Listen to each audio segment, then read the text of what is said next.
This podcast is brought to you by the Arte Media Pantheon. Please head to artemedia.org to see all kinds of podcasts from our great friends. And if you'd like to start your own podcast, they can provide you with the tools and resources to do so there. So please head to artemedia.org. That's ARETE media.org. There we go. That was better. Nailed it the second time. Second time was better. Second time was fluid. It was correct. It was right. 9 out of 10 times, we absolutely get it by the second time. At least the second, sometimes the third. Welcome to the Spur of the Moment podcast, everybody. I'm your host. I'm Justin Spurr. I'm here weekly. I'm here with my host, the incomparable Jordan. He's 3 Spidermen pointing at each other this week. We're all pointing accusatorily at each other. On today's show, we do the news. We got news. It's Comic-Con week, everybody. So Jordan's going to give me a full minute uninterrupted rant that I've been holding in all week about the Avengers Doomsday trailer. That's coming. It's going to be a big angry rant. Prepare yourself. It's going to be angry. And then we got other trailers. We got Acme Coyote. We got Avatar. There's something to do with Stranger Things. There's news. We got news. But then later, real exciting. It's part 1 of our 2-part Into the Spiderverse special, beginning with the stuff you actually care about, the actual Spider-Man stuff. We've got 11 Spider-Man things for you today that we're going to be talked about, but we're not going to be alone. We're not going to be alone. Because he was here for the Batman special, it only felt right and correct to invite Jake back for the Spider-Man special. And that means Jake is going to be on the channel all next week, as all next week will be Spider-Man week. There will be a Spider-Man video every single day. Pretty much every single day. Maybe on Monday there might be an Avengers video, but there will be Marvel content all next week, leading into next week, our big Spider-Man brand new day review. Real excited about that. Super stoked on that. It's going to be a good episode. It's going to be an all-time banger. Jake's episodes always perform crazy well because he's smart and he sounds smart. And he's charismatic. He elevates the quality of product on the show, is what I'm saying, when he's here. Him, I mean, they all do. They all do. Everyone does. Everyone is better than us. Everybody brings something unique to the table. And they're all better than us. Especially that one. They know who they are. Yeah, right. I actually believe that. They know who they are. Right. Wink. Wink. And you know who you are. You know. If you think you're the one that we're referring to, you're the one. And if you doubt that you're the one, then I mean you should. Then you're not the one. The competition breeds contempt. Right. But exactly. anyways. Exactly. Jordan. How do I want to do this? How do I want to do this? The news, Jordan. Hit the news theme. Well, let's start off with the Avengers trailer first, and then we'll do. It's different every time. Then we'll do. It is different every time. We'll do the Avengers trailer first. I didn't mean to do that. We'll do the Avengers trailer first, and then we will do what Marvel announced at Comic-Con, and we shall be calling this "What's Coming Next for Marvel." That's the YouTube video. Phase 17. Phase 17. Look, a big angry rant. Jordan, you have to give me a minute, and you're only allowed to contribute and I agree if you agree. Number 1, the internet needs to shut the fuck up. Like, I've saw so many videos this week, irritating videos, of people being like, oh, well, but they didn't set up Doom, well, there hasn't been any set up to Doom. And Kevin Feige even came out and said this. He was like, oh, but it's not like Thanos. There was all this build up to Thanos. And I saw video after video saying this, but thankfully I saw video after video saying what I'm about to say, which is that shut up. Like, shut up. No, there wasn't all this build up to Thanos. Like, Thanos showed up 3 times. Once, he smiled at the camera. Twice, he said, I'll do it myself, and he put a glove on. The 3rd time, he wouldn't get out of his chair, and they made fun of him for not getting out of his chair. Even Kevin Feige knew this, because in an interview, he was like, yeah, they made fun of him for not getting out of the chair. Now, if you want to be like, oh, I saw someone make this insane video where like, but there was all this cultural lead up to Thanos. No, there fucking wasn't. Yeah, there was hints that he was coming, but it was all set in MacGuffins, like the Infinity Stones. Sure, there was a couple of movies which the Infinity Stones were like a plot point, but incursions are Infinity Stones. Just because it's not a MacGuffin this time and it's kind of a vague concept, these movies have always hinted that something is coming. Yeah, that something was Kang for the longest time, but then you people decided you didn't like Kang, so they canceled Kang. And before you're like, oh, it was Kang Kang got canceled because Jonathan Majors did? No, they canceled Kang long before that. Like when Ant-Man 2 or 3 came out, shortly after or before Ant-Man 3 came out, they were already deciding to pivot away from Kang. They were deciding on doing Doom as far back as that. So they've always hinted that like incursions are coming. Like there's been all these. I saw a video where someone was like, there's all these incursions. Like they've been referencing incursions. So yes, they've absolutely been setting up some big bad multiversal thing coming through all of phase 4 and 5. So yes, there has been setup to this. It doesn't come completely out of nowhere. Now that having been said, does Doom come a little bit out of nowhere? Sure, yes. He didn't get a big smiley at the fucking camera cameo moment like Kang or like Thanos did, but that's the audience's fault, not Marvel's fault. The audience did that, not Marvel. Right, like Kang was fine. Sure, should they have recast? Yes, definitely they should have recast. But like they did set up to this. Like I saw another video. Sorry, I promise I'm almost done. I saw another video where someone was like, oh, and this is such a crock of shit. Was like, oh, you know, everyone knew who Thanos was. No, that's a fucking lie. Nobody knew who Thanos was. Like, I was in a packed theater when Avengers came out and it got to the ending credits and he turned and he smiled at the camera. At least 5 people went, who's that? Including my dad. Like, nobody knew, who's that? Oh, he's that. I heard at least 3 separate conversations of people explaining who Thanos was. So no, nobody really knew who Thanos was. He didn't. Kevin Feige said this. He didn't become a character until Avengers: Infinity War, and that's the same thing with Doctor Doom. There, done, end. The trailer looks all right. That's my big rant. Jordan, what did you think of the trailer? I mean, I only watched it the once, and it was very brief, but it looks fine. I mean, it looks fun. It looks fun. My thing is that, and this is, I guess, maybe my headcanon, but if you know anything about Doctor Doom, he's absolutely the type who would, like, set up a big scam. So, like, my headcanon is that, like, he was, like, pretending, he was, like, falsifying the whole Kang the Conqueror shit, like setting that up as a distraction. There's been a few, whether the argument is like he was manipulating the real thing or like he was like creating the equivalent of a fake scenario, whatever. My headcanon is Doctor Doom was behind it all along. Well, no, you don't even need to do that because like they've been vague enough with the Kang the Conqueror stuff where they're like something is coming. They never specifically said it was. In some instances, they said it was Kang, but they've never specifically identified it as being Kang. They've just said that the multiverse is disrupting it. So you could just make it be where it's the multiverse equivalent to a time storm, like universes mashing together that's being caused by a point. And there right. is what I'm saying though is my headcanon is that Doom is the one manipulating it, so he manipulated Kang the Conqueror to do what he wanted him to do. Oh, and that was a red herring. That's my headcanon. Yeah, like, no, it was a red herring. It's gonna end up being that's absolutely in the realm of like what Doctor Doom would be. I'm not saying like we would see it on screen. I'm saying that's my headcanon of what's been happening behind the scenes. There was a bunch of theories where they were going to do with some people thought that they were going to do a scene where Doom comes in and kills all the Kangs to demonstrate that he's the new big bad guy. But they never fortified in the way that they did with. They were just vague about what it was. So but that has nothing to do with what I said. What they're likely going to do, and this is likely going to be an adaptation of not old Secret Wars, not like the 80s Secret Wars, you know, the one where Spider-Man gets the black suit.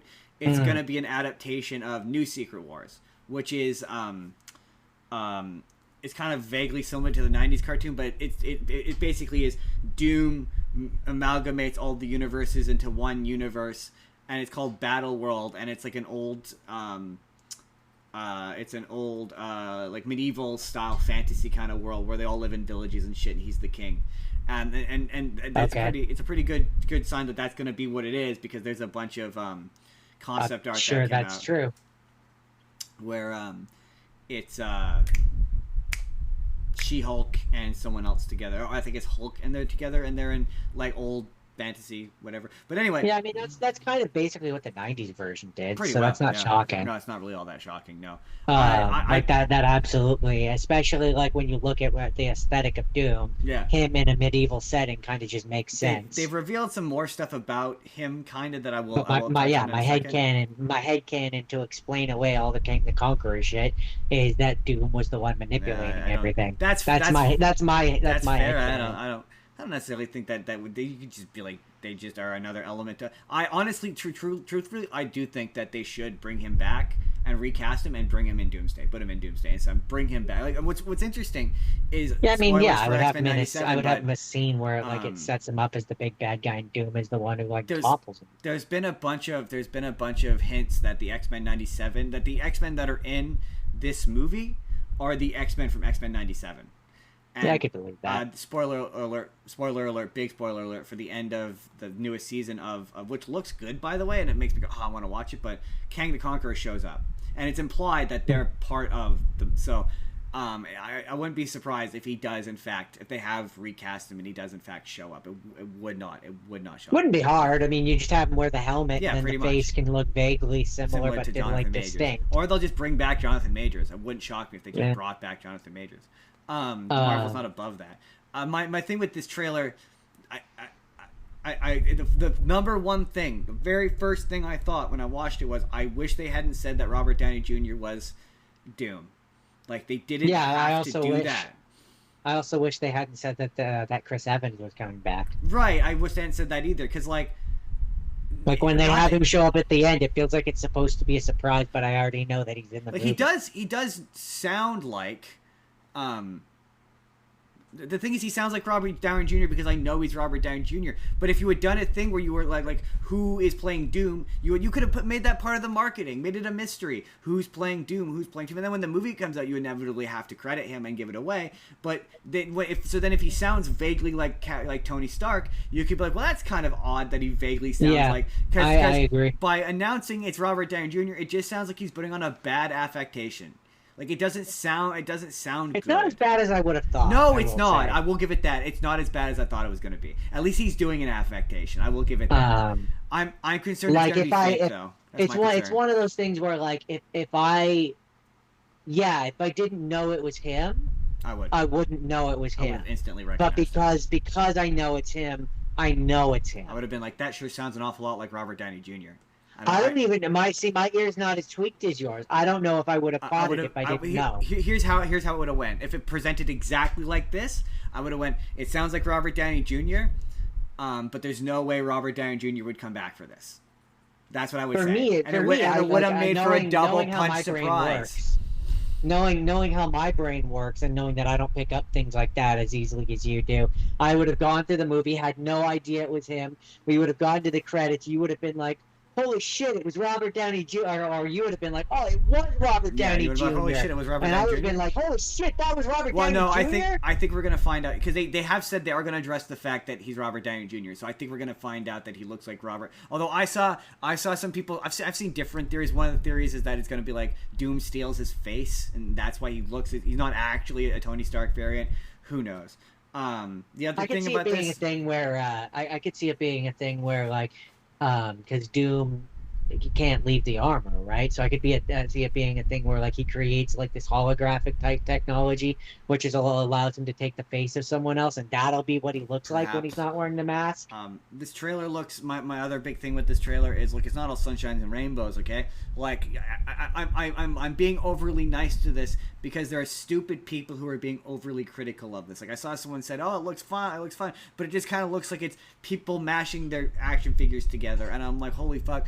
Spoiler alert, that's what this always has fucking been, you big dumb dummies. It's always been mashing, like, maybe not individual entries into the MCU, but definitely the Avengers is what it's been. That's what it is the whole time. That's what it was like with the first one. That's what it's been like ever since the first one. We get to mash our toys together on the screen. Right, perhaps Captain America Winter Soldier had a bit of nuance to it, sure, fine, whatever.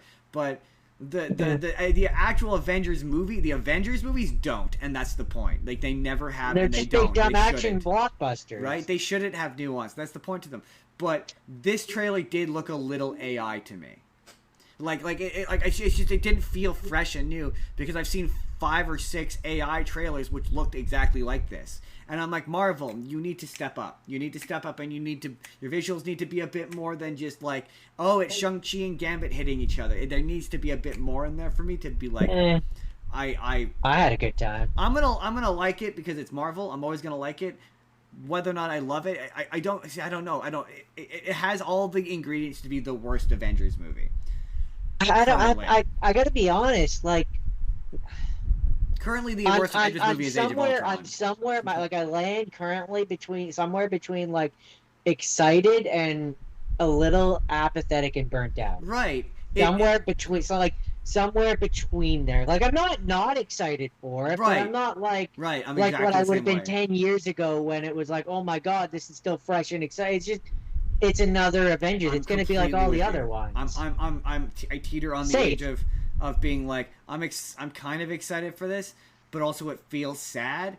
Man. If this had come out like 15 years ago, then yes, maybe watching Patrick Stewart and it's just they're all way too old, and it feels sad. It feels like your dad playing like your dad's cover band playing songs that they have no business. Yeah, kind of. You're like, now that being said, antiquated.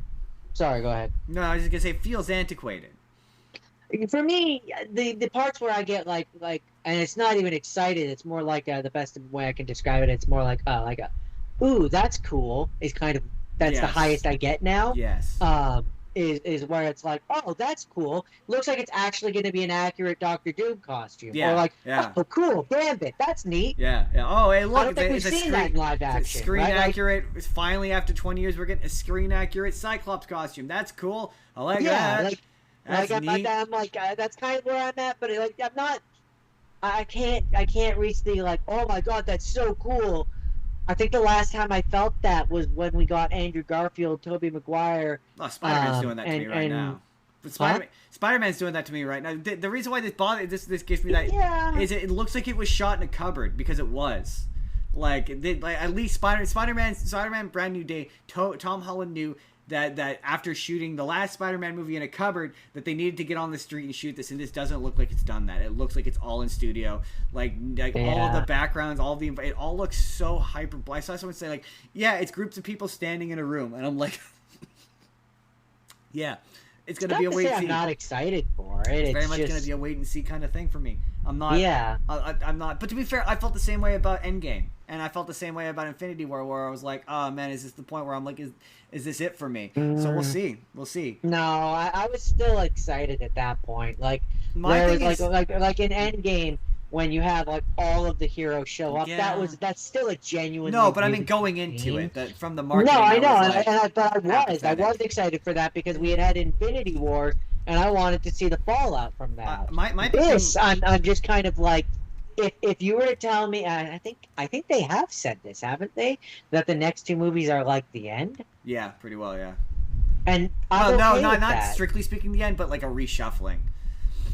Like I'm kind of okay with like that can be it. It's also that missing. Can be the button note. It's also missing Miss Marvel. Miss Marvel is missing from this. It needs her enthusiasm. Why isn't she in this? She deserves to be in this. Like it's weird that she's not. I'm like I like Shang-Chi, but swap him out for Miss Marvel. I think she deserves this way more than he does. So with that, Jordan. I would have preferred to have her. If I was talking about characters that I would have preferred to have in Spider-Man. Yeah, I would have preferred her to be in Spider-Man rather than Punisher. It would have happened. Yeah, I do like him in Punisher though. That is fun. Come on. Yeah, I don't know. I mean, both would be cool. Moving on. Jordan. I could do both. Moving on. We have to move on. Sort of tangentially to stuff they announced at the Marvel Comic-Con panel, including a lot of shit that'll make you go, no duh, and yeah, that makes sense. Starting off with Jordan. They announced that they are making Black Panther 3. Yeah, that makes sense, even though I don't.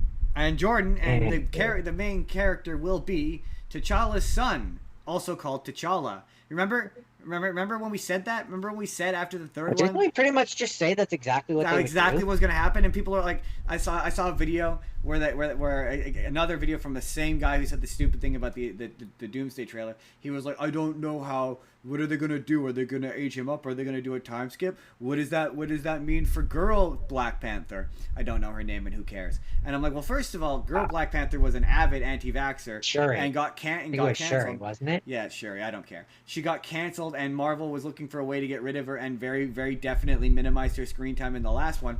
So they're very definitely looking to get rid of her because she has fringe right-wing opinions. So like that was always apparent. But yeah, no. If it assuming it comes out after Doomsday and Secret Wars, it's the same thing I said before. Adult T'Challa's son, Black Panther, is absolutely going to walk out of a portal fully formed as an adult. He's absolutely going to do it, and Black Panther is going to be him adjusting to the past. I guarantee you that's what it's going to be about. I guarantee you that's what's going to happen because there's 2 movies with portals coming. He's going to walk through it, and that's why they've announced casting. They've announced they're nowhere near filming. They've said that Denzel Washington is in it, and they've said that they've announced the guy who's going to play T'Challa, and he's like a young adult. So he's absolutely going to walk through a portal in either probably Doomsday because I guarantee you they've shot something with him. So here's my crazy pitch They of what I would not have announced him. Can I speak now? Here's my crazy pitch for what I would do is I would make him like 18, 19, 20, the age that like the young Hawkeye girl, that's Miss the Marvel, he's right? No, I'm saying I would absolutely make him that age, introduce him as a character, have him still be like the younger man version of Black Panther, and then slowly build up to a Young Avengers movie. I mean, well, yeah, they've been talking about a Young Avengers movie for forever. I know. I'm saying I would include him as part of the team. Because the last time he was in this, he was like 5. Right, and there hasn't been 15 years since that movie in universe, so he's again, cannot stress this enough, going to walk through a portal an adult in the next one, and I'm calling that. That's why they've announced casting now, even though they haven't remotely shot anything. Sure, you could have him like he came from the future. Yes, something. He came from the future, It'd be or very easy to do that. Another dimension. Time travel is literally a thing in this universe. Right. Well, not even just time travel. Again, he'll walk through a portal from another dimension where he got to grow up with having T'Challa as a dad, and T'Challa will have lived, and we won't actually see him, and they'll reference him as being off camera. It will. There's any number of ways. And he will interact with Kid T'Challa, and him. And the next movie will be about him adjusting to present day. I will not be shocked. Don't be shocked when that happens.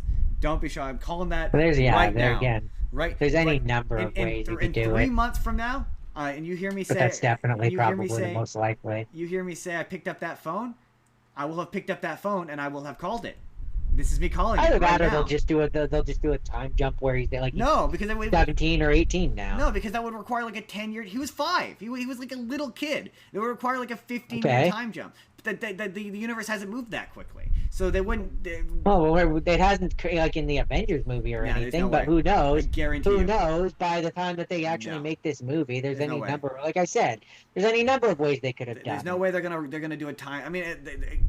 It depends. It depends on what happens to Shuri. If Shuri dies, then sure, maybe I could see it.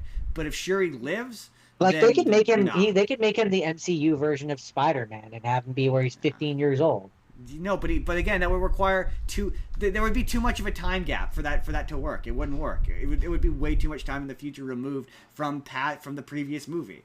It would make it a not exceptionally great movie, and they would have no connection to T'Challa. It would be a soft reboot. Yeah, no, they're not going to do that. Again, walking through a portal, already an adult, not doing a time skip. Anyways, we'll see. Calling that future will tell.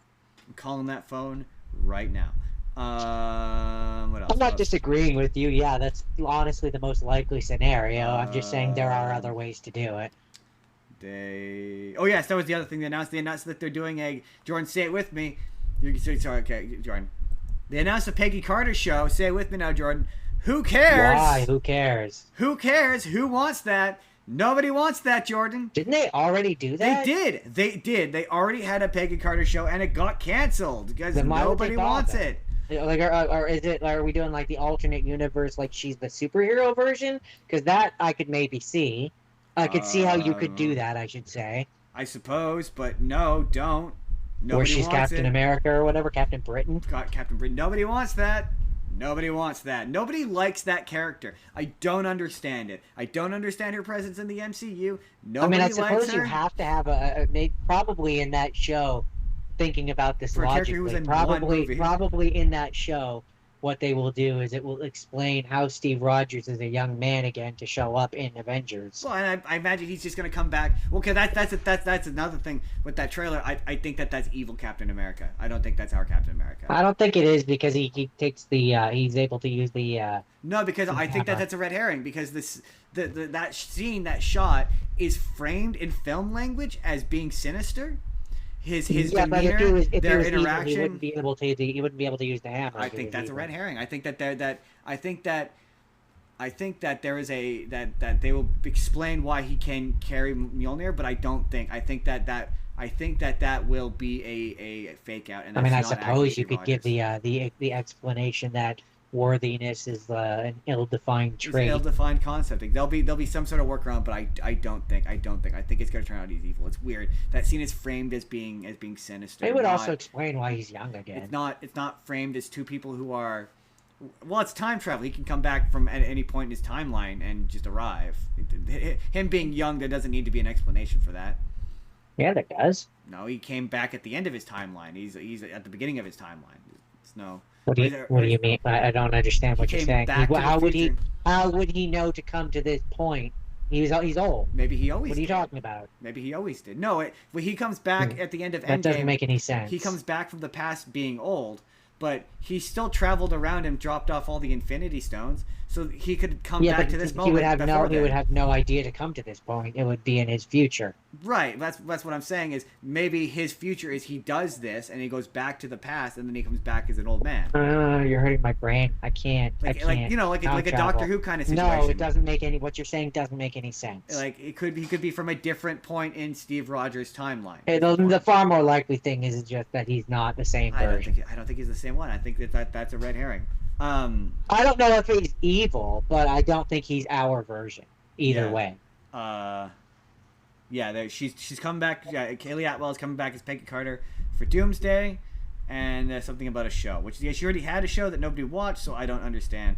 And apparently, not apparently, but Ryan Reynolds showed up dressed as Deadpool in a gray Deadpool. His gray Deadpool, which people think is what he's going to look like in Doomsday, because he's rumored to be in Doomsday. Same thing with Tobey Maguire. He's rumored to be in Doomsday. And he makes a joke about, is it too late to show up to shoot? So I think that's like a joke that he's definitely in it.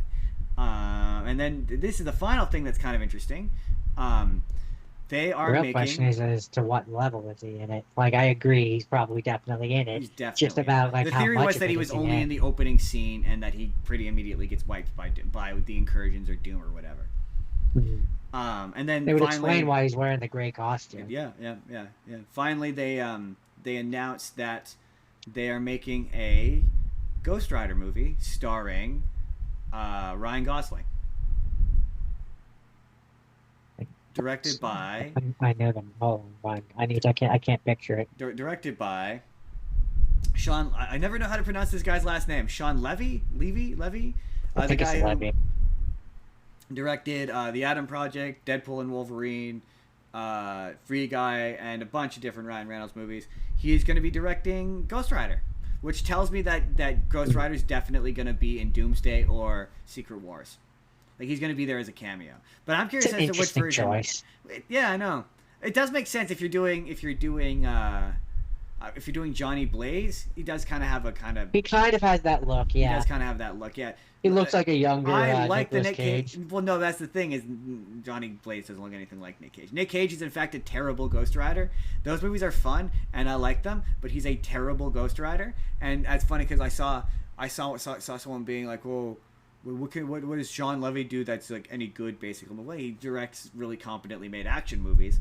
And I'm like, name one action sequence that's memorable from either of those Ghost Rider movies. The only thing you remember about it is Nicolas Cage's weird-ass performance, which is the only thing you remember about 90% of the Nicolas Cage movies.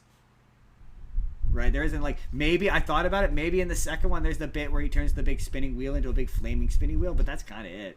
There really isn't anything all that interesting or, like, defining about those movies. So, like, yeah, to have a really tight action sequence where I can see everything happening all at once in the frame, that would be nice. That sure would be nice. I'd like that.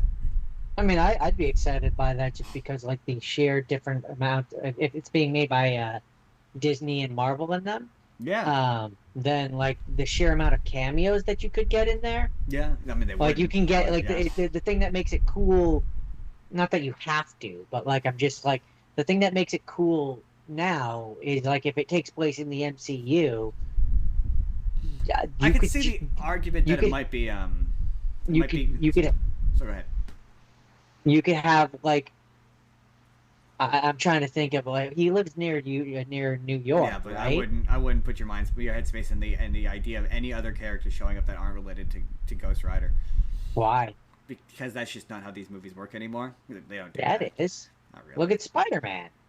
Yeah, but that's because he contractually has to. I mean, who's that's you can't. I'm not going to instantly say they wouldn't do it. That'd be pretty. The only thing that would be interesting Why? about it, I just don't think they would because Ghost Rider's not that kind of character. He's Yeah, pretty. he is. Not really. He's a pretty insular character. I just don't think that they. I wouldn't. I mean, he's wouldn't- literally fought like Galactus before. No, but I wouldn't get your I wouldn't get your hopes up on there being any connectivity with these movies going forward. They're going to be individualized way more. Well, that sucks. I don't need that out of Ghost Rider. If Ghost Rider shows up in Avengers, sure, that's fine. But I don't need. He's not one of those characters where I need other characters to show up in his. I mean, it makes it more fun. But you don't need it. It doesn't add anything. He's a character who doesn't really Yeah, add anything. it makes it more fun. Nah, I'm okay. But I would like to see some nice, clean, easy to That's follow and that makes me much less excited. why? I mean, we don't. I mean, maybe they might, but that's never how these Marvel movies have worked on an individual level. Like, you're not going to get like Spider-Man swing on by through a Ghost Rider movie. That's never going to happen. So I wouldn't put your hopes up in it. I mean, fucking Punisher is in Spider-Man That's movie. different. That's different. It's not different. It's different. They're both MCU. No, but that's not how the Ghost Rider is not a character that's a real crossover. I mean, he does have crossovers, but like rarely. He's not that kind of character. He's just not that kind of character. That makes me less excited. I don't know why. It's not a thing going to every other. I don't go into every other MC movie expecting it. It's nice when it happens, but I don't. I kind of do at this point. I don't. I never. To be fair, I never. Anyways, go on. I think it was it. I think it was the final thing. Yeah, that these cast announcements mean that these characters will definitely be in these Avengers movies. Just definitely, and for sure, they will be for sure, definitely. Some of them, anyway. All of them, all the ones that they announced at Comic-Con will be. The Black Panther will be, and definitely Ryan Gosling as Ghost Rider. And I can say that pretty comfortably because there was a bunch of leaked script rumors that said that he was going to be in it. One of them, whether that Nicolas Cage as Ghost Rider was going to be in it. And apparently, Ryan Reynolds asked him like 3 times if he would do it for Deadpool and Wolverine, and he kept saying no. So my theory is, because the original script for the Kang Dynasty was going to be like they were separated into teams, and one of the teams was Tobey Maguire, Ghost Rider, and there was one more, I don't remember who. And so my theory is that version of that is still going to happen. But instead of it being Nicolas Cage Ghost Rider, it will be Ryan Gosling Ghost Rider, and that they've recast him for this, to be in this. That's why he's because they're just announcing. And this will be the test run to see what the reception to him is. Yeah. And then they greenlight a movie or a show, probably a show. Oh well, no, they're already greenlighted. He's getting a movie. It's being directed by Sean Levy, but I'm just saying that. Levy. Whatever. They've announced this casting really early into this production, which tells me that they've announced him because they filmed stuff with him in Avengers. Certainly a cameo. Because yes, maybe like an end of the Black credits Panther. cameo. They're gonna do a Black. He'll be in it as much as Black Panther was in Civil War because it's the Russo brothers, and that's what. Or less because it's Avengers. Or Spider-Man, the way Spider-Man was in Civil War. Or less because it's Avengers. They'll get one scene. They might get like one end of credit scene. No. It's the Russo brothers. They will full bore and again in the way that they use Black Panther or Spider-Man. You're definitely going to see new Black Panther because they're the ones who introduced old Black Panther to the world. So you will definitely see Black Panther. And I'm not 100% on Ryan Gosling, but they might save him for part 2. Yeah, you're definitely if you don't see him in part 1, you will. Well, for both this goes for both them and Black Panther.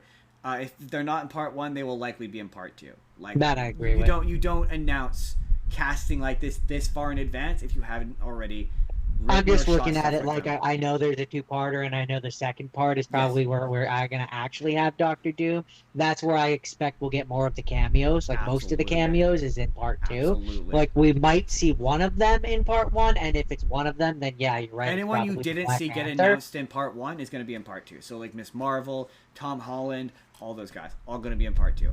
I don't think we're going to see a Doomsday tease for Brand New Day. I don't think we're going to see that, but he's definitely going to be in Secret Wars. Like definitely guarantee you, definitely. And he'll get a new No, in costume. Brand New Day, we wouldn't see Doom. Most we would see, and no, we wouldn't. No, But no, most we not would see Doom, see. but a hint towards Doom, like like a Right, no, but like I'm saying, we wouldn't. The most that I could see is like it's the last. Okay, so this is if I did it, this is what I would do. Is it's like the last scene of the movie. We're getting that the classic end of the movie. Don't do that. He gets Spider-Man pulled does through a portal. no. It's much more subtle than that. You know how at the end of every Spider-Man movie, there's that last like 2 minute, 1.5 minute, He's like, whatever, "Oh of shit!" Spider-Man swinging through the city, doing the like, oh yeah, kind of thing, like the triumphant Yeah. swinging music movie, like Yeah. swinging scene. Well, what I would do is I would have it where like the very last like 10 seconds of the movie, as he's doing his final swing, it focuses in on the Latvian embassy. That'd be good. That'd be solid. That'd be solid. And Well, that's it. they did not announce, but they released a bunch of scenes of Doomsday on this panel. That's the final thing we'll do. And they did reveal that Reed and Doom know each other. There's apparently a line of dialogue where Sue's like, he used to He be a nice probably guy. comes from their world then. Maybe, but they're like, he used to be a nice guy, and then something bad happened, which aligns with he's doing all this multiverse stuff because his wife and kid died. That's what his backstory is.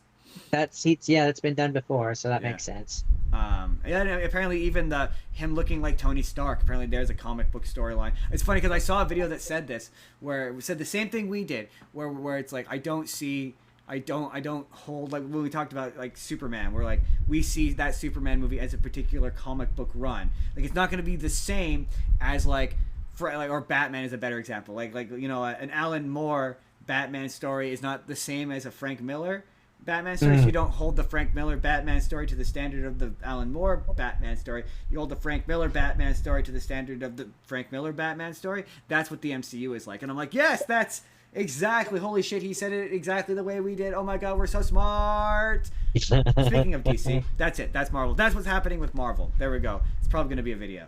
Spider-Man. I will for the rest just of the week.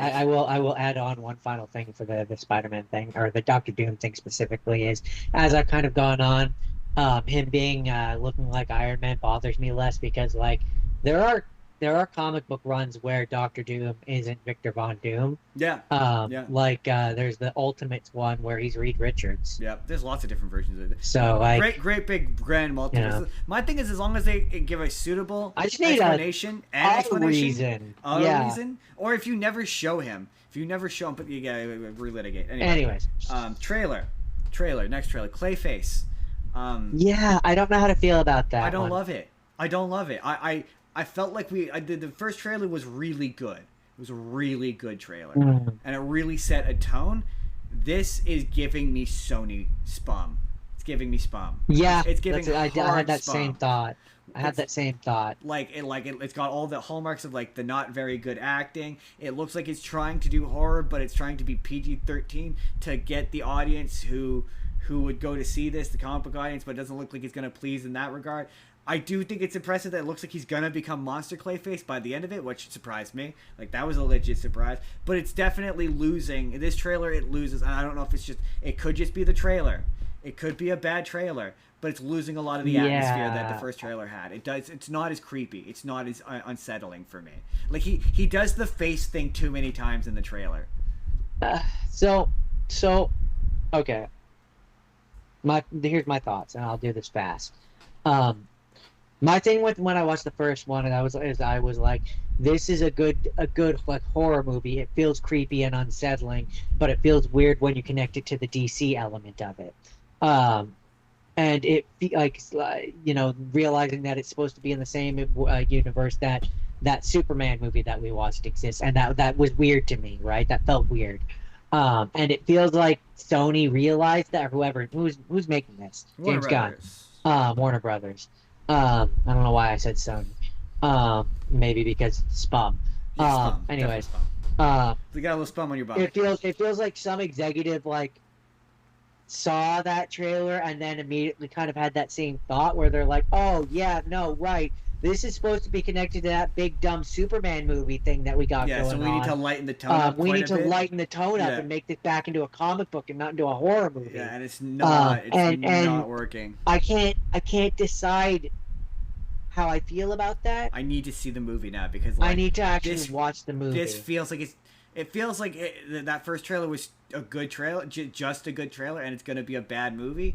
This looks like spam. It does. It looks like one of those Sony movies, and that's not a compliment. Oh man, people were mean to us the first time we said we were nice to that first trailer, but this just didn't look very good. I'm sorry. Yeah. I'm sorry. I want to like this. I really do, but like. We're gonna talk about Supergirl in 2 weeks. Don't you worry. Tonal issues Yeah, it is really ultimately the problem. Jordan, next. I don't have a lot to say about this other than we're going to talk about it when it comes out. We're going to go see this in theaters. This is the final trailer for Acme versus Coyote. I really like John Cena in this. I'm a little confused who's the actual boss, if it's Foghorn Leghorn or John Cena. I guess it must be John Cena. No, because I guess John Cena is supposed to be the lawyer, I guess. Well, no, the way that I interpreted it is I can't tell which is which, but it's either that John Cena is the owner of Acme or whatever, the head CEO, and Foghorn Leghorn is the classic Southern lawyer that's defending them. Or Foghorn Leghorn, and this is what I think it is. I think Foghorn Leghorn is the owner of Acme. Like he's going to end up being John like Cena's the lawyer. Yeah, I think so. like he's like the private owner who like works behind the scene kind of thing, and he's getting dragged out into the light. Like I think that's what it's gonna be. I think so. Yeah, I'm curious. I'm still curious as to what the conspiracy. Looks like fun though. It's a great trailer. It does. It looks really funny. Like I'm really stoked. I'm really stoked that this got to come out. And I'm really so stoked. excited. I'm looking forward to supporting it in theaters. I'd really like for it to make just a boatload of money, just wheelbarrows full of money. I know it's not gonna because the other one didn't do super great, but I'm really hoping the controversy really helps it. Yeah, I'm definitely gonna support it. Speaking of John Cena, if any of you are fans of us here, you will also support it. I sent you the trailer for Matchbox, right? Yeah. So okay. Before you describe anything about the trailer, I saw it and my brain immediately went Matchbox leading the way. And then I was like, and then I went down a rabbit hole where I'm like, I don't actually know what the difference is between it and Hot Wheels, other than like it's just different. Is there a difference? Logoing. I looked it up. Hot Wheels specifically is for like sports cars and race cars, whereas Matchbox is like it's same kind of idea of what they are, but like it has other things like it's where you get the like box vehicles and like the construction vehicle, like it looks like other a kinds fake of movie. cars. It looks like a fake movie. It's just it looks like, you know, like when they do an SNL sketch and they're doing a fake movie. It looks like a fake movie from like a fake movie trailer in another movie. You know what I mean? Like that kind of movie trailer. Yeah, that's what it looks like. Parody. It feels like a parody. Yeah. To me, it feels like a parody of what Fast and Furious has become. It's so bizarre. Like, there's so many disparate ideas in it. Like, John Cena is a spy, but they all seem to be spies, and they're part of the Matchbox. They all team play or with something? Matchbox toys as a collective 5-unit group, which feels weird to me. If it's anything like Hot Wheels, it's not really how those things worked. There's like 50 billion ideas shoved into this. It looks awful. Like, I genuinely looks watched terrible. The trailer and I was just like, this looks like slop. All the comments. It has another thing. It also looks like AI slop. It absolutely looks. It looks like I a wasn't even fake talking trailer. about AI. I just meant like the movie looked like slop. Like someone put into Sora, make me a Hot Wheels trailer. That's what it looks like. But they just slotted in the word Matchbox instead. This wasn't like when we played Matchboxes as kids. I was like, what? I don't really. That's my thing. Is I was like, I'm aware of the name like Matchbox, and I knew that it was a car thing. I just when I think of little toy cars, I don't think Matchbox. I think Hot Wheels. No, but like okay, even if I associate it with Hot Wheels and I assume So I'm like, this is a Hot Wheels movie. like if I assume it's like Pepsi to Hot Wheels is Coke, then I'm like, that's not how playing with Hot Wheels work. Kinda. I mean, yeah, I guess there was the occasional time where we would like construct Hot Wheels tracks together, but like it wasn't a game. Like this is treating it as though like they grew up playing like Yu-Gi-Oh together or something, and now it's mad. You know, it's like one of those movies where it's like taking a childhood game or experience and committing it to a real life action. It's like, I just don't think Matchbox was. Hey, but maybe if you're a big Matchbox fan, I mean, I remember Matchbox not so much. I mean, I remember Hot Wheels for the like the making the tracks and doing that. But Matchbox, it was a car collectible. It came in a thing. little like you just, box thing that you pulled out. Yeah, and you collected the different cars. Yeah, like yeah. that. It was like with Matchbox, it wasn't so much about the game, like the playing with it, as it was the just having the car. Right. It wasn't. The point was, it wasn't a game like, that you played. Hot Wheels was about about like you had dozens of different crazy tracks that could do all these cool things, and like you tried to make them really impressive, and that's what that was about. But yeah, I guess that's the clear delineation for me between the two. Right. Okay. So I saw this. We're not going to delve too deep into this, because I don't have anything to say about it, but I kept it because it's another example of the headline is confusing, and I wanted to experience this live on the air. So it says, a new Jim Carrey movie reboot adds Huge the White Lotus star to cast of Hulu TV show. And I'm like, Jim Carrey reboot? What? So I'm reading through this, and it says they're making a new popular TV remake of a popular 1996 Jim Carrey comedy. What do you think it is?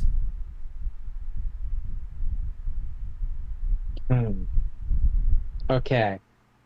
So this is either brilliant or insane, but the first thing that comes to mind for me, it has show in the name of the movie. It's The Truman Show. That's an interesting guess. I don't know if I think it might. If I was taking something to make into a show, it might be too soon for the Truman Show. 1990. What year did the Truman Show come out? Hold on. What year did the Truman Show come out? Oh, yeah, no, it's 2 years early for the Truman Show.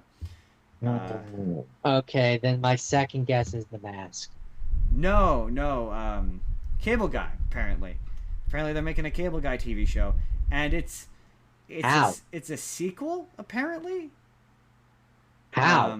Isn't it Larry the Cable Guy? I watched that one for the show, right? That's where he's the creepy weird friend. Yeah. So as per the official... So I guess maybe you have it be a because at the end of it, it's implied that he's like becoming obsessed with a new person. So I guess maybe you have him be obsessed with like a different person. As per the official logline, the series follows a cable company technician named Chip Douglas, this time played by Jake Johnson, who is the voice of Peter B. Parker in the Spiderverse movies.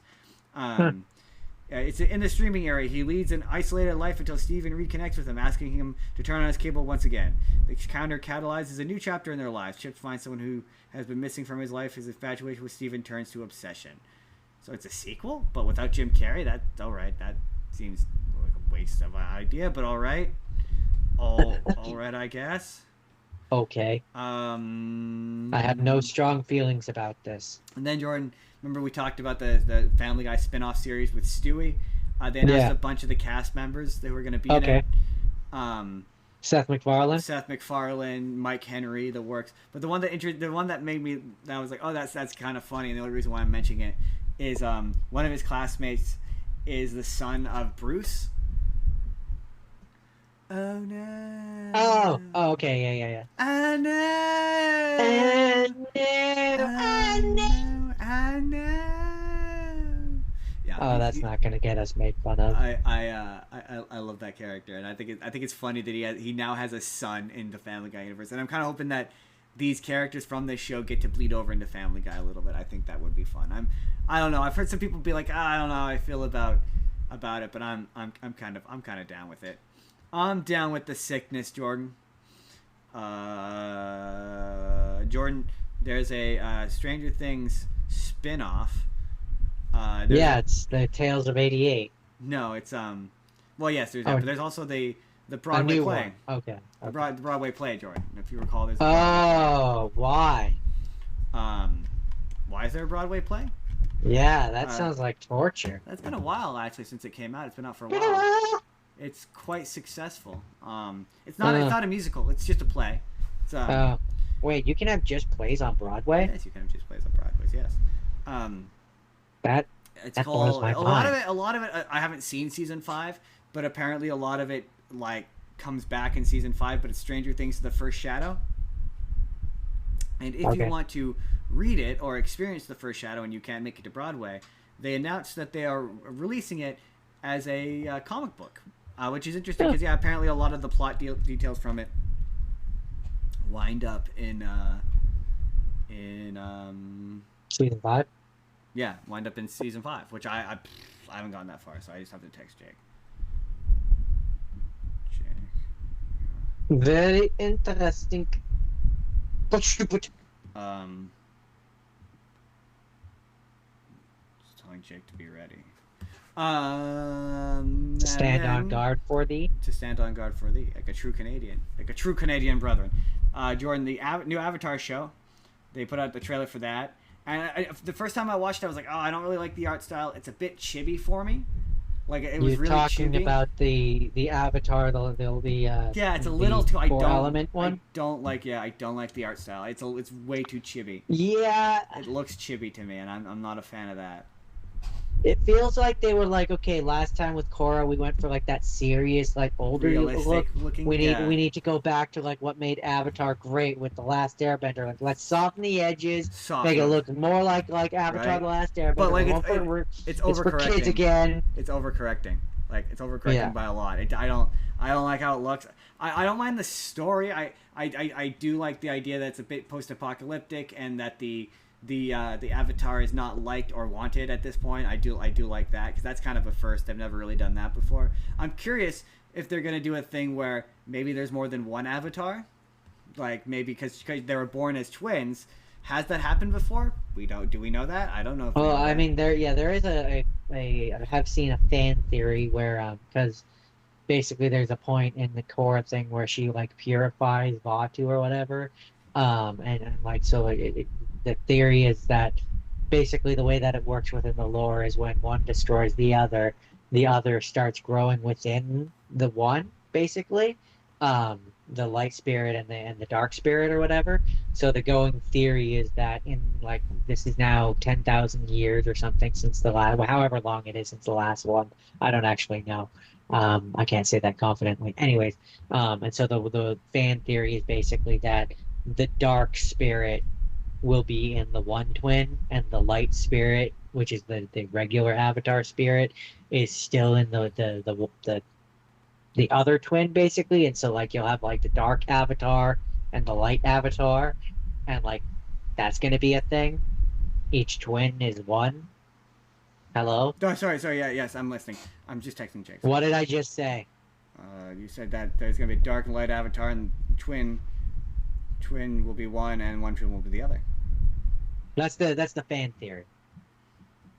But I don't know. Maybe now that the trailers, maybe now that the trailers come out, maybe that's disproved. I don't know. No, yeah, that's what it kind of seems like. Well, it definitely looks like it's like they got yanked away from each other as like babies. So maybe I definitely do think that maybe they're gonna do something of one, maybe the Avatar power got split in half. Maybe they have to learn half of the cycle. Well, because like in the Korra show, her uncle, the dark spirit, like binds himself to the uncle, like the light spirit does with Juan in the past. Yeah. And then like she supposedly purifies the uncle or whatever, takes the dark spirit out and purifies him, and does away with that, like with the dark Avatar, that was created, right? But like, to me, that's an interesting concept.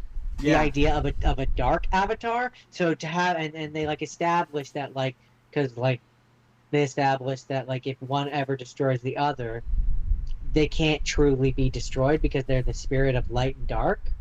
So like darkness will always grow within the light, or the light will always grow within the darkness, right? So to have it be where like now if twins are being born, to have it be a thing where like the spirit of the light one continues into like the next avatar like it would have always been, but to have it be where now when twins are born, the dark spirit escapes into the other twin. That'd be kind of To fun. me, that just kind of is an interesting idea, Yeah, and it yeah. maybe it's too interesting Although I don't know, for this show. I think that might be too expected. I think that maybe having it where there's just two good avatars, and there's the because they've technically done a dark avatar in Korra, but you have it where there's two good avatars, and it's about them competing to decide who gets to actually be the full avatar. Problem is that the way that the avatar works is it's the spirit of Rava is the thing that kind of keeps going, and you can't split that in two. I would retcon a lot of that because most of the fans hate that shit. So I would retcon a lot of that away. Like I would, if that were me, I wouldn't fixate so much on what Korra set up because the fans don't like Korra anyway. That's just my opinion. Yeah, but I'm working under the assumption that they're not going to do that. So I don't know. This show really seems that was the part of it that was fascinating to me is that the show really seems to hate Korra. It's got a real beef against Korra for some reason. Whereas like Korra's the one, like they didn't have to be like Korra's the one who has caused the apocalypse. I'm like the fandom already doesn't like this character.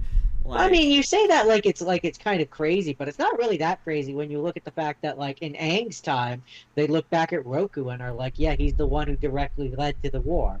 Yeah, but it's different. So like looking back on the avatars and like noticing the things that they caused that were bad is but not it's different. Like, out of the realm. It's different for Korra because the audience hates Korra. The audience does not. The community doesn't like Korra. Like I don't know of a single. I know very few genuine Korra fans, and so it's odd to be like, let's not give her a chance. Like let's pile. It feels like piling on for her, where it's like the fandom already doesn't like her. To be like, no, but for me, they all think she's terrible. She killed the Avatar state, and she caused the apocalypse. It just feels like a bit much for me. I don't know. Maybe this is me. I mean, for me, it just kind of feels like I don't know how to word this, like the creators or writers or whatever saw a particular reception and were like, we can lean into that. I know, and I just don't know that it's. I don't think that the poor woman who plays Korra gets enough shit as it is. So I'm like, I don't know if I'm down for that. I was like, I felt like a bit like I don't know how you navigate that other than maybe being like maybe like separating them.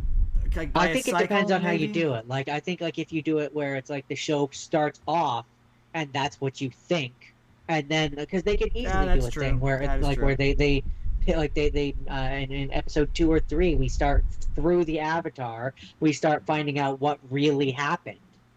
Yeah, true. And we find out that Korra was actually this badass hero who like stopped a worse fate. Maybe. I mean, yeah, certainly. Maybe just the trailers are setting it up. Like they're setting it up like that's what the world feels, right? But that doesn't mean that that's how things are. That's certainly possible. That is certainly possible. I'm not, I'm positing theories, if you will. A film theory. A show theory. A show theory. You know what? I cut a story, but Jake is. I miscommunicated with Jake. I said I told him noon with the understanding that like we start at 11 and then that would give us time to do the news, but I think he misunderstood me, so he's still on the way. So I'm going to uncut some stories that I cut so that we can stall a little bit, and it gives us something to chat about. We're buying him time. And then ideally, we'll do an extra 3 stories, and then we'll be in the middle of doing the sponsorship, which, spoiler alert, is going to be Arte Media. And then hopefully by that point he will be ready. Or he won't be. And we'll keep having to sell. And we'll buy more time. We'll buy more time by dancing. Jordan, dance.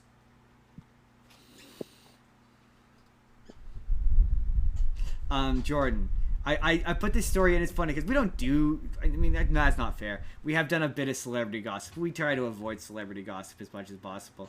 But just last week you were like, Rebel Wilson is awful and I hate her. And so did I say that in quite those words? You did. You said it. You said exactly that. You're like, she's awful, and I dislike her, and she's I never mean, been I good believe in what I anything. said was I've never seen a thing that she's been in that I like Yeah, her in. yeah, okay, sure. You can rephrase it and repackage it as much as you You want. know, But then again, maybe you should, because she very famously sues people for defamation. So, maybe we ought to be careful. Who's to say? But I'm her apparently. greatest fan. What are you talking about? Everything she's ever been in is great. Oh, interesting. Oh, wow, that's interesting. Um, huh. Maybe you'd like to share with the rest of the class. Well, okay, so they this woman. Okay, long story, very very short. Rebel Wilson had this beef with the producer or actress of a movie she was making, and Rebel Wilson said that the producer victimized one of the guest stars, and then they were like, that didn't actually happen, it's a huge misunderstanding. And so there was this defamation lawsuit that came out of it, where it turned out that Rebel Wilson had created a bunch of fake websites in order to smear campaign this poor woman, and so she sued her over it, and apparently they threw it out of court, which surprised me. In the original lawsuit, McGinnis claimed that Wilson's posts portrayed her as dishonest, implying that she had withdrawn a sexual harassment complaint against the firm's producer, Amanda Ghost. McGinnis also denied ever making the sexual harassment complaint against in her defamation case. I guess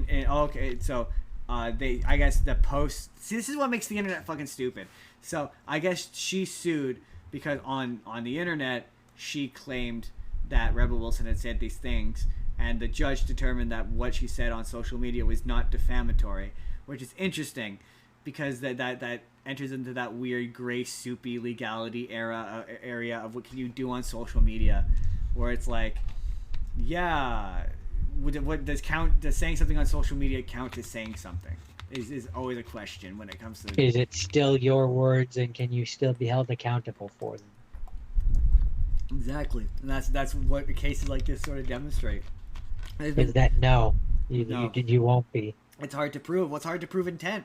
When it's typed on a website, it's hard to prove what Rebel Wilson's intent was. It's hard to prove whether or not that's she meant it, or did she mean it as a joke. That defamation, well, it depends on intent, right? And you also have to make sure that it's actually Rebel Wilson and not like Rebel Wilson's manager who was using Rebel Wilson's account, because exactly, it makes it sticky and like. But no, it amused me that it turned out that she sucked. It was like, oh yeah, I know Rebel Wilson sucks. That makes sense. She seems like she sucks.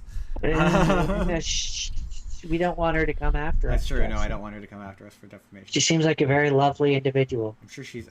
I have no problems with any movie she's ever been in. I was gonna say, it's funny. I meant to send you. The last Green Lantern trailer. There's a new one that came out. Oh. And I'm sure we didn't really see anything anyways. So. Yeah, it's still not. What's funny because I know I'm always like I don't want to share lots of like extra trailers, but when I don't like it, I keep wanting to go back to it to be like, maybe this is the trailer that convinces me to like this. And the interesting thing about it is Sinestro shows up. Sinestro shows up in the trailer, which surprised me. I didn't think we would get to see Sinestro like at all. Like, it shocked me that he showed up in this. He looks mostly all right. He's in jail. He's been captured, and it's a thing of, are you sure you want to be a Green Lantern anymore? It's like, no, I don't want to be a Green Lantern anymore. You're not going to be a Green Lantern. You're training, what's his face, to be Green Lantern, not because you want a partner, but because you want to. It's basically he's it's implying that he's basically K from the Men in Black. He's training his replacement. He's training a replacement, which not what Jon Stewart is. Jon Stewart is not Hal Jordan's replacement. Like, he never has been. Even in the period of time in the comics where Hal Jordan was a bad guy, which existed and happened and was a thing. We don't like to talk about those dark times. They replaced him with a different guy named Kyle Rayner, who was the Green Lantern for a while. And I like Kyle Rayner. Kyle Rayner got to be doesn't he become the White Ranger? The White Ranger. Yeah, there's a name for it though. Basically, it's revealed that all of the all of the batteries are. It's a dumb plot line, but contained within all of the monsters are like batteries are monsters. So like that's where Parallax comes from. It turns out that they revealed that it turned out that Green Lantern didn't suffer psychological trauma and just snap and go evil. He in He was fact possessed by Parallax. was possessed by an evil spirit demon called Parallax, which was making him be evil. And yes, it turned out that there was one inside the regular Green Lantern, and it was called Ion, I believe, and it was sick. I think there ends up being one for all of them at some point. I don't remember the other ones. I just remember the Green Lantern one was Ion, and and it was like he got to be it for like a very short time.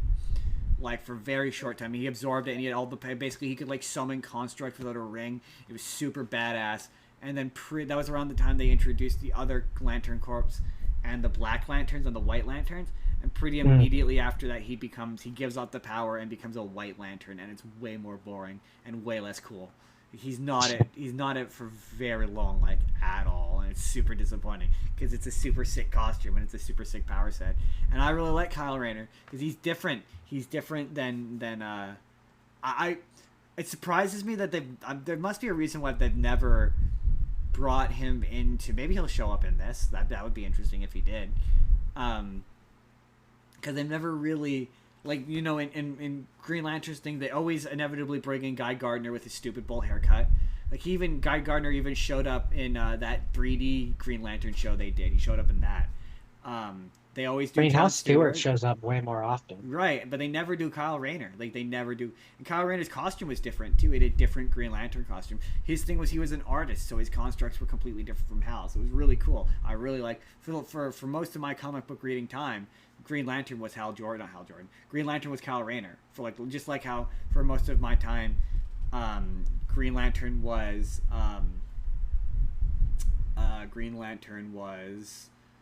Hal Jordan. Flash. The Flash was Wally West. Wally West. Yeah, the Flash was Wally West. Yeah. Yeah, that's because I'm regretting not communicating with Jay. It's okay. That's because the first Flash was over in the Marvel Universe just at that time. Yes, he was. That is a canon thing. That's a canon thing. Yeah. He is technically the Flash. It's the Marvel Universe, but it's the Marvel Universe. Both sides of the coin kind of heavily imply it. So right. So what's the other cut news thing? Well, have we reached the bottom of the proverbial barrel? No. This wasn't cut. This was the last story, but Seth Green announced at Comic-Con they made this show, which was basically George Lucas wanted to do a Star Wars show that Seth Green describes as basically being or George Lucas, I should say. Basically wanted to do The Simpsons, but in Star Wars. Like, that's what he wanted to do. And so he came to Seth Green, and they created a show called Star Wars Detours, which I think you can find clips of it. I don't know if you can find full episodes, but you can definitely find clips of it on YouTube. And it's really funny. It's got the general vibe, tone, what have you, of a Robot Chicken or a Family Guy or whatever. But it's Star Wars. I've seen bits of it. It's actually really funny. But they announced that it's going to be in the Lucas Museum of Narrative Art, which is apparently going to open in Los Angeles on September 22nd. Cool. Yeah. That's pretty cool. I do think that Star Wars does lack comedy. That's not me being sarcastic. I genuinely mean that. It lacks comedy. Like, there needs to be more comedy Star Wars. Like, and it's, well, I like that Lego show. Yeah, well, not even just a Lego show, but there's not just that it's always the Lego shows, but there's another Lego show. I can't remember what it's called, and I don't remember the exact context of it. But there's an episode where you meet young Han Solo, and he's like teamed up with. Yeah, I think that was Tales of something. Or Tales of the Empire. I know what you're talking about, though. Yeah. And it was very funny. It was genuinely very funny, and it always makes me go like, yeah, there's not enough. Like, why can't we have a comedy movie that's Star Wars? Like, Star Trek has no problem making fun of itself, taking the piss out of itself, although Star Trek is kind of a similar situation where, like, they only have the one show that's a comedy. But, like, yeah, like, I keep saying it, I really want that Taika Waititi Star Wars movie to come out. I think that it will be good. Like, I maintain it will be good. But, like, I would love to see a Wes Anderson Star Wars movie. I said that when I walked out of his last one. I can't remember what it was called. I'm totally spacing on it. Asteroid City. After Asteroid City, I walked out of it and I'd be like, I would totally watch a Wes Anderson Star Wars movie. Like, I think that would be really, really, really fun. Wes Anderson Star Wars movie. Wes Anderson directed Fantastic Mr. Fox. That'd be weird. Yeah, no, that's what would make it funny. It had that weird. I'd make it about. I'd make it if I let if I was gonna let him do something. I would be. I think you've suggested a similar idea. If not, then anyways, I would have it be like he would do maybe a show where it was like a Gungan it's Wes Anderson. ship. It's got to be a movie. Wes Anderson's. Okay, it works as a movie or it doesn't matter either way.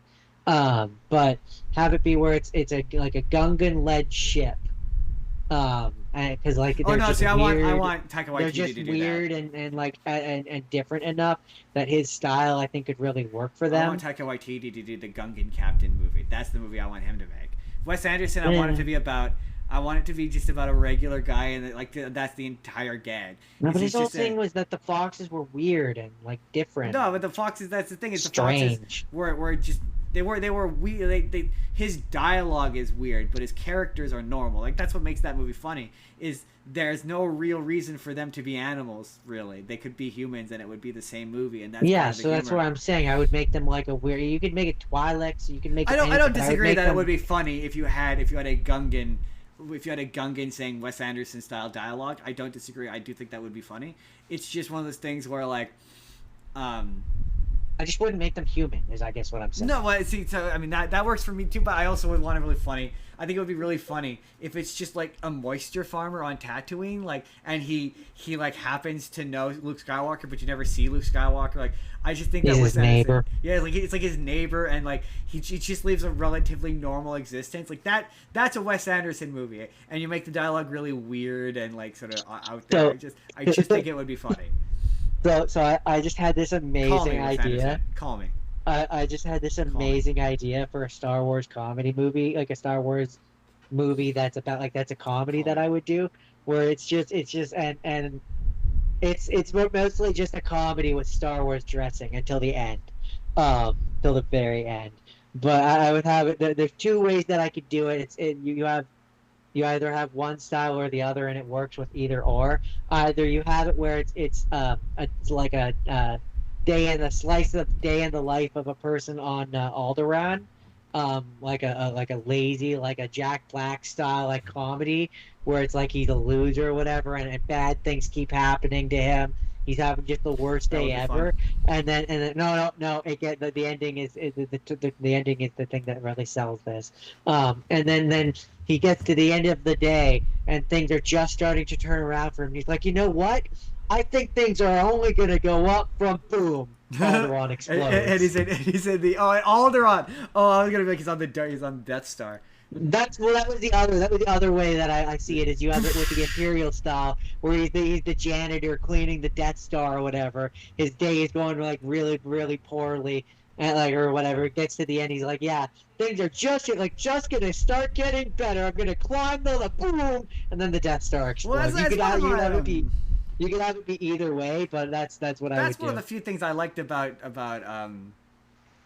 conceptually. The execution of it left something to be desired for me, but conceptually, I like my joke show for Star Wars is always it's just C-SPAN, but it's in the Star Wars universe. C-SPAN is boring political them doing. But yeah, just Senate. Senate hearings. It's just every episode is boring Senate hearings in the Star Wars universe. I think that would be very. But you essentially like almost not like a court show, but like almost like a court show, but for like politics. Well, no, you have no narrative, the Star no Wars nothing. It's universe. just like like when you see the clips of like the American Senate people like standing up and debating or whatever, it would just be that, but in Star Wars. Like but it's only funny for me if you play it 100% straight. Like there can't be characters. It just has to be just C-SPAN. It's just C-SPAN. Like I just think that would be funny. But my other idea, I got it after I watched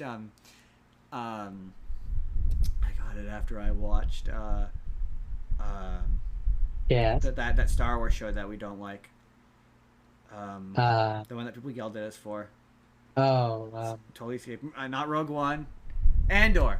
I got the idea when I was Yeah, watching yeah. Andor, where I think it would be really funny if you did like The Office, but it's Star Wars and it's in the Empire, because there's a lot of scenes of that in that show of just like regular people going to work at the Empire, and you're like, oh yeah, right. There's gonna be a guy named Jerry who like He just works in the he office. just works in the office, you know? Yeah, I would have it take place on Coruscant, and I would Right. have it be like them just doing the day to day Right. shit. Right. That would just be very funny. But Either that, or I would make it about like a group, and it's during the Empire days, so stormtroopers are people, not clones. yeah. And I would have it be like a particular like they're just a bunch of Oh, stormtroopers. I would just do The Office. I would do The Office, but like The Office or Superstore or like a show like that. But it takes place with people Right, in the but I'm Empire. saying those are the two. Those are the two flavors that. Yeah, I oh would yeah, no, do. you've got like a Dwight, a middle management. You've got a Steve Carell. One of the guys is a stormtrooper who takes off his helmet all the time. I would have it take place on the Death Star. Yes, absolutely. Have it take place on the And Death then, Star. like, because then them having a bunch of different, like, they're just But Darth Vader a never bunch of shows different- up. He never shows up.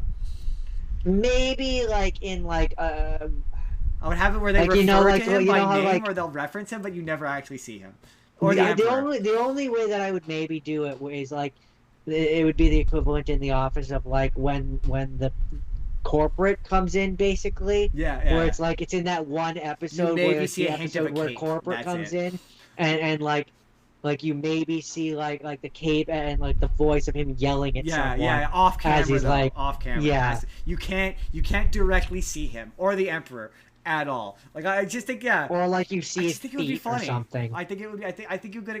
That's the thing about a lot of these franchises. Like, they're if so we're doing it like it's a rigidly- comedy, I see like maybe there's a jokey episode where it's like they're in the bathroom right? and you see his boots or whatever. yeah, and it and he's in the leaves stall. leaves He's in the stall. leaves you questioning So questions funny. that you've never thought It'd be about so before. funny. It would be so. Yeah, a lot of these universes are so rigidly defined by what. Like, oh yeah, it either has to be By the lighthearted and archetypes. childlike, or it has to be dark and gritty. And it's like, what? Why can't we have something in the middle, which is a little lighthearted and a little funny, Silly and a goofy. little silly and a little goofy? Like this universe is goofy. Like we can make fun of it, like and not just make fun of it and stuff for children. Like I'm like, why? Like I get that's because sincerity is like dead to people. I mean, clearly, Justin, this is the universe's sign that you and I need to write a script and make this I movie mean, happen.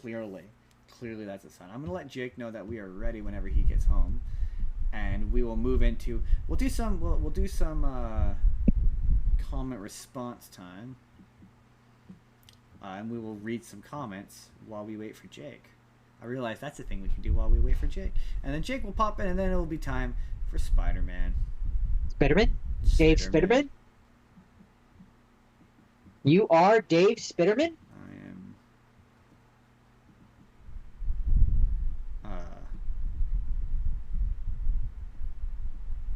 Spiderman. Yeah, Dave Spiderman. There, now he knows we're ready. Anytime. Okay, comment response time, everybody. We normally do this at the beginning of the show. Leave us comments. We like reading them. I like reading them anyway. And we'll read them online. If you're, I've decided this is the new rule. If you're okay or you want me to read out the name of your username, let me know that is okay in the comments. Because otherwise, I don't like reading usernames because people are weird about privacy on the internet, and I don't want to like accidentally dox a person. I mean, I understand they're public profiles, but just for everyone's safety and well-being, we will be cool and chill. Copacetic. We will be copacetic. I'm just opening it up right Neener. now. In reference to us talking about the guy from the Twisted Sister music video being an Animal House, I forgot that when I talked about that movie, that the character, it says, remember how I said at the end of that movie that there's a bunch of text saying what happens to each of the characters? His character goes off to Vietnam where he is shot by his own platoon. So I forgot that he dies in that universe. But this comment says that even though the character died in Vietnam, I believe that in a separate universe, which I like to call the Twisted Universe, he survived and became a teacher and had a family. And that's why he was in the Twisted Sister music videos. It's like that. Maybe he has a twin. Secret twin. I'm just saying. Separated at birth. I'm just And that's who we saying. see in the music video. what I'm saying. A secret, separated at birth, Twin. identical twin. Identical twin. Apparently, it was French-Canadian producers who created Tripping the Rift, which I feel like I knew. I feel like I knew that because it's produced by Cinegroup, and I'm pretty sure Cinegroup is a Montreal-based production company, or was. That sounds likely. Yeah, they've produced other things. Usually, when you see Cinegroup, it's typically like a French dub of something, and you're like, ah. Yeah, like I think they made Yvonne of the Yukon. I think so. I'm pretty sure they also did Donkey Kong. But yeah, now that you're saying it, that sounds like it could be a thing. I'm pretty sure they did Donkey Kong. Somebody that said very that, well could be the truth. Somebody said that the Assassin's Advent Children would work really well as DLC for Revelations, the new Legend of Zelda game. Right. What? Advent Children. Final Fantasy. Clearly talking about Final Fantasy, Jordan. There was a joke. Skyward Sword? What? Exactly. I'm confused now. Exactly. You've lost me. Apparently, Jordan, we got a comment when we said that there is no references to Matt Mercer in the Dungeons and Dragons movie. This person says, "Fresh cut grass was the reference, bro." And I went, I don't know what that is. So I said, was it? Could you explain it to me? He says that. I mean, I know. Okay, so I know that he's the name of Sam's character from Campaign 3. I'm struggling currently. I'm now removed from that movie again. I don't remember the context of when one of them says fresh cut grass. Neither do I. To be able to be like, that's a definite. Maybe I'll have to go and see about. And also, that's such a weird general name that like. Yeah, it's not. Okay. It's not like they said Keyleth, or like an actual name. Like that's where I'm like, I don't remember the context. Like if he's like, we need some fresh cut grass for this spell. Wasn't it like a code word or something? No, that's not a reference. I wouldn't say. Remember. It's been too long since I've seen it. But I don't remember currently. Someone said that Keanu Reeves needs to be in Star Wars. Period. I think I responded to that one, didn't I? I don't know if you did. It doesn't say that you did. Or maybe we read that comment before. That sounded familiar. Anyways. Apparently, the consistent image he does. Of a multi-humped sea serpent with a long neck and snake-like horse-shaped head is worldwide ancient with new sightings and videos to this day. You can suggest this about Nessie, but I would suggest checking on Lake Champlain, Baudet, film 2005, Manzi, photo, Olsen film, etc. There are unknown large animals in the world, though it is impossible for them to be plesiosaurs due to the elongated bodies and tails and non-rigid necks of modern sea serpents and lake monsters. Which, like, also, the temperature of Loch Ness. There's all kinds of great videos on the subject of disproving the Loch Ness Monster that I don't have time for. I mean, we have 12 minutes that we need to kill, but I don't have the time to get into that right this second, Jordan. I mean, it sounds like you have nothing but the time to get into it. But, yes, there's a fact that there's no anything that would be the size to be constituted as the Loch Ness Monster. There's not enough food in the loch to sustain such a creature in any form. Perhaps maybe there might have been back in the day when temperate climates were different, but as of today and within probably the last 100 years, likely not. It could be the Ogopogo. Ogopogo, probably the same thing. Probably the same deal. There's just nothing in Lake Chilliwack. Depends on what they eat. It depends on the size of the Ogopogo is different. I don't know the size of the Ogopogo. I know that the Loch Ness Plesiosaurus or whatever. A big serpent. I just don't know what is an Ogopogo. Lake Chilliwack freaks me out, man. Like I remember swimming in it, and there's this big drop off, and you can't see the bottom, and it's scary as shit. So like maybe on the bottom there could be. I'm not looked into Ogopogo a ton because. I've seen some pretty convincing videos that turned out to be fake, but. So I looked up Ogopogo. Fun fact: did you know that Ogopogo is a lake monster, a legendary lake monster, said to live in Okanagan Lake? Oh, not Lake Chilliwack. Sorry, I meant Lake Okanagan. Sorry, yeah. I did know that. Yes, I thought it was Lake Chilliwack for some reason, but no, yeah, that's right. It's like the Okanagan Lake. Described roughly 40 to 50 feet, 12 to 15 meters. Is it bigger? Is it bigger than the Loch Ness Monster, or smaller? I mean. I I don't know how big the Loch Ness monster would be. Would it be Oh, maybe. roughly 40 to 50 feet or 15 to 15 meters? How big is a plesiosaur? How big I was a don't know. plesiosaur? I mean, you also have a I means to look know, up but Google. you're already Googling. You're Googling Yeah, but already. then now I have to then open a new tab so I can keep both of you're making. I'm on a tablet here. You have a mouse and keyboard. You're Googling, Jordan. You're already Googling. How big is the Loch Ness monster? There it is. Loch Ness monster. Most people who claim to see it say it's about 20 feet, 6 meters long. So the Ogopogo is bigger than the Loch Ness monster? That seems Well, it's impossible. certainly longer. Longer, I guess. Yeah. Jordan. Because like the Ogopogo, as I understand it, is like like a giraffe, like a Dratini. Like a Dratini. This is true. It is like a Dratini. Whereas the Loch Ness monster is a dinosaur. Jordan, sometimes I say things that are wrong on this show, and I rarely Because they're correct myself both because maybe I'm never wrong. But sorry, yeah, you're wrong all the time. Go I'm on. very rarely wrong, so I rarely need to correct myself. But sometimes I need to correct myself. Frequently wrong. Yes. Okay. And I said that Timothée Chalamet won an Oscar as Bob Dylan. I was incorrect. He did not win an Oscar as Bob Dylan. That was wrong. It was actually Adrian Brody who won for The Brutalist that year. I was wrong. And then another person, same video, left a comment that because I did the Mandela effect. I swear to God, he was dead. Like I thought he died. Like I very vividly remember like the radio playing his music in memoriam of him dying. I remember hearing anyway. Who? Bob Dylan.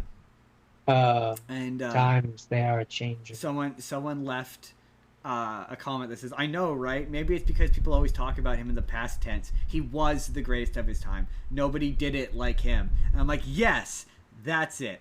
That's correct. That's right. That's what it is." It's like, yeah, we always talk about him in the past tense. And I was like, "Yes." As if he were gone. As if he were gone. I'm like, "Yes, that is it." You know what, Jordan? Because I still have time to kill, we're gonna pull open some comments off of TikTok. No, but they're mean. Not always. Usually. I mean, we gotta answer those allegations that why is bro talking to himself at least once. And Jordan, No, we don't. and just to put that to bed right now, Jordan, how's that weather? Not bad today. It's not bad. It's relatively pleasant. Very fair. Not as hot as it has been. No, not quite as hot as it has been.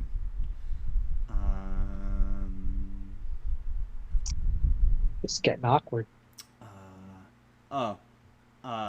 So someone said that Robin Williams would have been in the Star Wars sequels. No, I don't think he would have.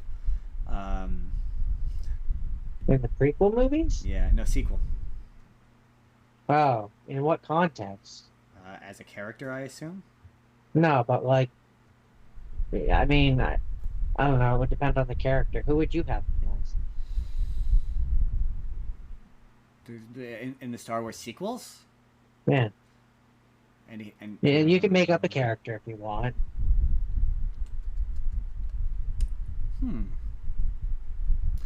I would have him be Jedi Bob, and I would do Jedi Bob in real life.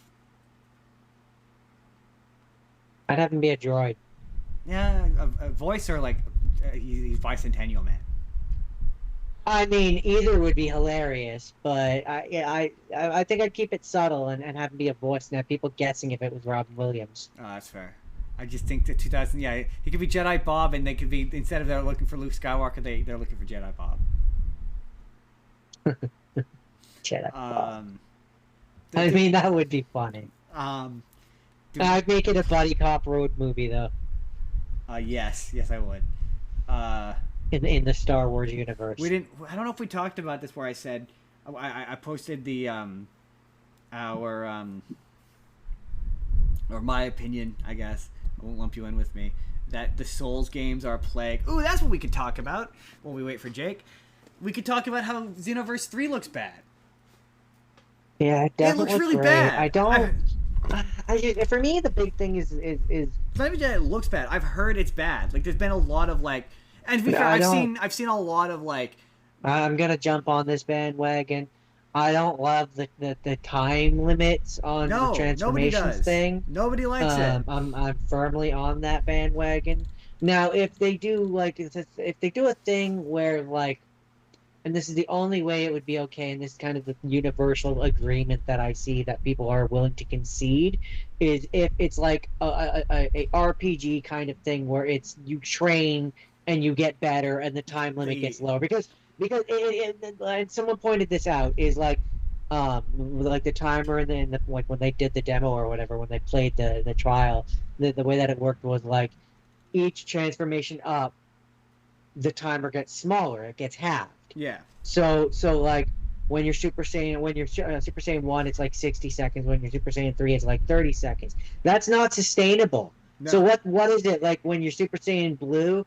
It's 5 seconds, and then when you're Ultra Instinct, it's an instant. Like you're just doing a block. He momentarily turns into Ultra Instinct, right. and then immediately turns back. Like, no, that's not. That makes no sense. They're also insisting that the game isn't forcing you to, or that the game isn't designed to force you. You won't be forced to use the soul projections or whatever. Oh, that's crap. Which is man. a load of shit.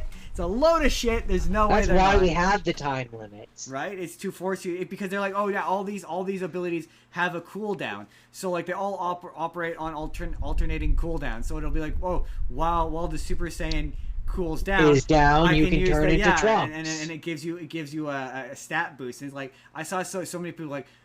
Nobody gives a shit about stat boosts in Xenoverse. That's not why they're. Well, that's not true.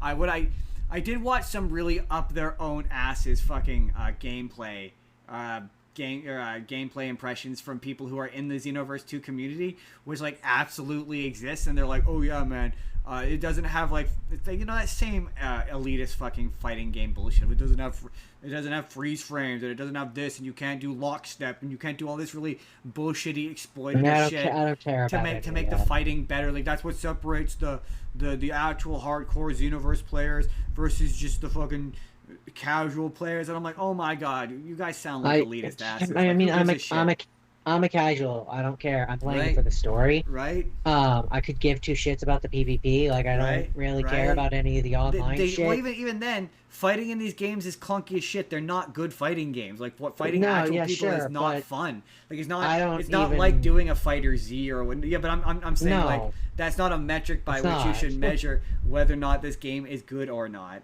Like so, like anytime don't even get me started on my problems with what looks like the story. I saw so many people being like, yeah, the hardcore Xenoverse 2 players got to play it and it's bad, and I'm like, but all of your criticisms are stupid, and like don't matter. They're inane. They're circumstantial. Right, exactly. Like I don't really care. Like I'm a casual. Right. As long as I disagree. I think the story looks interesting.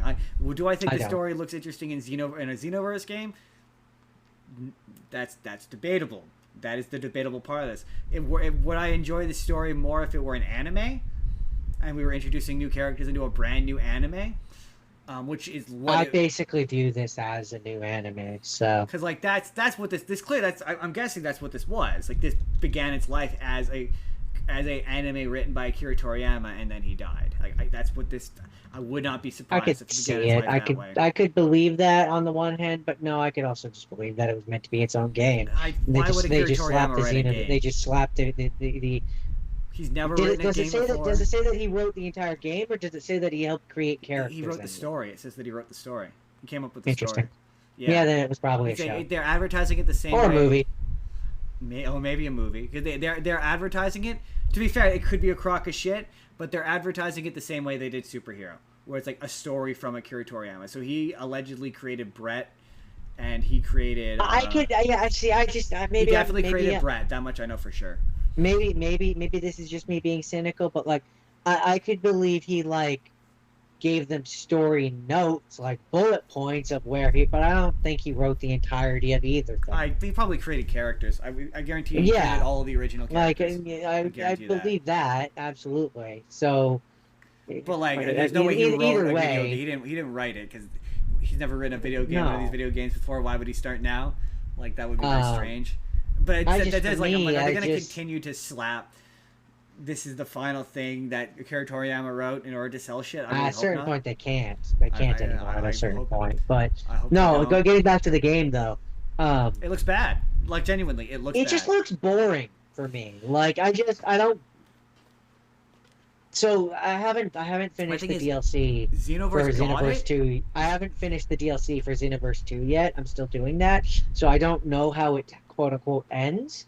But for me, as soon as you remove the time nest, Oh, see, the Eye I of Time, don't care about as soon any of as you that. remove all of that, it's no longer As, Xenoverse. It's as not. I've said before, I have no interest in redoing anything again. Sure, that's great, and that's not my point. My point is that like if they wanted to do what they're doing, which is creating an entirely new game, don't call it Xenoverse 3.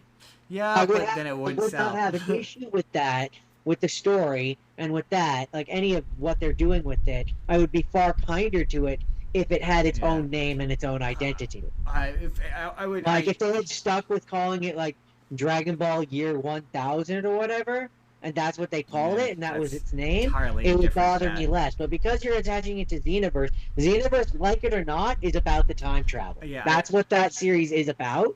I So don't. to me, it just My it thing it's not Xenoverse 3. even if I'm like on the story, I don't really care. I've never given a shit about the story of Xenoverse. I genuinely haven't. For me, that game is 90% That's great. gameplay. That's great for you. For me, But that game is 90% gameplay. It is the closest equivalent to what's the word I'm looking for? Dragon Ball Online. Yes, but I was power fantasy. I care more about the power fantasy elements of it, of pretending I'm a Dragon Ball character, the RPG, pretending I'm a Dragon Ball character parts of it. I don't care about going back and stopping Cell from doing an Android Saga. Don't care about any of that. And the Xenoverse 2 perfected it. Like it, and I saw so many people say this of why not take what was working and make it better as opposed to scrapping it, or maybe we said this as a why are companies so dead set against building, like build on top of the thing you have. That like Xenoverse 1 sucks. You have Guys, a great foundation. It's not good. You improved upon it in Xenoverse 2. You pretty much perfected it. Give me better articulated transformations. Give me Super Saiyan 4. That's what people want. I want Super Saiyan 4. I don't want to be Trunks. I don't. If I want to be Trunks, I play Spark. The thing that frustrates me about that is I don't want to be Trunks or Vegeta or Piccolo. If I wanted to do that, I play Sparking Zero. Like it's frustrating that you guys are pushing Sparking Zero so hard, and then you're trying to turn like all of the UI of Xenoverse 3 looks like Sparking Zero in a bad way. I didn't think Sparking Zero was very good. I thought it was a worse version of Xenoverse. We said that when we played it. We were like, it's a worse version of Xenoverse. Like it's just a worse version of Xenoverse. What? I said it was a harder version. And it's hard, exactly. It's like I'm not like I know there are people out there who are playing these things for the challenge, and like sure, but that's what Fighter Z's for. Like that's what that game could be for. That game can be for being an actual fighting game. I don't want I don't want this to be a fighting game. I want it to be a simulation game where I simulate getting to be a Dragon Ball character. Like no, I don't want to be Goku. I don't want to be Goku. I have no desire to be Goku. I never pick Goku. For me, unless it's like I'm in Xenoverse 2 and I need to beat something easily. Then I pick Goku. Well, for me, it's like I don't mind having the. This is where my issue with the turning my character into these characters thing is like in Xenoverse 2. That's what the parallel quests are for. Exactly. If I wanna play as normal Goku, or I want to play as one of the other weird variations of Goku, exactly. I do that in the parallel quest. When I'm playing my character, I don't want to turn into Goku. If I wanted to play Goku, I'd select Goku. Exactly. Like, why are we? It feels like we're reinventing the wheel for no reason. A wheel that doesn't need to be reinvented, and like the audience overwhelmingly hates it. You had a car, and now you have a 5-wheel car. Right. You're like, why do I have a 5th wheel? I don't need a 5th wheel. Like, it's not necessary. Wheel. The 4 wheels are fine. It's not contributing anything to it. The 4 wheels were doing a fine job. Like, why are you? I have a car, and you've handed me a bicycle. And then there's also my story issues. You've handed me a bicycle. I don't want the bicycle. I have a car. I don't need your bicycle. Why would I want your bicycle? And that's the thing that I don't get about like design decisions like this baffle me, because like the entire community hates it. Overwhelmingly so. Hates it. I don't understand It's a simple fix too. I just don't understand why they thought this was a good idea. Like, I don't understand who was like, you know what they're gonna love if we put timers back, if we input this gameplay mechanic where they turn into Piccolo. The guys are gonna want to turn from their original character into Piccolo. Who said that out loud? I want to know who said that sentence out loud, because nobody wants that. And then they put it out and they announced it as a gameplay mechanic, and the audience fucking hated it. And then they're like, I've seen so many really funny videos of like them. They apparently streamed the gameplay on Twitch, and the chat was just eating them alive, and they ignored it the whole time.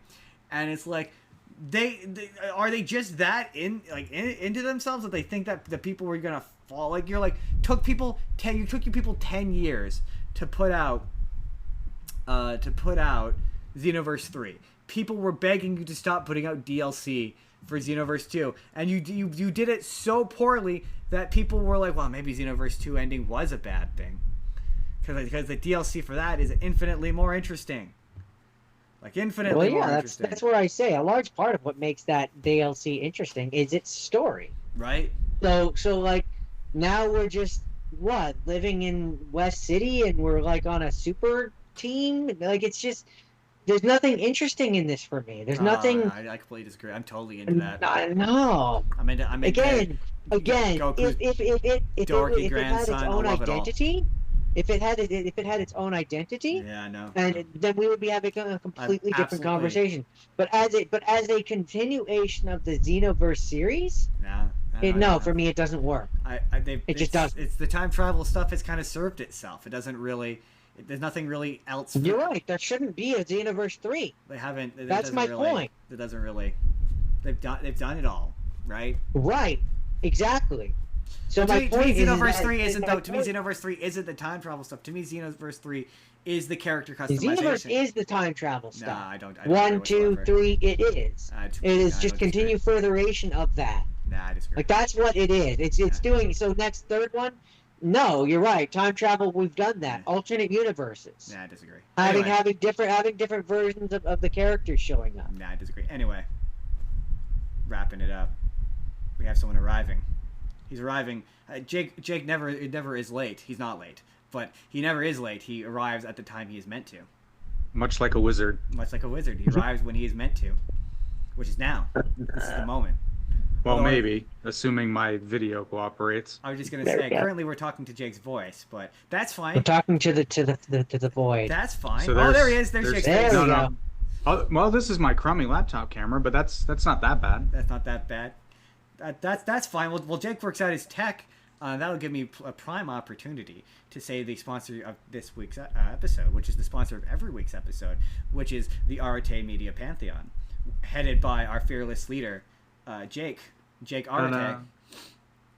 I wish my last name was Arate. Much cooler than Bogart. Bogart. Yeah. Bogart. I always fear I'm gonna fuck up the pronunciation. It's okay. Everybody does. Did when you were a kid? Was it okay? It works. I'm not gonna say shit. when you were, I know it's the Spur of the Moment podcast. We live for tech issues here. They happen frequently. When you were a kid, did anyone ever call you Bogey Jake? Because that just feels like a natural. No, but there was one person that referred to me as Bogey. Really? Oh, see, my whole life it was you're just in time. That was my whole life. You're just in time. Just in time. I would prefer. You're always my just in case. I like that. That's good. I'm okay with that. I'm good with being a just in case. Or perhaps you may, as a wrestling fan, you might be apropos to just incredible. Oh, I like that as well. That's a real wrestler, by the way. I like to refer to myself as nobody's favorite substitute teacher. That's. Oh, I don't agree with that. You would have absolutely been my favorite substitute teacher. Oh, that's nice. That's nice. I feel like if I was a substitute teacher, they'd be like, "Oh, we're gonna make that one cry." I mean,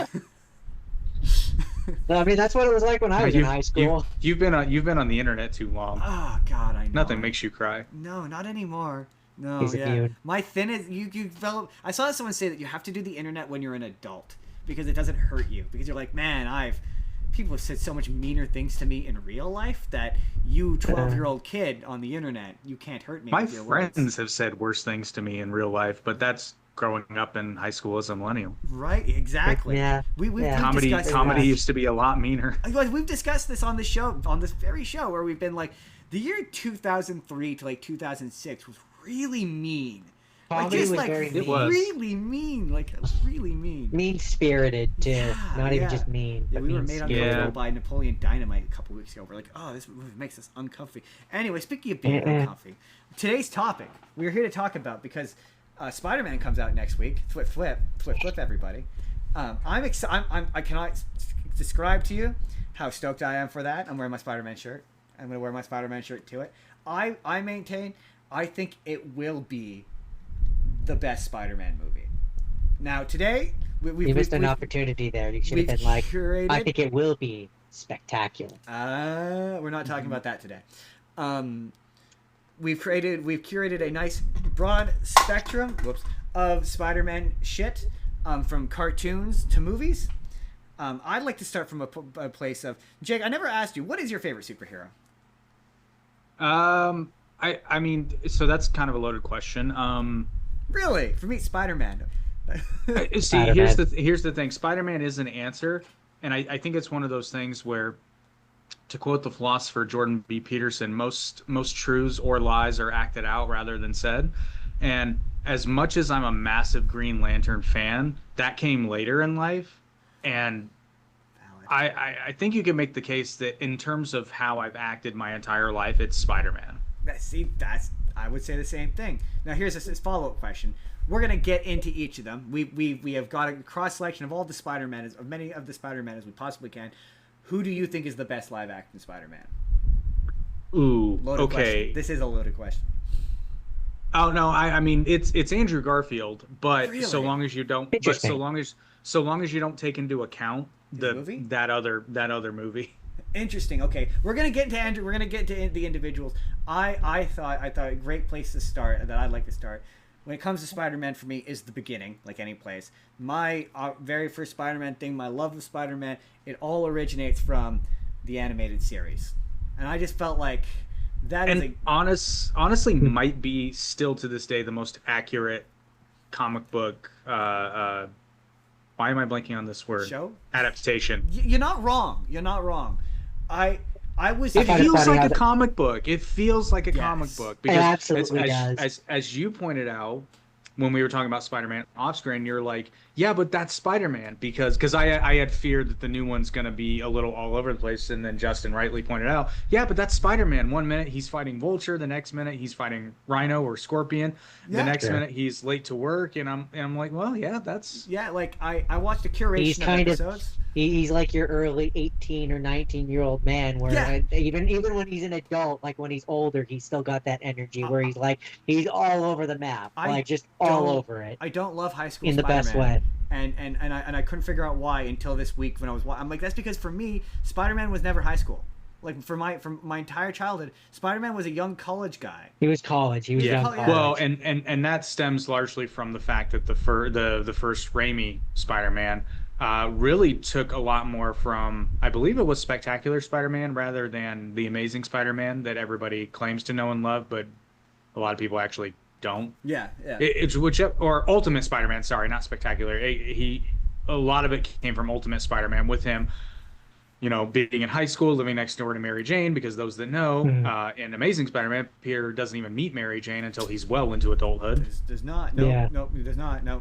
That's true. Yeah, and that's where the Face It Tiger, you just hit the jackpot. You're talking about the comic book run, The Amazing Spider-Man. You mean, right? Correct. Yes, Yeah, not the movie. Not the movies. Yeah. Yes. Yeah. Absolutely. He doesn't meet her till. Same thing with Gwen Stacy. He doesn't meet her till like well into it. Yeah. I'm not there's a few things modern Spider-Man. We're gonna touch on them a bit today. I don't love Spider-Man's origin being connected to Oscorp. Because it's at your point, you're like, why doesn't Norman Osborn figure out that he's Spider-Man? Wait, you're saying that Norman Osborn, you did all these experiments on spiders, spider DNA, and radioactive spiders, and then a guy with spider powers inexplicably shows up? Wow, What Well, a but my first coincidence. instinct, Well- my first instinct would be it's somebody that's working on the project. That's what I'm to be- saying. well, but to be Uh, fair, I mean, I would have never guessed that a high school student would have gotten accidentally bitten by a spider. True.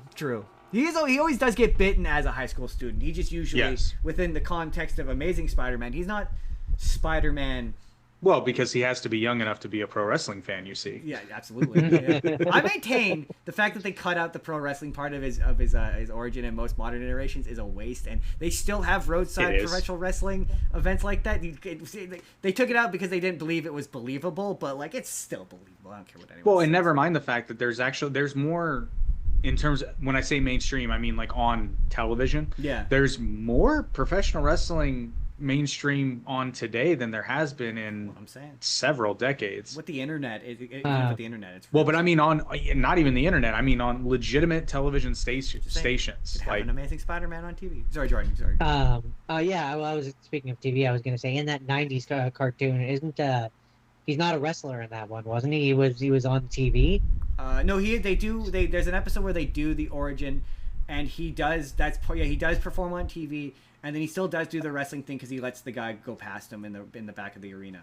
So he just he still does. He does both. But me and Jordan had a riveting discussion where I said skip all the origin shit, and I could never figure out why I don't care about Spider-Man's origin, why I don't need to see it on screen, and it's because this cartoon doesn't start with the origin.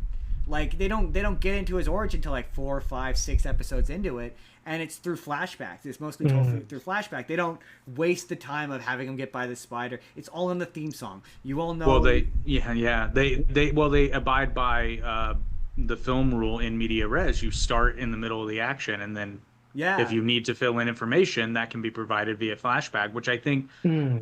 There's a lot of superhero movies. I'm not going to say they get it wrong because sometimes origin stories are done really well, but I mean, that's a genre of filmmaking where you kind of almost should break the rules because I mean, let's face it. Maybe excluding Batman or like your super duper mainstream ones, like most superheroes, you're not making that movie for anybody other than an existing fan base. pretty well. Yeah, exactly. And they already know. Like they know he got bit by a radioactive spider and he gets sick and Uncle Ben gets killed. They know.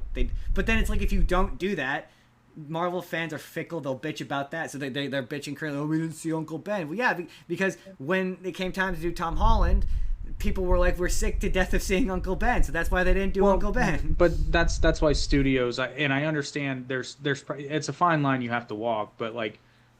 Again, this goes back to pro wrestling.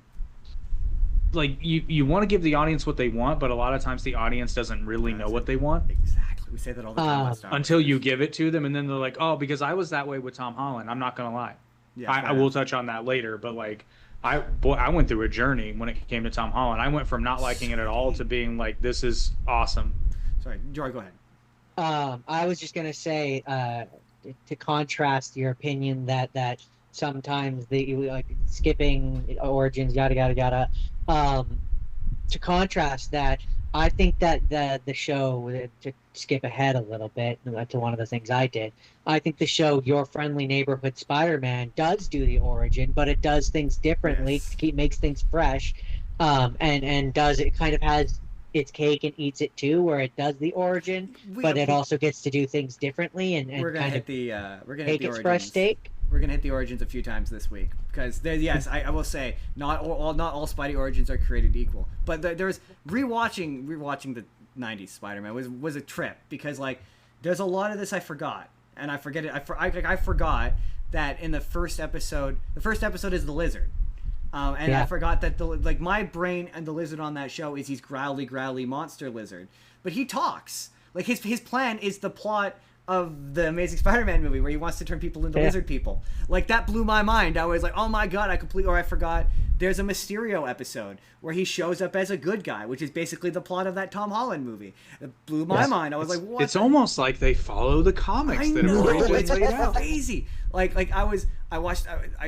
No, that show was very accurate. There were some frames where it was like pretty much shot for shot from the comics. A lot of stuff. It's funny because it's a feedback loop because a lot of the stuff of like Venom, for example, comes from this show. So like him turning Spider-Man evil, the him being a space alien, all that shit. All comes from his antagonism towards Eddie Brock. Like, Eddie Brock in the comics wasn't really much of a character. He was kind of a muscle bound meathead. He didn't have a specific beef against Spider-Man in the way that he does in this show. The thing that got me this time was I forgot he's played by Hank Azaria. Like, as a kid. As a kid, you wouldn't even notice that it's Mo Sizlak as Eddie Brock and Venom. But I'm like, holy shit! Now that you're saying that, now I can picture it. Yeah, that's weird. Yeah, every third character is just Hank Azaria. It's really fun. And then every second character is Jim Cummings. Like, every second one. Like, he's Shocker. He's a bunch of random thugs strewn around the show. The one with the purple mask. Yes, he's the one with the purple mask. Yeah, that's my favorite. The run of 3 He just sounds like Tigger. It just sounds like Tigger, exactly. That's one of my favorite moments where Kingpin is trying to sell the Prometheum X to the two thugs. Yeah. And they're just random guys in masks, and you're like, I just feel like there's more better people, like governments or like better suited criminal organizations who could have paid more money than 1 and 2. It also still contains my favorite Spider-Man line of all time, which is "Get back here, Shocker." Get back here, Shocker! I'll hunt you to the ends of the earth. I'll hunt you to the ends of the earth. Also, it's the first Spiderverse thing. The end of the show contains the various versions with the of spider armor, which I had the physical toy of, yeah. And like the mask would flip up and you'd see the face and stuff. It was really cool.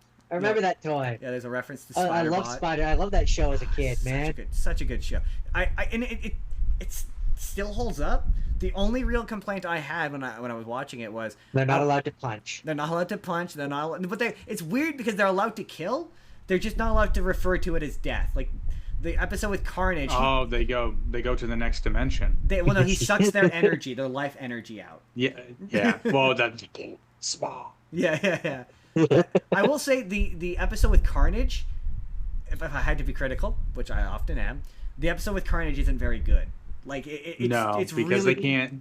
they can't go Carnage. Like they can't. Yeah, they can't go full Carnage, and it's also it's messy because it pulls in story elements from the previous storyline with Mordo and Doctor Strange, and it's the only reason why I know who Dormammu is. Where it's like there's still this stuff with them and Mary Jane's dad that's a holdover from one cool thing is one of the reasons I love serialized television is because this show is so serialized where it's constantly building on the events of the previous. So like when by the time like a comic book. Yeah, like a comic book. Yeah. It's so weird. It holds up. Like it's crazy how much that show holds up. How much who could have seen that coming? It's still the animation still looks mostly good. There's a couple of off-frame moments where like Carnage doesn't have a face, but like it for the most part it still looks good. Like I was consistently impressed by it. I was like, you know what, I might sit down and actually watch this, like just for fun, just because I like this show. It's just a good time, right? I kept looking for episodes and I was like, ooh, there's that one, ooh, there's that one, ooh, there's that one. Anyway, I mean, not for nothing, any theme song has a sick guitar track. You know, that guy from Aerosmith, right? Yeah, that guy from Aerosmith. Not Steven Tyler, mind you, but they couldn't spend the money on the. I always thought it was Steven Tyler. No, it's the guitarist. The guitarist from Aerosmith does the music. But the soundtrack is great. Not even just the electric stuff, but the score is always good. Like it always has that like when they build in the theme song. And yeah, every version of any villain I know all comes like I kind of forgot that this is the reason why I know who Doctor Strange is. Otherwise, who the fuck would know who Doctor Strange is? And the X-Men. And the X-Men. Yeah, and the X-Men. The X-Men episode where he teamed up with well, I mean, X-Men had its own really kick-ass show with that's true. With an equally kick-ass theme song. It really did. It really did. But I always loved this more. I liked X-Men. I love Spider-Man. Like, it's not just... I don't want to take anything away from X-Men because I like that show too, but I just don't like it as much as... I mean, they're very much made in the same breath, though, because X-Men 2 was heavily serialized. It's got, for the most part, it holds up, minus some janky animation. It's got a little bit. But it's first. A little. It came before this. That's the thing. This is true. Yeah.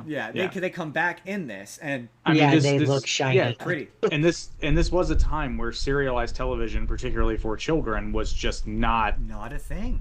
No. And like they reference, like I about floored it in X-Men when the Morlocks came back, and I'm like, oh, they from a while ago. Yeah. Mm-hmm. Well, like There's the or Hydro Man. or Hydro Man, or like there's yeah, Venom is a character. He shows up in season 1 of the show, and then he comes back in season 2. Like that you're like, holy shit, there's that guy, and it doesn't, It's like, not just a one-off. it doesn't feel the need to be like, oh hey, it's Venom. Remember that time that, and then overly explain to you the events of what's about to happen. Like, it doesn't do that, and because they know the show's on.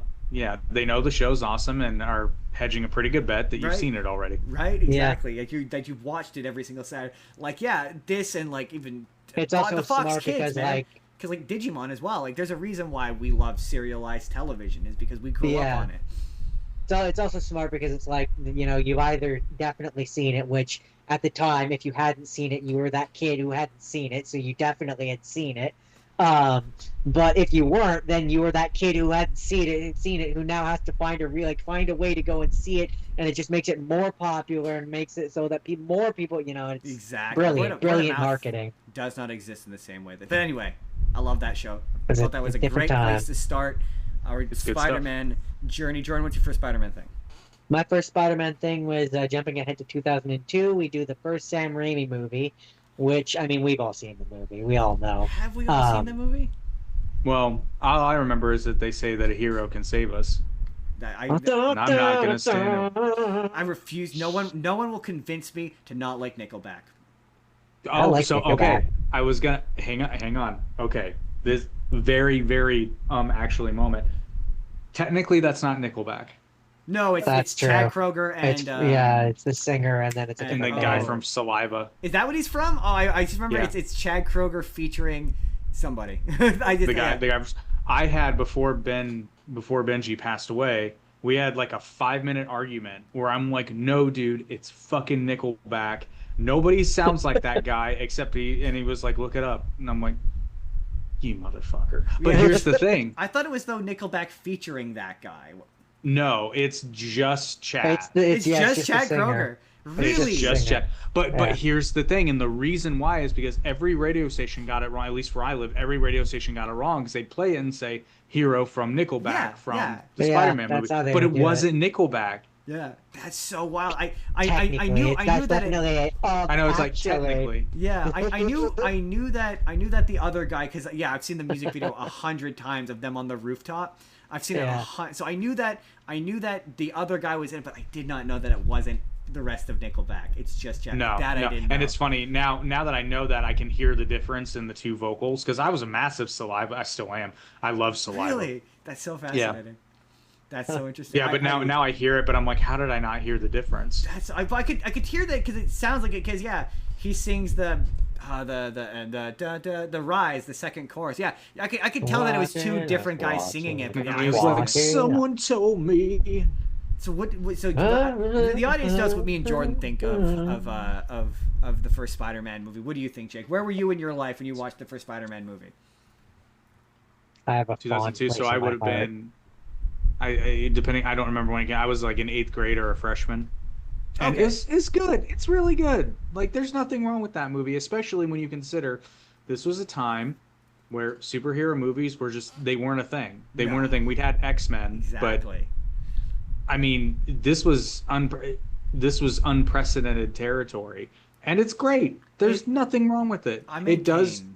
It does draw a bit more from Ultimate Spider-Man than I would prefer, but I understand why they do it, because they're marketing it to younger audiences and who can't identify with a high school student that gets superpowers. Like that, and Sam Raimi was a big fan of 1960s era Spider-Man. He really that's why he wanted Sandman. That's why he uses Green Goblin, Doc Ock.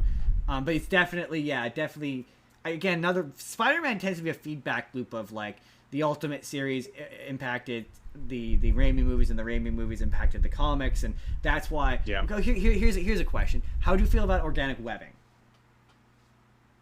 I don't love it from a purist standpoint, but I also understand why they did it.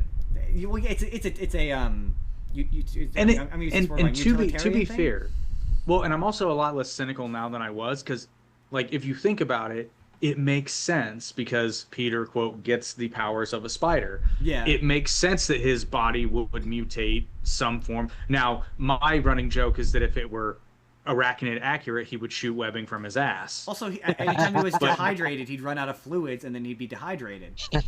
I mean, yeah, but I there. love the visual of Peter being like, "Get back here, you," and then just swinging. Yeah, it's so funny. it makes sense. It makes sense that he has them in the hands, but I understood It also it makes from sense when once you become aware that Sam Raimi is really into horror. So the idea that it would be like a body horror thing, where it's it's coming like in the mental image of it, it makes sense in that regard too. Yeah, he loves his body. it's horror. a practical issue. But in the comics, it's a bit of a MacGuffin, so that Spider-Man can be put in peril because he runs out of webbing, or the villain crushes his. But I think that adds to the drama of being Spider-Man. Like does. Not to we do the jumping ahead thing. Not to jump ahead, but there's a bit in the 2017 animated series. We're gonna talk about that show, but there's a bit where Miles Morales becomes Spider-Man. Spoiler alert. And he's like, I'm waiting for my webs to come in, and he's trying to web, and nothing's happening. And so he's just doing the flips and shit, running around, and Spider-Man has to be like, yeah, I make my own. And he's like, shit, basically. The part of the drama of being Spider-Man is worrying about running out of webs and conserving your webs, and webs are expensive. That's part of being Spider-Man. And I think Peter never, the Raimi Peter never has to worry about that. And I think that denies him an element of drama. I think where it takes stakes out of some of the action sequences where he never has to worry about running out of webs. But it gives us that hilarious. No, you're good. It gives us that hilarious scene in No Way Home where they're all freaking out, and he was like, I just do it. Do it. That is funny. Think about it. And it's funny how the comics eventually gave him organic webbing in the wraparound. So I drove ahead. I was gonna say, they also try to get around that in the second one by being like, oh, it's a mental thing. He gets a mental block and he can't do it anymore, and it kind of achieves a similar result. But no, I agree. I'm kind of a purist in the fact that I prefer him to have the web slingers, shooters. Thank you. I do agree that this is the purest form of taking a comic book and putting it on the screen. Just from for me, the thing that has made me love this movie and will make me love this movie till the end of the time is the colors. Yes, God, and back when everything wasn't so goddamn dark. Right? It's bright. It's the best one. There's certain scenes in Spider-Man movies, and I'm gonna point to a couple of them today that are Spider-Man. They are Spider-Man, and I know that when you see it in live action, it feels silly, but the scene where it's Green Goblin and Spider-Man on the roof. And they're just talking, and they're just in the costume, and they're just talking, and he's still wearing the stupid mask. That is comic book. It's Spider-Man. That is Spider-Man. Great. Well, and speaking of things always being fucking dark now, I will never waste an opportunity to complain about Game of Thrones last season, specifically the Battle of Winterfell. You mean the Battle of what's that? Yeah, okay. I can't see what's floored. happening. Because I literally heard so many people talking about it, and I'm like, I can't see anything. No, I can't see a fucking thing. It looks bad. This is horrendous. Not to mention, okay, guys, HBO, you're better than this. You send the Dothraki out into a full-blown charge against an enemy that you cannot see, and virtually none of them come back. Yet later in the battle, you see another Dothraki charge. Stop. Are you stupid or But then again, the wife and I would just watch all the Hunger Games movies, and the last two in particular. I'm like, why are you running at the guys with the guns? You're running at them. Why? You will all die. Wait, so you watched those movies recently? He's a little bit of critical thinking, guys. Come on. Jordan always has the best joke when it comes to... He made the best joke with Hunger Games, and we reference it constantly. It's always funny. It's in the second one. When he found out, because Jordan had never read the books, he knew nothing about Hunger Games, and we were watching it here once, and this wasn't for the show, this was just for fun, and it got to the point where Stanley Tucci is like, or someone says and all the people who did this before have to go do it again in the 75th annual Hunger Games, and just organically Jordan goes more like the 75th annual bullshit games. He's just won. She just won it. Now she has to immediately go back in and lost it. This is bullshit. Honestly, I will say this, not to detract too far. The first Hunger Games movie is actually good. Like Really? it has problems, but I no, still it's disagree.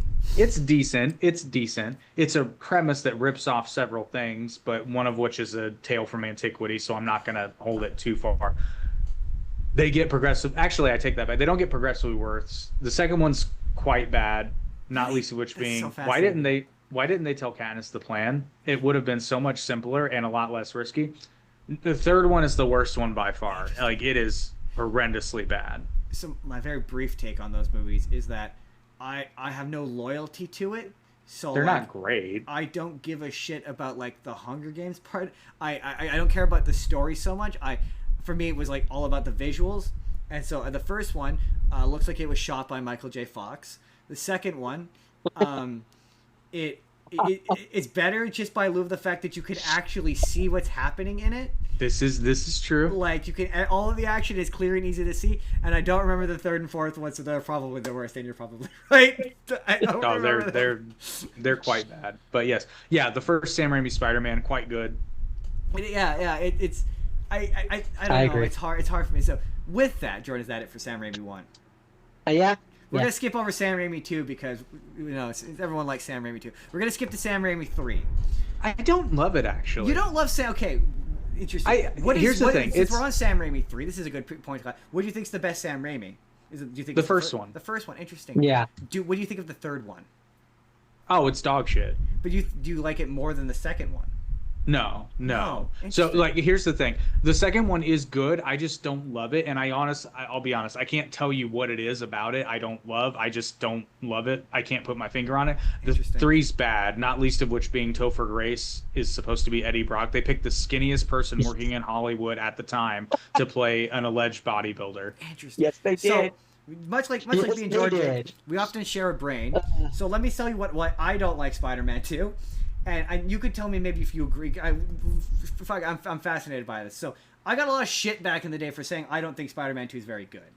I think that it's a bad adaptation of Doc Ock.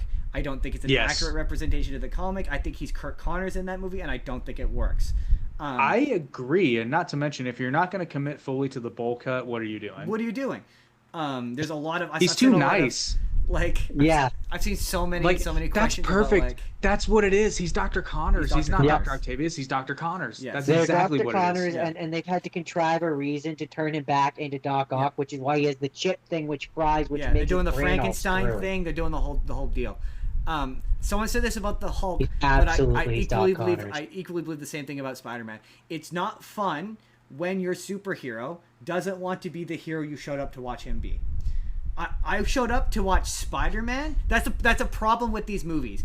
Okay, I think that this is the moment where I'm gonna say it. This is my big hot take. This is his rant. We got to give him a couple minutes. The Sam Raimi Spider-Man is the worst Spider-Man because Spider-Man is not a character in those movies. He never gets to be a character in his own right. He never gets to speak. He never gets to joke. He never gets to quip. Like one of my main issues in Spider-Man 3 is there's a bit at the end where the movie treats Eddie Brock and Spider-Man as if they've had this relationship the whole movie. The movie's written by 3 people, and it feels like it because Peter Parker is in the black suit in like 2 scenes. Like 2 scenes he gets to be in the black suit, and at the end when like Eddie is going for, he's like, Eddie, no, you can't wear the suit, and it implies like they have this relationship. You've spoken to him once, Yeah.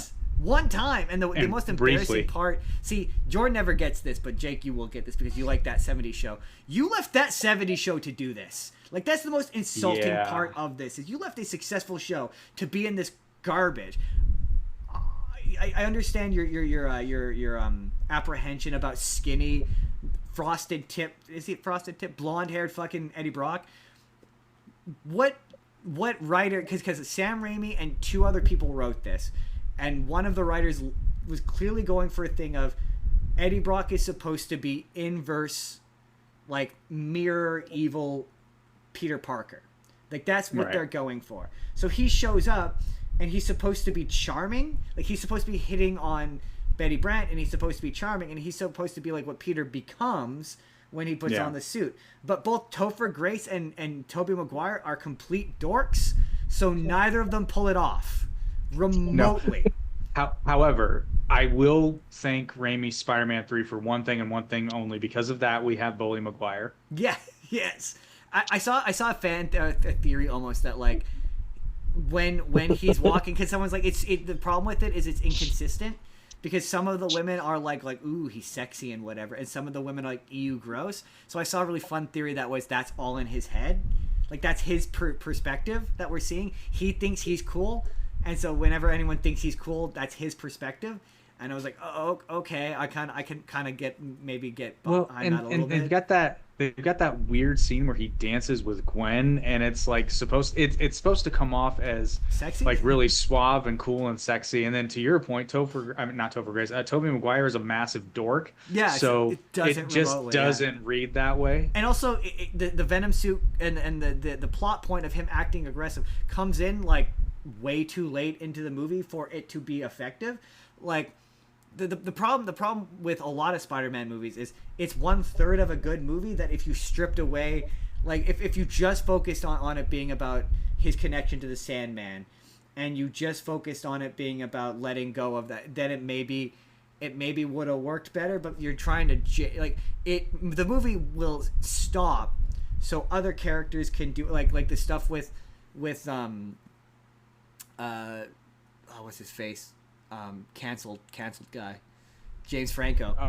James Franco, yeah. All that stuff with him is awful. And then he shows up at the end. Right? Who's the worst? Okay, who's the worst Green Goblin on screen? And why is it James Franco? It's not James Franco. It's the one from Amazing Spider-Man. But at least he's a goblin. Like, at least he gets to be kind of a goblin. He's not supposed to be a goblin. He's not supposed to be a literal goblin. It's a fucking mask. Like, here's the thing. Like, for me, it would have worked better because one of my favorite versions of Harry Osborn is they do the game based on the video game based on the first movie. There's a mode where you get to be Harry Osborn, and it's a lot of fun. It's super fucking fun. And it's after... It's a lot easier, too. Right? It's so much easier. But he picks up the Green Goblin gear, and he's trying to turn the Green Goblin in. That is also why it drives me crazy whenever anyone's like, oh, but Tobey Maguire doesn't clip. But I'm like, but you've never played the video games. He's got one of my favorite Green Goblin lines where he's like, who are you? The Emerald Elf? Great. I love it. It's a great line. But I think it would have been better if, as a way to give him a character arc in this movie, where it would be to have it when he first shows up and he attacks Peter, he's in the lame Goblin 2 costume.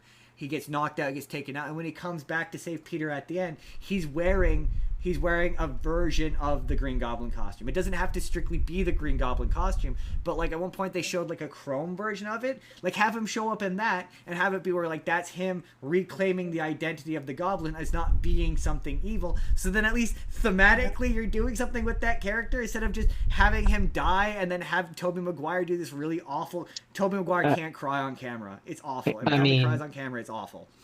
I mean, if I'm putting him in a goblin costume, I want the rubber mask. Sure. Okay, maybe if you want. I want the rubber mask, the silly looking one. But yeah, that's It's just too many. Like there's a lot of really okay ideas. Like these are good ideas. I like these. And it's worth noting that Sam Raimi did not want Venom in that movie. No, and it reads that way. He got forced in. He got forced into it, and it reads that way. Like I think maybe if you had introduced the black suit and just done the black suit. I think I've said this in the past, but it's the truth. If you just done the black suit and like this movie doesn't have any time to breathe, and it's really frustrating because they were gonna make a Spider-Man 4, and the only reason why they didn't make a Spider-Man 4 was because this got criticized for being too jam-packed. But if you like split this in half and pulled out all the Venom shit and moved him to the third one and have Venom be the bad, or the fourth one and have Venom be the bad guy in the fourth one and introduce the black suit in this one. And then, like what I would have done is I would have had it be where for like all of this movie, like maybe the first like 10 minutes he's in the red and blue, he quickly gets the black one. He's in it for all of the movie. He's getting more aggressive, but like not past the point of like, oh, this is weird by the end of the movie. And then you start the fourth one, he's still got the black suit. And then throughout that one, that's when you do the Venom stuff. Like that's what I would have done. I'm also sorry, go ahead, Jay. I was gonna say I think that's what Sam Raimi, under the studio mandate of bringing Venom into the story, I think that's what he would have preferred to do. Yeah, he should have. That's that would have been the probably What do better you thing to do. what do you feel about this movie's version of the black suit? I hate it. I've always I hated didn't it. love it. I've No. always hated it. It's not. It just looks like the other one. It's boring. It's boring. There's nothing like maybe if they wanted to keep the webbing. If and they make had it maybe gotten the white symbol on the front at least, or something, maybe. Yeah. then maybe. Make but... if you want to still maintain the rise webbing and you don't want it to be flat black, because I've seen that they were gonna do the flat black version of the costume, but there's concept of art of it and it didn't really work. I get it. I get maybe not wanting to do that, but maybe make it look more menacing or something. Don't just do it. It's the red suit but black. It's like that's maybe not, make him bulkier or something. This came out when I was 17 because it came out in 2007, and I remember like I was in high school still, and I didn't like it then. I don't like it now. I generally. Yeah. As time moves on, you generally become less and less a fan of the Tobey Maguire Spider-Man as a character, because I just don't think he's enough of a character, like in the movies, and it's so disappointing because I played the second video game for hours and hours and hours, and I was like, oh man, if they just let Tobey Maguire be Spider-Man, like they let him talk with the costume on, it would have been so much better. But anyway. Those games are a lot of fun, though. They're so good. Like, just real talk. They're fun. They're so good. I love the second one. I think part of what the problem is of why he wasn't allowed to quip, and maybe this is just me being wrong, but Sam Raimi did horror. He didn't know how to do like humor. Funny humor? Yeah, maybe. Yeah. Maybe. So like that's why he didn't put those scenes in. Yeah, maybe. That's just my theory. Anyway, that is the Sam Raimi Spider-Man films. I am now the French maitre d' who defeated Spider-Man. Sorry. He teamed up. See, that's my Bruce Campbell. He named Spider-Man the first one, teams up with him in the second one, and then defeats him in the third one. No, defeats him in the second one, teams up with him in the third one. That was it. Right. Anyways, my next one is Spider-Man, the new animated series, which is the 3D one where he's voiced by Neil Patrick Harris, and it is originally it was initially intended to be a sequel to the first Sam Raimi movie. Yes, it was. So it's got a few loose story elements which it carries over from it, like very loose. Harry Osborn's dad, Norman, is dead and thinks that Spider-Man is the one that killed him. I think they imply that Mary Jane and Spider-Man did the upside down kiss in the rain, things like that, like small things like that. But it was produced, I should say, by Mainframe Entertainment, so the people who did that show Reboot, and it came out in America. It was on MTV, and in Canada, it was YTV. I maintain it somehow looks more dated than Reboot at times, which is odd. Yeah, it's one of those things where, because it's New York, obviously, so there's just times where it just looks barren and flat, like because this came out. When did this come out? 2003. Yeah, right around the time when the Sam Raimi ones were around, and it looks very of the time when it comes to TV animation. So just some of the buildings look very flat and very, very low detailed, and yet oddly, like some of the facial animations, like clearly that's where the budget went. Yeah. Because like they look all right. they do with Mary Jane, they're really good at giving her like the big doe eyes, like she dips her head and she's like looking up at him, and like they do a very good job of doing that with the budget that they have. But also some of the fights look cheap as hell. They look cheap. So it's real. Did you watch this show? Have you seen this one? I've never heard of it. You've never heard of it? Oh, interesting. Yeah, it's a 3D animated show aired on MTV. Yeah, NYTV. Neil Patrick Harris. Well, for him, it would be MTV.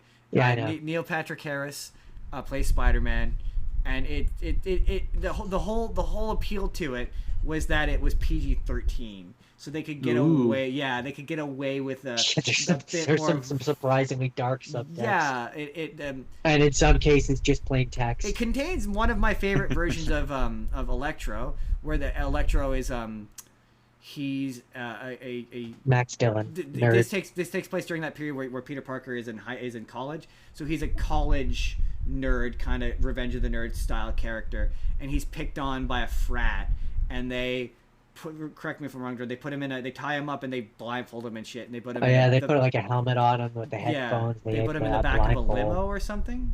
Yeah, and they were gonna take him somewhere to torture him, and basically. They crash him into like cement or something, and that's what turns him into.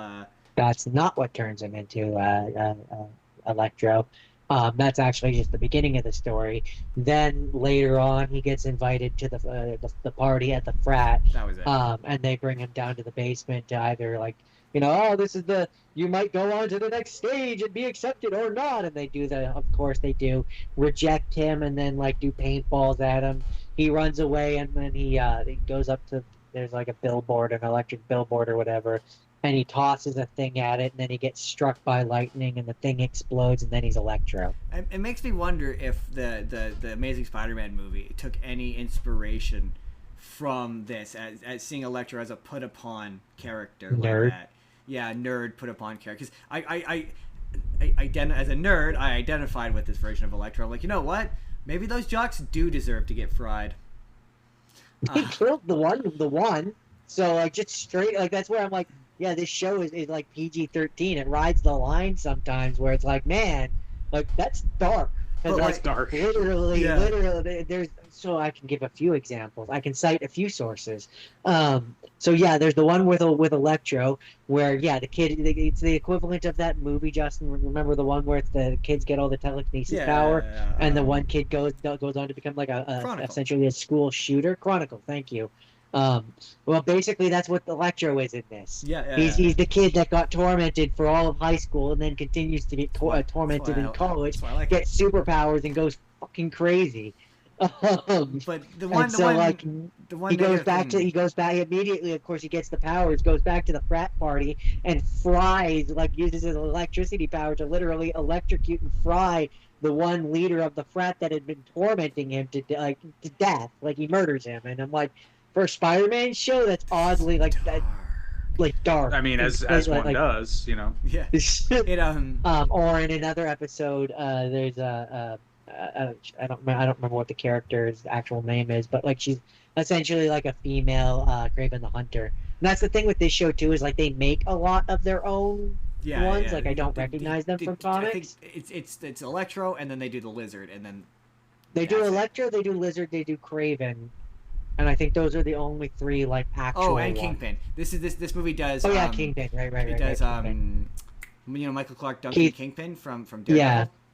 He's in this as Kingpin. Well, he's not. I think it's Michael Richardson. No, I think he might be Michael Clark Duncan. I think it might be played by Michael Clark Duncan.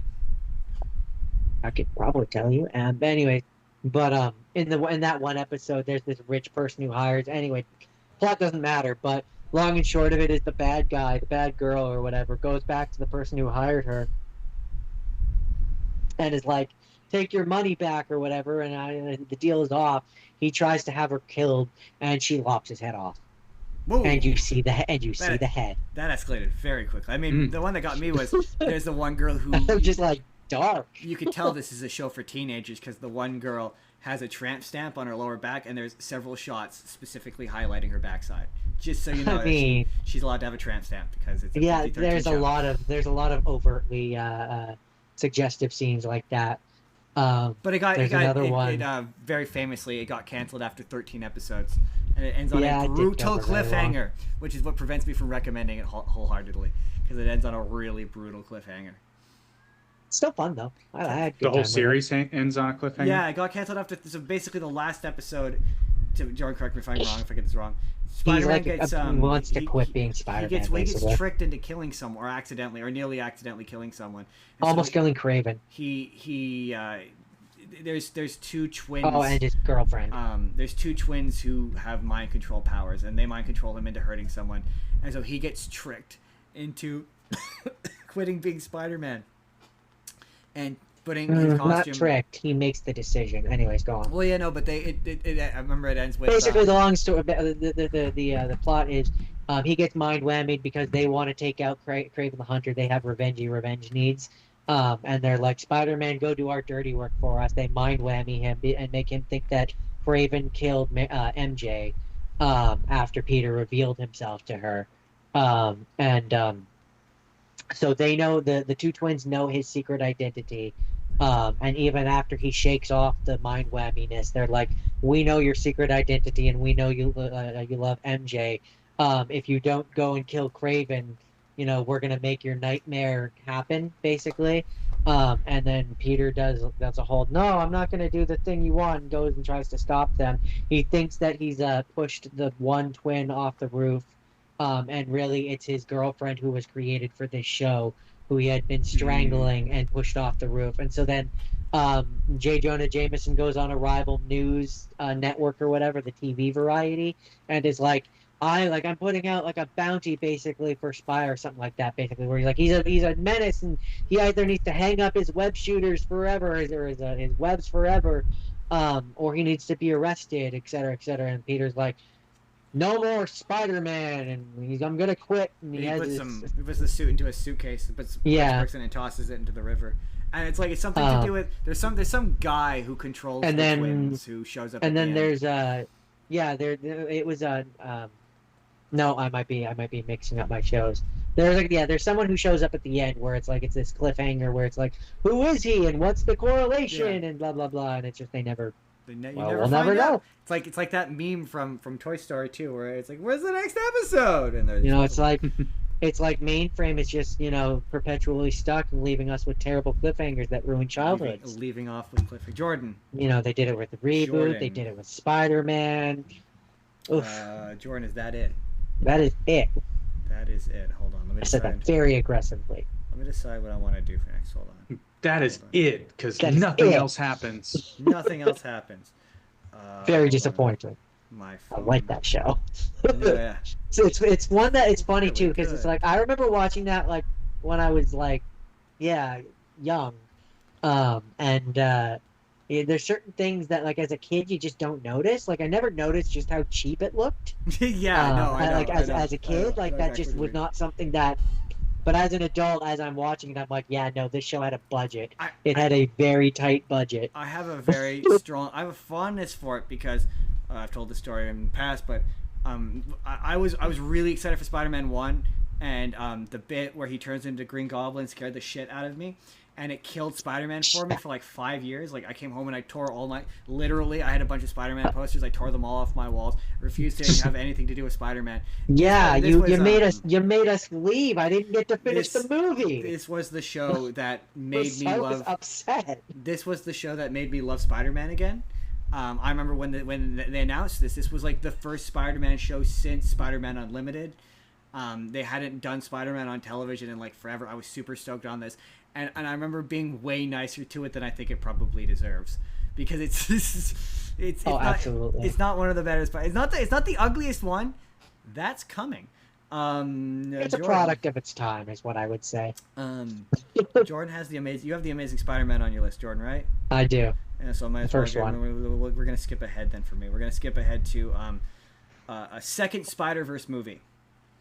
The second Spider-Verse across the Spider-Verse, which is what made Jake famous. Is you had a bunch of videos go viral talking about the Spider-Verse, second Spider-Verse, and this is now the third time I've watched it. I watched it once in theaters and I watched it once for fun. And me and Jordan always say that watching something for this, I don't know if you experienced this, Jake, but watching something for this is just kind of a different experience. Because you start to notice things, and for me, I notice things in the screenplay. When you're watching it critically, yeah. I notice things in the screenplay. I notice things in the writing that I didn't notice the first time. I think I was way nicer to this movie than it probably deserved, because I still think it's great. I still think it's a great movie. I love its use of color. The opening sequence with Gwen Stacy is a really pretty animated, in terms of animation, it's really pretty, because I love how when she's around the dad, it's cold, the colors are cold, and then she hugs him and the colors become warm, shit like that is great. I like how the Kobe Bryant, Hobie the Spider-Punk, I like how he has a different art style. The humor still, and he's animated at a different speed too. Yeah, the humor still lands for me. I said at the time, and I maintain it, it's 40 minutes too long.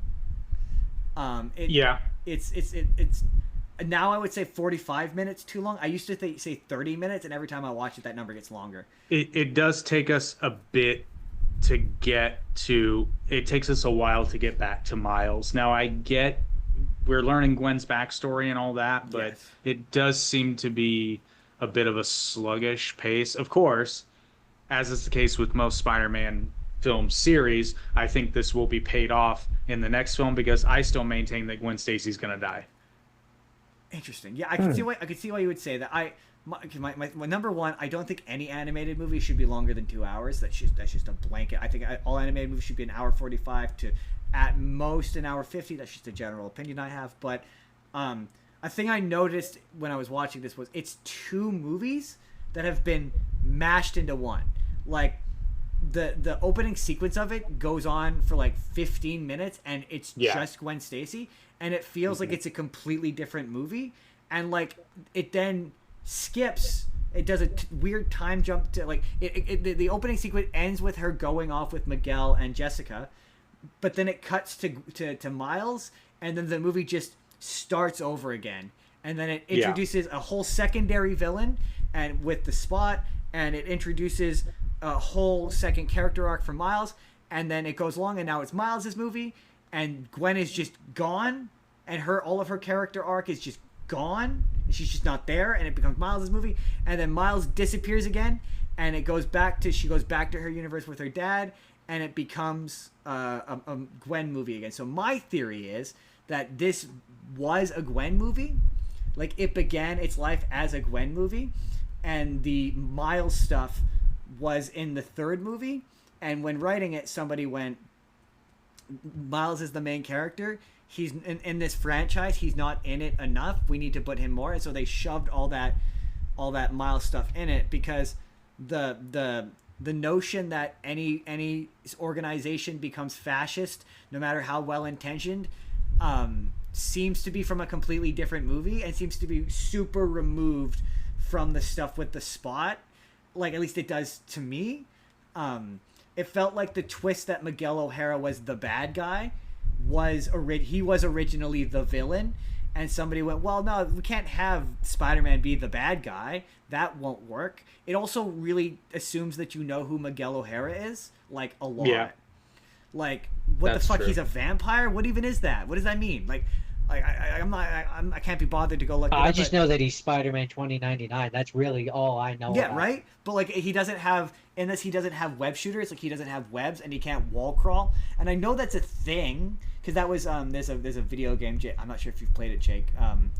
Called Shattered Dimensions. Jordan, is that what it's called? I think it's Shattered Dimensions. Shattered Dimensions.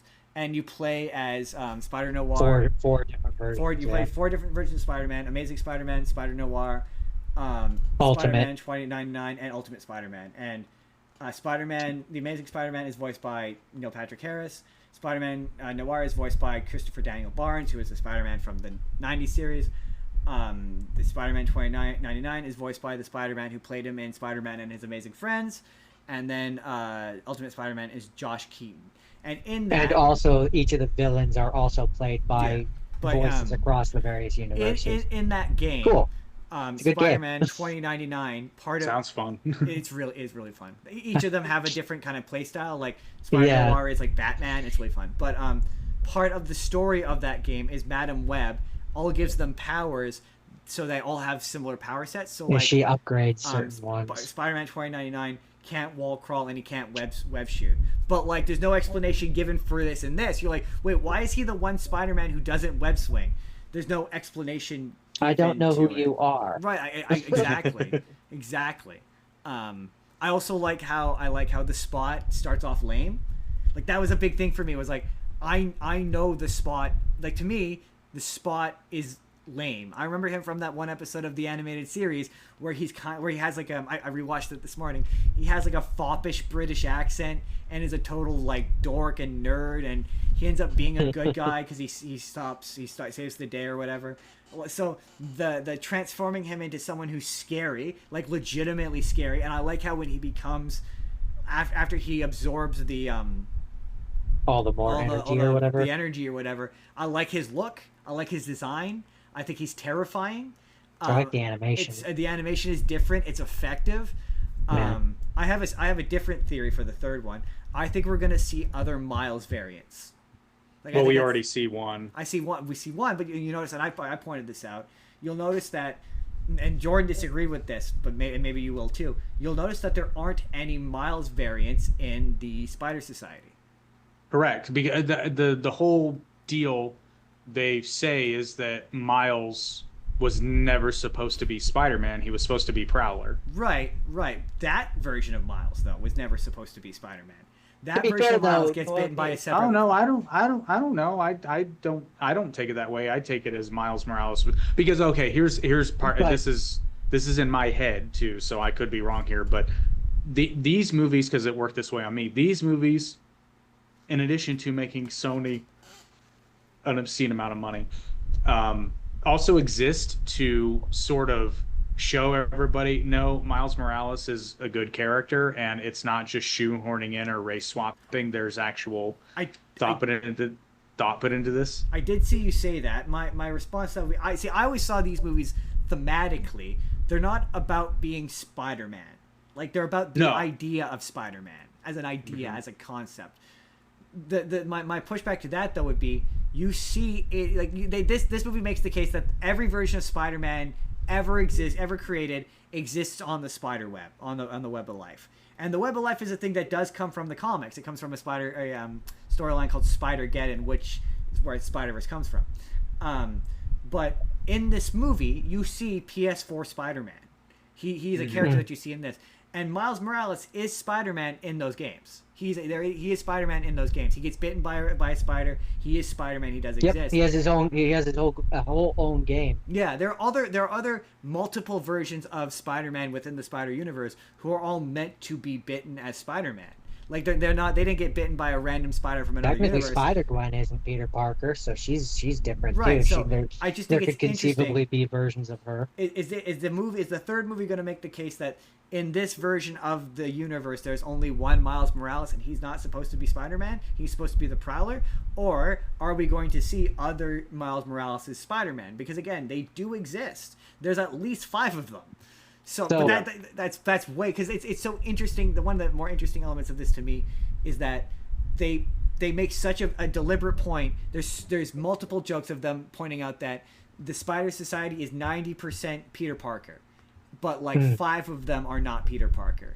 And so it's just so fascinating to me that maybe you're right. Are we going to see you bring up the Gwen Stacy thing? She mentions that all versions of Gwen Stacy die. The Spider-Gwen, I don't believe, has died in the comics, but are we going to see other versions of Gwen Stacy? That is also a question that is worth positing. That's why I love. That's the thing I love about this movie, is it makes you ask all these questions. So, one thing that I could, they could do, I should say, is because we've seen that Miguel O'Hara, the bad one, Spider-Man 2099. We've seen that he's fixated on this idea of like what he thinks it is, like with the incursions and the fixed points and the this and the that, and like the movie presents like that's the absolute truth. But I could see them going a route of, and it's funny, it makes me think of Rick and Morty, but where basically he's curating, pruning, I guess to compare it in Marvel, he's doing a version of the TVA where he's pruning the different branches, so to speak, and so like he's the reason why we're not seeing any, and he's basically got like a central finite curve situation. That could be interesting, yeah, where he's preventing other Mileses from becoming Spider. But that's what I'm saying, where it feels like that idea of Miguel O'Hara was originally the bad guy of this, and then somewhere along the line someone went, but the Spot, we need an interdimensional bad guy, and someone went, what interdimensional bad guy do we have? The Spot. It's a very, my every time I watch one of these, and I'm like, I know this is going to be a video. This is going to be a video. What's the title? And the title of this video is going to be, it's a good movie, but it is marred by a bad ending.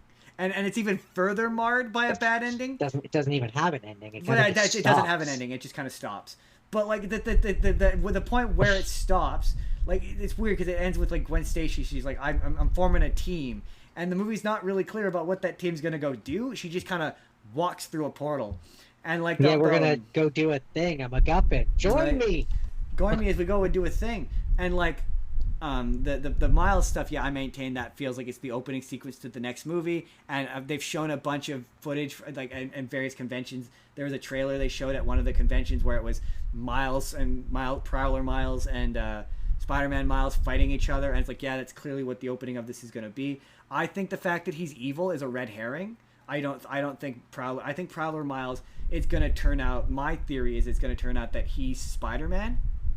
But like in the sense that like he functions as Spider-Man in that universe. He's like, technically Prowler, but he's in the role of Spider-Man. Exactly. I don't think he's a villain. I think that's a red herring. I think he's a Vegeta. Yeah, and I think too, because they kind of plant the seed, and I may have misunderstood, but I got the sense that alternate Miles as the Prowler was the one that was supposed to be bitten. Yes, by the spider. I guess kind of what I kind of got. That was the idea. That's where I'm saying I think we're gonna see other Miles variant Spider-Man.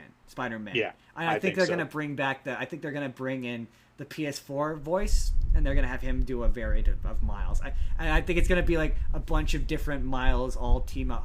I like that. There's so much of this movie that I love thematically. I love the idea that like.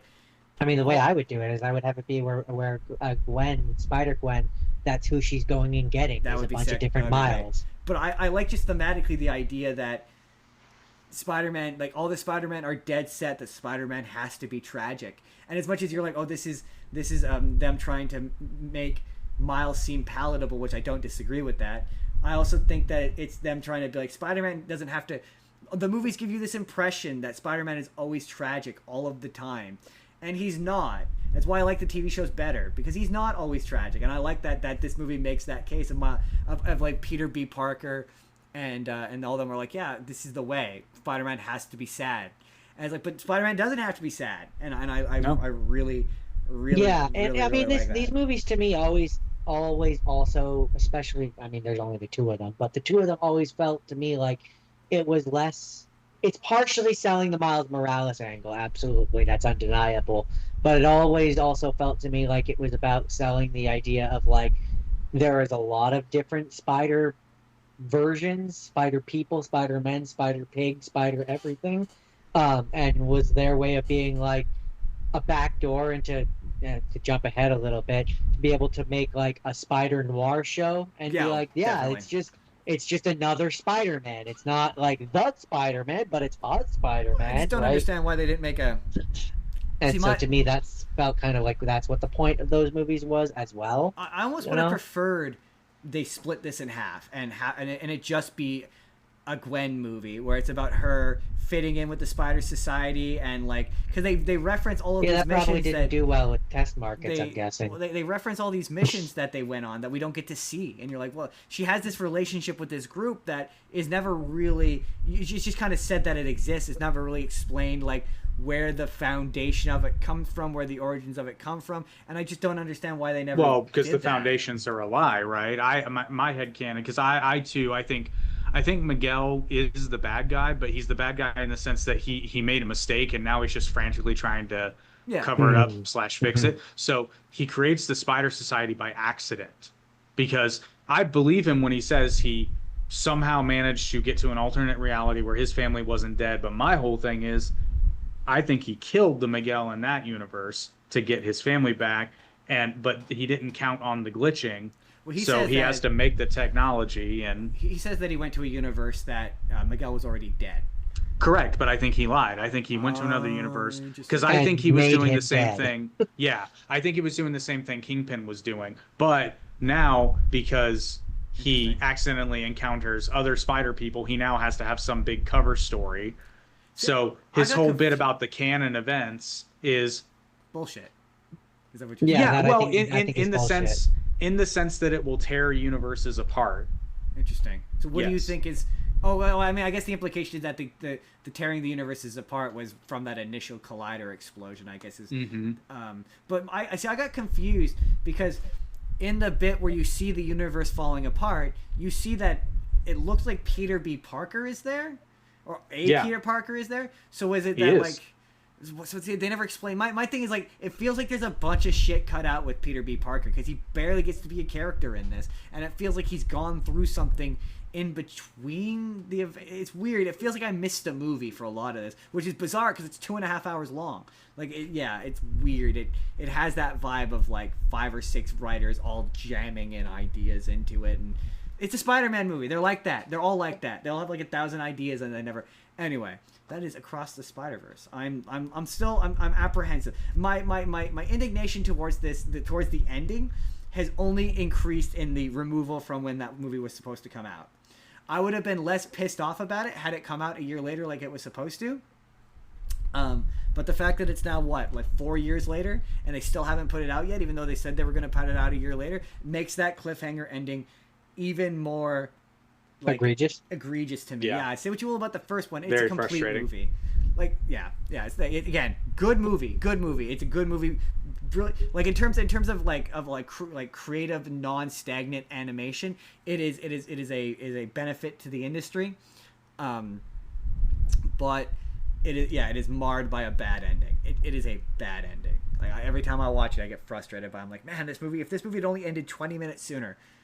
30 minutes sooner. Yeah, that's the frustrating thing that I remember about it is like it has a place where like you could end it here and it's a good ending and it has a resolution, and then they just keep plowing on and it's like, well, now you're just ending like partway through the next movie. Right? Like if they had ended it where he gets sent home, she goes home, she reconciles with the dad, and then it ends there, and then if you want to do that, he's in the Prowler universe and you do a shorter truncated version of that scene as a post-credit setting up the next one, then it's a complete movie as it is right now until that third one comes out. And I agree with you on that as well. It is an incomplete movie. Once that third one comes out, maybe my opinions will change. Maybe I'll look on this more favorably. But as it is right now, I still think the first one's is just better. It's a much simpler, concise movie. Anyway, that's Spider-Verse.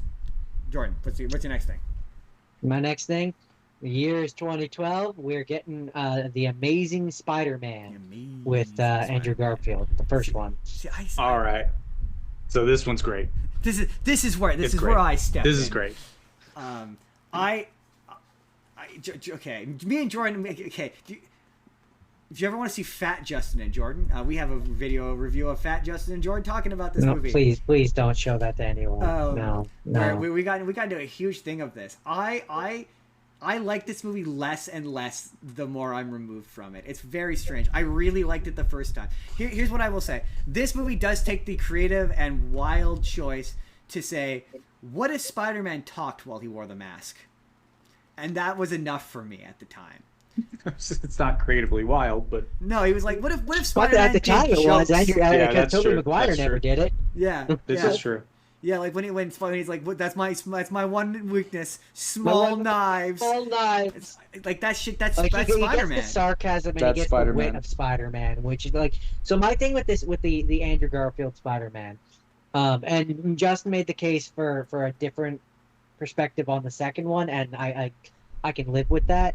But certainly with the first one, before he gets bitten by the spider. I have never thought that Andrew Garfield was a good Peter Parker. I think he's a great Spider-Man. And Justin made the case for the second one, him looking less like your classical, unconfident, social inept person. Him looking less in that makes sense because he's Spider-Man at that point. I'm like, okay, that's fair. I can deal with that. But like in this first one, before he was, how do I word this? He is exactly the kind of person that when I was in school would have been making fun of me. So for me to see him in the role of Peter Parker, the geeky person who's getting bullied by Flash Thompson, was unbelievable. I can't see it. I think of Peter Parker and I think Tobey Maguire. I've always maintained that in terms of Peter Parker, I mean, now I think it's Tom Holland is better. But at the time, for the longest time, I used to say Tobey Maguire was my Peter Parker, Andrew Garfield was my Spider-Man. For the longest time, until eventually we got to Andrew Garfield, and now my opinion is kind of more on the I just think not Andrew Garfield, Tom Holland. Now I kind of just think that Tom Holland is the all-arounder for me. I kind of get what you're but saying because, like, in the sense that, like, yeah, he's already picking up Gwen Stacy. They're going on a date and before he gets spider powers. So I do kind of understand, but like, yeah, I to a point, he is a little too confident going into the spider powers. Like, to the point that, like, they have him pull out glasses and put on glasses specifically so you go, but he's a nerd, everybody. And I do get what you mean. I do understand. Jake, like, it's one of those, like, you know, in those movies where like an Easy A or whatever, where like you got the Emma Stone character, or like, and they want to pretend like she's like the nerd and like nobody would like her, but she's Emma Stone. yeah, like, she's hot, so I don't understand. She's still Emma Stone, right? He's disarmingly charming, and he has beautiful eyes, and is handsome. He's still Andrew Garfield. Like, he's I just don't see it. Yeah, He's not I don't see any world where people aren't affable and he's not affable and likable. He's Andrew Garfield. He still looks like Andrew Garfield. Also, when he puts on the glasses, they're technically his dad's glasses. Jake, what is your response to this? Yes. No, he takes out contacts at one point and he puts on his own glasses. Oh, fair enough. What is your response to Jordan's Opinions? stance that is not good Peter Parker? I don't. Okay, it's not the best Peter Parker, but that's a dichotomy that's really hard because they are, at the end of it, they are two separate people. Yes. Yeah. And so that's why it's going to be really, really hard because Spider-Man is not Peter. I know he is Peter Parker, but Spider-Man and Peter Parker are two different people. Yes. However. Yes. Sorry. However. It's very validating thing you just said. While he is not a perfect Peter Parker, I think he is a almost flawless Spider-Man. But I agree. He's not a terrible Peter Parker because I think part of the reason why him next to Flash looks so wrong, there's two main reasons and then a bunch of little reasons. The main reasons are he's a little too cool. Mm-hmm. I mean, what with the skateboarding and that, but also Flash himself looks kind of like a dork. Yes, a little bit. I mean, who the fuck wears a burgundy velour tracksuit? He sounds like a guy who seems like he thinks he's cool, but he's not. Like he reminds me of a lot of right-wing influencers. I was gonna say you guys might not get this reference, but he is the ROTC kid who's like, I'm gonna be a 5-star general when I'm. Yes. You know. I just watched Animal House, Jake. So I totally know what you. He's the guy from Animal House. Like I totally know what you mean. I think for me the reason why I have a hard time is because Andrew Garfield in this movie, he reminds me of a very specific friend that I had in high school, a very specific friend who everybody loved, and every time I look at this version of Peter Parker, it just, I mean, pretty much everything about it, from what he wears to the way that he holds himself, that just everything makes me think of this one person. And he wasn't a loser. Like, he wasn't like the geek that got bullied. Like, you know, so it's just, it pulls me right out of it. To me, though, the atypical nerd who gets bullied, that didn't exist when I was in high school, let alone in 2012. Yeah, but you still had socially inept people who wouldn't have been, like, able to pick up Emma Stone. That's the part where I'm like, yeah, what does he need spider powers for? He's already getting the ladies. Like, the point is that it's supposed to be like when he becomes Spider-Man, he's bold and he's confident and he says things that he wouldn't say like normally, but like he's still in this, like when he's Peter Parker, he's cracking jokes, he's being sarcastic, and he's doing the things that Spider-Man should be doing. Yeah. So it's just so many other things in this first one that I don't not even just visually, I just like the way he portrays the character. I love him as Spider-Man though. I like this the joke where he's like, no. Try going out the window. Go out the window, man. That totally works. Like, oh no, he's a great. He does the talking thing. He does the sarcastic thing, and it's. There's just a lot of this I don't love. Like a lot of the stuff that I'm going to complain about in the second one starts off in this. Anything involving the dad. Whoever said to Mark Webb, you shouldn't cut this, deserves to be fired if they weren't already. Yeah, that was the bad thing. I will say though, that Uncle Ben death scene is the best one of all of them. Okay. Andrew Garfield actually can act, emote. Yeah. Yes. No, I know he doesn't do the dumb quivering lip thing that Tobey Maguire does when he. Tobey Maguire is an awful crier, and every time he cries, it looks terrible. It looks even worse than the last. And the irony is that in Spider-Man 3, we get the line, "You gonna cry?" It was like, really? I could ask that about you. Right? You gonna cry? He is going to cry at the end of that movie. But there's a lot of but I don't really love the fact that Spider-Man is motivated by revenge for the first 2/3 of his Spider-Man career. I like the fact that the construction of the costume is gradual as he has to figure out what elements work and what elements don't work. I like that part of it. The fact that him chasing down the guy looking for the tattoo is stupid. I hate the fact that Uncle Ben refuses to say with great power comes great responsibility. That's an annoying trait that a lot of these Spider-Man movies adopt that gets increasingly fucking irritating every single time they do it. I can't stand that. But it is true. My favorite is your dad thought that if you had the opportunity to do the things, you should do the things that you want to do because you need to do them because it's the right thing for you to do those things. You have the moral imperative to do the thing. Just say with great power. You got it. Just say with great power comes great responsibility. Just say it, man. Just look right down the camera, straight at it, and just say the words. We all know you want to. You're struggling not to say it and going out of your way. Really, you're just making things more difficult on yourself. You're trying to find creative ways not to say the thing. Just say it. Just say the thing. Also, they should have done wrestling. Like the fact that he falls. I think this is the one where he falls through the thing into a wrestling ring, and you're like, just do the wrestling. Yeah. Here's my hot take. I think this movie would have been better. Not even so much that if they'd skipped the origin, which they should have, but I think maybe this would have been better if they had started in the middle of the journey, like we said earlier. If they'd started, he's already Spider-Man. Like if they had done like a year one Spider-Man story where he's been Spider-Man for a year, he's still kind of fresh, he's still kind of learning, he's still kind of awkward, but then he can be a more casual Peter Parker, and it feels a little less weird. Also, the lizard. Big fan of the lizard. Like the lizard. Yeah, they did good with him. His CGI. I miss the snout. It is missing the snout. I mean, that's the one thing. The flat nose is a little weird. Oh, Peter Parker, all alone.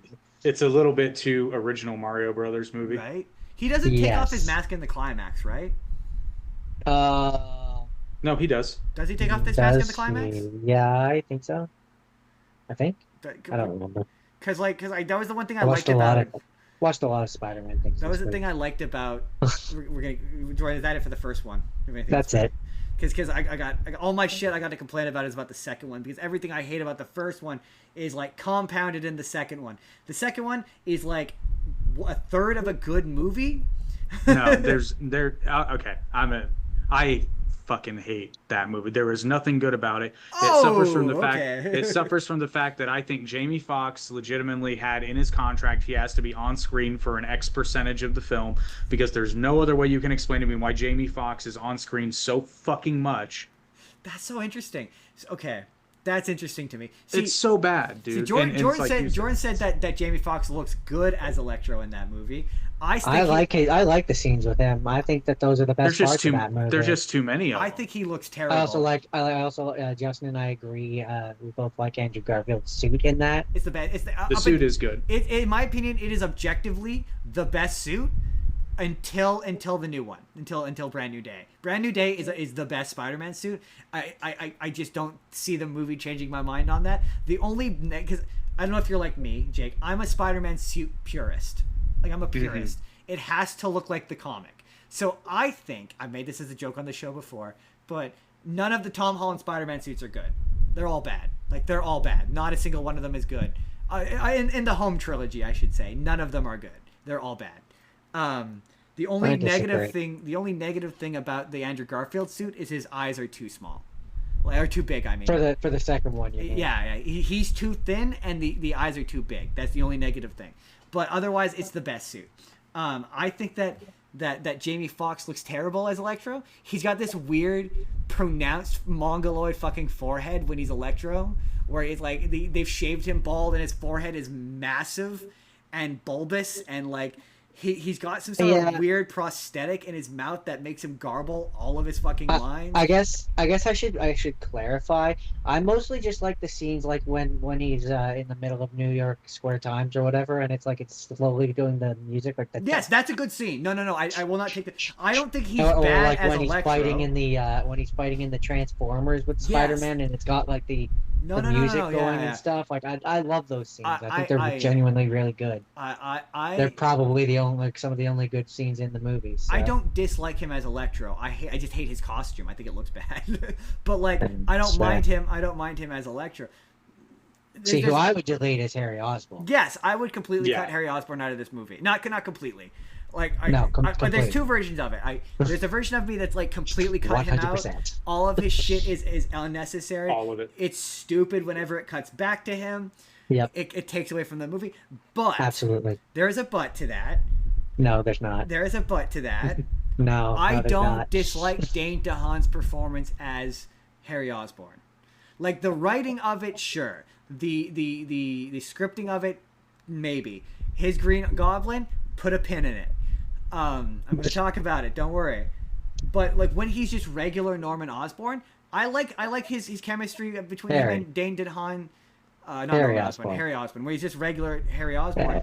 His chemistry with Dane DeHaan, or with Andrew Garfield, him and Dane DeHaan, is actually good. And he's got some some quippy one-liners, and he's got some solid 1-2s that I'm like, before he loses his mind and he becomes an absolute abject. Before they introduce magic blood, it's a thing. It's a thing. It was pointed out to me that it was a thing that those guys like in every single one of their movies.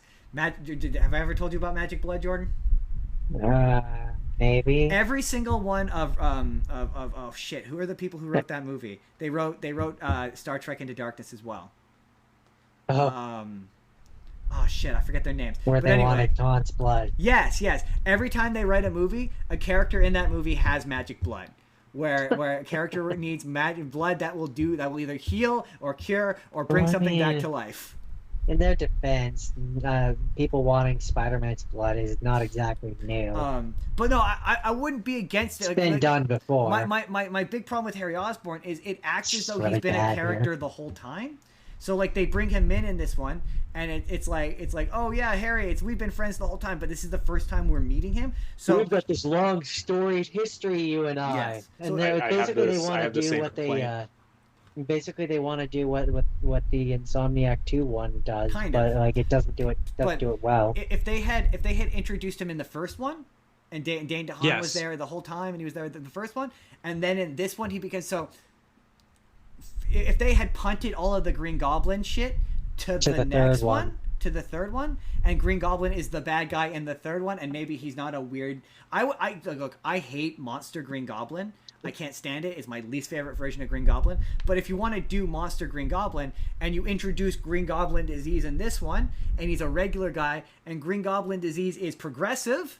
And over the course of the movie, he becomes more and more unhinged, and he starts doing things that are a little more dangerous. And maybe he is the one that lets Electro out of the cage still, and all that stuff. And then you do, because the climax is not bad between him and Electro. It's a fun climax. It's a fun fight, and I like it because Spider-Man never takes off his mask the entire fight. His mask doesn't get damaged. It doesn't fall off. He doesn't pull it off. It stays on, and his costume stays intact the entire time. That's the thing that drives me crazy about the Sam Raimi movies. I can't stand how Spider-Man's mask gets blown off conveniently so you can see Tobey Maguire's face in every fucking movie. It's stupid, and I hate it. If the climax ended before he swooped in as Green Goblin and killed, like the scene where Gwen Stacy dies is cool. It's not cool. It's heart-wrenching and tragic, but it feels like it's from a different movie. Also, cut the dad shit. Cut it. All of it. Get rid of it. All of it. Like, that opening sequence is awful. It's awful. Jake, what do you think of Amazing? Tell me all your problems with Amazing Spider-Man 2. I know Jordan's problems. How much time you got? We got time. I mean, you guys have basically laid it all out. Harry Osborn feels shoehorned in, and not just shoehorned into the movie, shoehorned into Peter's life, because they're acting like, oh yeah, we've known each other for years. Where the fuck were you when your uncle died? Right. You know, why are we like we're acting like you're old friends, but it's clearly been a long time. It's shoehorned in. It's not. I don't love or hate the actor's performance, but it's probably because it gave me nothing to latch on to. I get the scene of Gwen Stacy dying, but I don't like the fact that because the Green Goblin comes out of nowhere, so does her death. Yes. Like it's just not. It's there because it's not good. Supposed to happen because it happens in the comics. Right. It's not something that organically happens. Now they kind of had an opportunity because in the first one they sort of hint at it when Peter's like trying to kill, like, no, don't go there. You need to be safe. Da da da da da. Yeah. The thing for me when I do this, I always see potential. See potential. This movie needed at least one more pass through on a rewrite. At least one more, maybe two. Because, like, I would have killing her off is a mistake, first of all, because their chemistry is the only thing that carries this movie. One of the few things, that and his performance as Spider-Man. You're right. This movie's better, and the Tom Holland movies do this even better. Spider-Man gets to be a character in this. A character in his own right. Yeah. Separate from Peter Parker, and the movies never get that. They never get that Spider-Man is his own character that has his own personality. They always conflate him with Peter Parker, and they're not the same. And it really, like, the movie being the end of the movie being about him dealing with losing her doesn't have to be tied into her death. They've said in fact, it feels, you're right. Her death feels shoehorned in. It feels like the original, because they set up this whole bit of her moving to London and having to let her go, and how she keeps breaking up with him, and it ends with a big scene of her breaking up with him. My theory is that originally in the screenplay she went to London, and she moved without him, and that was the moment where he's all excited about going with her, and he decides to stay. And that's him having to learn how to let her go. He could still be sad, he could still be depressed, and he could still choose not to be Spider-Man, and you could still have the ending of The Secret Basement of Mysteries and Rhino. Like, you could still have that. Like, that stuff can still exist, and then you don't kill off Gwen Stacy, and then she can come back in the third one, and they haven't seen each other for a couple years, and you can do a little bit of a time skip. Like, and now he's dating MJ. Like, yeah, there's so many elements of this that, like, this has good stuff. And if you just shave 40 minutes off of this, like, it's just like Spider-Verse. If you cut out like a solid 20 to 30 minutes, you like 30 to 40 pages of that screenplay, you excise again. And the weird part about the dad is there's a deleted scene where he shows up and says, "With great power comes great responsibility," and that feels like it's the culmination of the stuff at the beginning. Like, you cut all of it. Cut the stupid secret agent scene where they're grabbing at a Sony Vaio. Cut the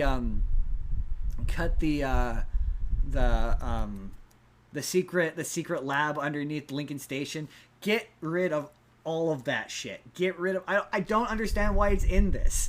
Like, I don't get before we wrap on the Amazing Spider-Man universe, the funniest thing that Jordan didn't even notice, in the first movie, Peter is using Bing to search. Yeah, no, I and it's one of the funniest things ever. Nobody uses Bing.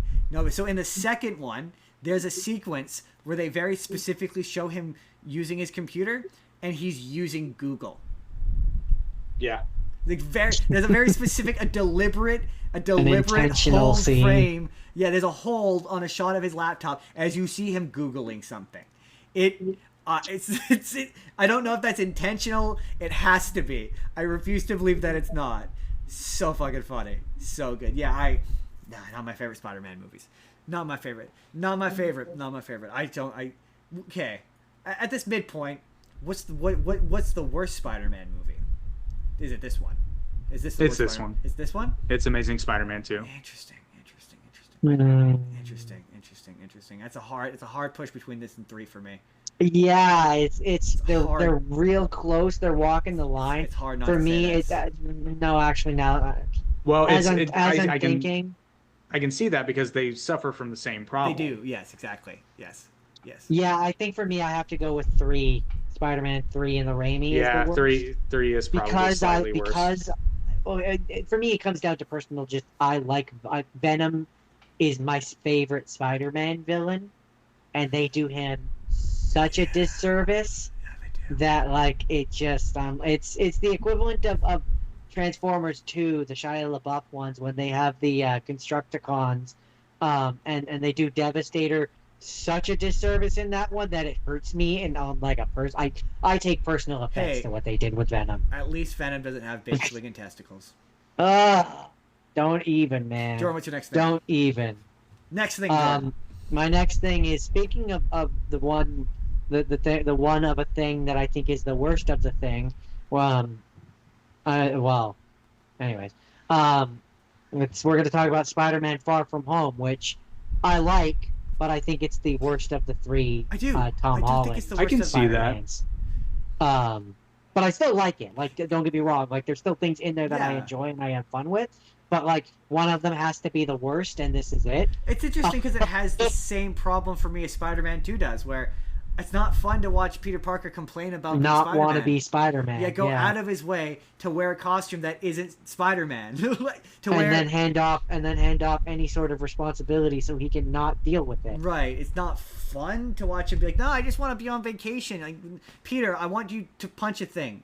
I didn't show up to like. This is a Spider-Man movie. Your vacation could have been in between the movies, and we could have come back after your vacation, and you could do a Spider-Man dance, monkey dance. The problem is, and I like Tom Holland's Spider-Man. I think that I still maintain Homecoming's the until this new one objectively the best Spider-Man movie, because it understands Spider-Man in a way that to me there's two scenes in all of the Tom Holland Spider-Man movies, and they're in Homecoming, that understand Spider-Man the most. It's the bank robbing scene where he's like, "You're not the real Avengers, I can tell." Hulk gives it away. That's Spider-Man. And it's the bit where he's hanging out in the storage unit and he's just wearing the costume. Like, Tobey Maguire had such an aversion to wearing the costume that Tom Holland just doesn't have. This one, the what makes these movies is incoherent is Avengers movies are smashed in the middle of them, and it makes them thematically incoherent. Yep. I will say in this one there is the funny the thing that makes me laugh every time where he's like, yeah, Tom Holland wants to pretend that he's still the friendly neighborhood Spider-Man, and you're like, can't you call the such and such, such and such, such and such? He lists off all the people, right? Like Captain Marvel and all that. Space. And he's like, I'm just a friendly neighborhood Spider-Man. He's like, you've been in space. And it's like, Makes yeah, me that's laugh every time. If you want to just watch Tom Holland's Spider-Man movies as a trilogy, you watch the first one, there's Tony Stark, there's Iron Man, he's in New York, and then you watch the second one, and he's been dead for 5 years, and and Tony Stark is now dead. When the fuck did that happen? Like if you're not watching the Avengers movies in between, you're very confused. Right, his character arc is so muddled. That being said, Jake Gyllenhaal as Mysterio, he is fucking killing it, man. So good. He's probably honestly. Sorry, go ahead. Oh no, finish your point. I didn't mean to interrupt you. I was gonna say, honestly, if he wasn't in this movie, I probably would say this movie's just straight up bad. Interesting. That's an interesting way to put it. I can see that. He's the thing that elevates this movie, because otherwise it's just. You're right, Justin. Otherwise it's just 2 hours. How long is it? Long. It's about 2 hours. Yeah. 129 minutes of him not wanting to be Spider-Man. Otherwise, but it has some of the best Spider-Man stuff in it, though. It does, but talking about Jake Gyllenhaal, there's two things about this movie that point to how awesome Jake Gyllenhaal is. One, I know Mysterio is the villain. I know this going into the movie. Mm-hmm. At a certain point, I think they're subverting it, and I'm kind of rooting for Mysterio. That's the thing. It does a decent job of making you go, like, okay, an interesting anecdote about this movie from my personal life is when this movie came out, I was doing rehearsals for King Lear, and a bunch of the people in the cast went to watch it, and I went, oh my god, the twist was just so fucking obvious because it's Mysterio. It's Mysterio. And you know anything about Mysterio, then you know, right? They didn't know. They didn't. They thought, they were like, oh, I thought it was going to turn out he was an alien. They had no clue. And so when it pulls back and he's evil, it blew their fucking minds. And I was like, that's so interesting when you don't have that context. Yeah. It is a good twist. Like, you do think he's a good, like in that episode of the animated series I watched, where, you do think he's a good guy for a good chunk of the narrative. And but they also do a good enough job in this too for even those of us who know about Mysterio, where it's like, where they do set him up in like it where it's like he shows up and I see Mysterio and my brain's instantly like, oh, I know Mysterio, he's gonna be a bad guy. But they play it in such a way where like it gets to the point where you're like, but maybe they're not. Like maybe they're actually gonna subvert it and he's gonna be like a good guy in this. And then they pull the rug out from you and you're like, but that's so like, see, I knew it. But that's so Mysterio though, right? That's such a major theme in that movie of questioning reality of what is real and what is not real. Like it's done so well. Someone pointed out to me that if you pay attention in the scene with the water demon or whatever, the water elemental, you can see him. You can see him in the background. You can see him. He's wearing sunglasses and a hat. You can actually see Jake Gyllenhaal. Yeah, yeah. I saw a screen grab of it, and he's in the background, and I'm like that. I like the fact that he is not the only one that is Mysterio. Like team. He is one part. He's the face of Mysterio, but he's one part of Mysterio, and I'm like, that's it's basically a whole special effects team to keep it going. Yeah. And what appears to be basically a Hollywood writer who's coming up with like the scenario and everything. Right, so good. Yeah, he really is. And it was great too because when it came out, sorry Justin to cut you off, but no. It was also great because like when it came out, like the entire thing was like all these Marvel movies had come out, and so it was like anything seemed believable, and they play into that in this movie where like Mysterio, the whole thing that he's selling is he's like, it's just this insane thing that like 5 years ago would have been insane, but like now guy from another dimension coming to stop elementals, it's just crazy enough that people believe it nowadays. You gotta remember that they were just kind of starting to introduce the multiverse into the MCU. And so we were like, what is this going to be? And then the next one, they did multiverse, right? They did inevitably do the multiverse. So, like, this felt like it was setting up for that. It is the worst. Yeah, I like this one. It's a fun one. It's tough because, like, the next one maybe is objectively a worse movie simply because it's one of those projects that just got fucked by COVID.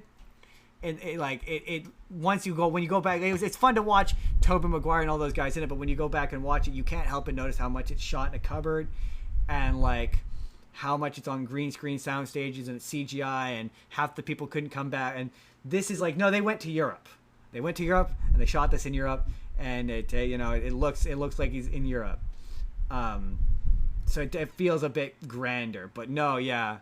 I liked Tobey Maguire. Venice is one of the big ones. You could definitely feel like it feels like they're in Venice. Right. Yeah. The only other thing I wanted to talk about Jake Gyllenhaal is Jake Gyllenhaal always fascinates me in that I don't think there's an actor that is I don't know that you'd consider him A-list, but certainly upper B-list or lower A-list that is constantly underrated. Yeah. I mean, as much big stuff as he's been in, there's still some people who are like, wow, Jake Gyllenhaal. I'm like, no, I've come to expect that from him now. But even I sometimes, I'm kind of like, wow, Jake Gyllenhaal really. I felt that twice. Really giving it his A game here. There's two Jake Gyllenhaal performances I felt that exact, and it was Southpaw, and where he was just absolutely really good, jacked to the gills, and Nightcrawler. That's the one where he's the photog. I don't know why we've seen that movie. Me and Jordan we watched that movie in theaters for some reason. That was the one I was not the kind of movie we would have watched in theaters, but we did. And it is good. It's really his performance is really good. He's really creepy and unsettling, and he's an excellent pardon the expression, chameleon actor where he just blends. He just blends into whatever he's doing. My favorite bits of any Marvel thing are like when they interview them on the press junkets and they have to pretend they give a shit. Jake Gyllenhaal's were the funniest because he just didn't pretend like he gave a shit.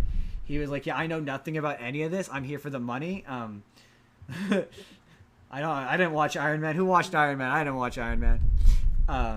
But this is also one where it does a really great job. I think part of that was just he was really good at not pulling a Tom Holland, and he knew how to have a poker. No, that was also a really fun part of this, where for a huge chunk of the marketing for the promo campaign, they were out there pretending Mysterio was a good guy. Yeah, that was the funniest part. They're like, oh no, he's a hero in this one, and they were legit pretending he was the hero, and I'm like, that's the amount of effort. This is another one where I like the fact that one of the bad guys is the guy who one of the guys running Mysterio is the guy who Jeff Bridges yells at in the first one. But I like that they're all callback to previous things. That makes that me and Jordan always talk about small ways where you can make your universe feel lived in without having to like bring in Robert Downey Jr. or Chris Evans. Like that's without a way. Having to have the neon sign. Yeah, basically. That's a way where you could be like, oh yeah, this universe is connected, but we don't have to have a cameo to show that it's connected. We could just demonstrate that it's connected by having characters who know each other show up, and they can be the small. It's the same thing when Gary Shandling showed up in it's one of the movies that turned out he was Hydra, and like that, I like that. I like shit like that. That to me is a way where you can connect the stuff when without having to overly make all those saturate. Anyway, Jordan, Spider-Man 2, is that it? That was Spider-Man Far From Home. Yes. Spider-Man Far From Home. My final, I think it's my final thing before we dive into Spider Noir. Which I can't imagine. I know Jordan hasn't seen this. I can't imagine Jake. I have not seen it, and I was gonna say that's almost perfect timing because I gotta run here shortly so we can finish. It's all good. And these guys. We don't have because I have not seen Spider Noir, and I don't know that I plan on seeing Spider Noir. Perfect. Outside of streaming, as God intended. Yeah. I still have Friendly Neighborhood Spider-Man, by the way, Justin. Good to know. That's excellent because we made a point to push all the stuff we thought you didn't know towards the end in case you had in case you had to go do Jake things. So yeah, my last thing before Spider Noir is there's a television show. It's Spider-Man 2017. It is on Disney Plus, and it is the show. I don't know if you're familiar with Ultimate Spider-Man. Oh no, yeah, Ultimate.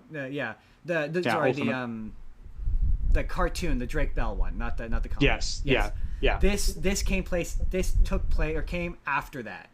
So this show looks like unwashed ass. Is the first thing, and it looks like a dog's anus. It it looks like it's true. Me and Jordan. Oh, you know the show I'm talking about. Yes. I've seen bits of it. Okay. But perfect. I'm given to understand that it's actually surprisingly good. Yes. Oh my God. Yes. Okay. This is me and Jordan often talk about like art style versus animation. The art style, again, unwashed ass. It looks terrible. Like the characters are off model, not even scene to scene, but shot to shot, frame to frame. It's terrible. But like sometimes when Spider-Man is really fluid, and it heads off. I only watched about 10 episodes. And it heads off a lot of this the typical Spider-Man stuff by being like the everyone getting irritated why Peter's always late to shit. They do a really great job of heading that off by being like Peter is initially flaky, so he's always late anyway. So then when he eventually like starts to become late as Peter, Spider-Man, Harry Osborn's like, yeah, dude, you're that. I know that's you. That's Peter. And I'm like that. I like that. That subverts that idea. There's also I know other like versions of Spider-Man have kind of explained how he creates different webs with his web shooters, but this one is like it does it in contrast to the 90s series where I was like, oh, I like how it kind of jumps in the middle. This starts at the beginning, and he approaches getting his Spider-Man powers through the scientific method, and they really emphasize Peter's scientific, like the fact that he's a science geek. And so in order to figure out web shooters, he has to like determine the specific PSI of like how much PSI to use to shoot out web fluid, and if he uses too much PSI, it creates web balls. If he uses not enough, it makes the webs like weaker, so he can't swing off of them. And I'm like, that's cool. Like I like that that's cool, right? They put the kind of thought to that. There's I like how they've changed some of the villains. So like the big premise of this is that Peter has gotten into a genius school, and so it does do a little bit of techie Spider-Man, which I'm not a fan of. I don't love Iron Boy. It's a thing I don't love. So this does kind of tend to veer into Iron Boy, where like there's an episode where his suit gets like whammied with a guy who controls tech, and I'm like, I'm not a lover of that. But there's an episode with Sandman, which I really, really liked, where he initially shows up and he's ill-formed, and he's voiced by Travis Willingham. That's for Jordan. And he's just Grog. That's also for Jordan. And he eventually forms, and it turns out that like he's not a bad guy. He's just trying to get to his daughter who's been kidnapped by Hammerhead. And him and Spider-Man team up, and I like that because in the comics, Sandman's not always a bad guy. In fact, right. Sandman was in the Avengers at one point. And so they go to save the daughter, and the daughter wheels around and bashes him in the brain with sand powers and kills him. Like straight up, like executes him, and like it looks like he's dead. She's like, oh, you weren't there for me, whatever. And he's like, I'm so sorry, whatever. Like, I don't care, I don't need you. And she kills him, like flat out, full stop, kills him. and I was like, oh wow, that's awesome. That's a real subversion. I'm really into this, and I like they eventually early on they introduced Venom. They do their own version of Venom, and instead of doing Peter as like an ultra, I just want to beat people up and I'm an aggro asshole. They turn him into like a frat boy douche. So he's like, hey bro, what's up, broski? Yeah, fist bump. He's like that kind of broy frat boy douchebag. It's a real fun subversion. It's different. It's different than when they're like, oh, he's just angry. Like I really appreciate that, and I was really into it. I was like, I'm getting into this until the 10th episode, where they give Miles Morales spider powers. And now Miles Morales in the show is Spider-Man. So there's now 2 Spider-Mans. But Peter Parker is still Kid Peter Parker. And it's in the first season. And I'm like, maybe if you had like done this in the second season and he had been Spider-Man for a while. But at one point he's like, Peter, what advice would you offer to me as a new Spider-Man? He's like, well, considering I've been Spider-Man for 3 months. And I'm like, but that doesn't really... That's not that doesn't jive. That doesn't work. Like, yeah, that's not how their relationship You haven't been doing works. it long enough to be the mentor. Exactly. He's like, oh, you're a really good teacher. I'm like, you're the same age and you go to the same school. He's at best a spider tutor. Like generously. You are spider equals. Yeah. And it's kind of a fun dynamic of him, of Miles gets the powers and he's initially like, yeah, why aren't you like using this to your benefit? And he's like, well, he has to teach him the great power, great responsibility, and he has different powers than Peter, so there is kind of that dynamic there. But I'm like, this dynamic isn't working for me, and I hate it, and I already don't like 2 Spider-Mans enough as it is, because I feel like it makes Spider-Man's life just like too easy. But yeah, it's honestly pretty good. Apart, if you can get past the fact that the characters look off model for like 90% of it, it's pretty good. We'll let Jordan. We'll do the because have you seen the Friendly Neighborhood Spider-Man, Jake? No, I have not. So Jordan, we got to tell you why you should watch that show. Because the 2017 one, it's fine. It's fine. This show's actually good. This show's actually good. This one's good. This show. So this one. It's also short. It's like 10 episodes long. It's like 10 episodes. It's on Disney Plus. But it's technically a alternate reality version of the MCU. So there are certain similarities, but there are distinct differences. So like they make callback to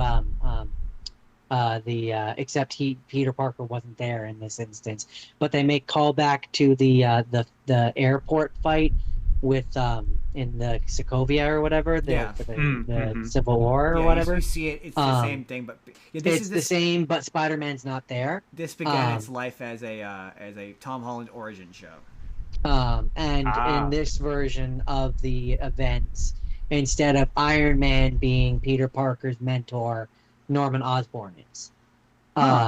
And Norman Osborn knows who he knows that he's Peter Parker. He's also not William Dafoe. He has cornrows. He's black in this. Him. Yeah.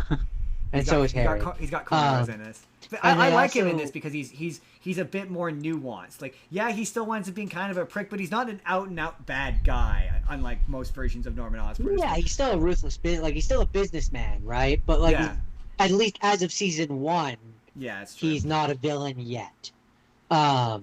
But still Norman Osborn in his own right.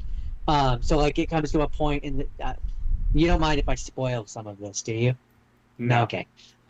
There's a point later on in the show where like it does the Peter is about to hear his classic "with great power comes great responsibility" kind of scene, except it's Norman saying it. So of course that's not what he says. What he says is, with great power there must also come great respect. And it leads to this interesting scene where Spider-Man, he's already failed against Scorpion once, and like he goes in and he's like going to go in for the kill, and who was it? Harry, I think it was. No, Flash, Harry, one of them goes to stop him. I don't remember which hero it was, but anyways, goes to stop him and is basically like, that's not you. That's not what you're yada yada yada. And so it's this real cool difference where it's like never really seen that kind of thing. Also, I'm jumping around a lot. My brain's like a million miles a minute. The way that they do the Peter gets bitten by a spider is also like quite different. Yeah. Where it's cool, and this is kind of a spoiler. Where in the first episode, a portal opens above Midtown. It's a Doctor Strange type portal, and like a symbiote looking monster falls down, and Dr. Stephen Strange is fighting against it, and through that portal, a spider falls down and ends up landing on Peter and biting him. A la we get, he becomes Spider-Man, and so then I think it's like episode 9 or something like that. We end up where Norman Osborn is about to open this portal into space, whatever, like a random spot in space, and Doctor Strange shows up and is like, don't do that. Like I'm one of the magical defenders of Earth. Don't do that, basically. And Norman's like, fuck you, I'm gonna do it.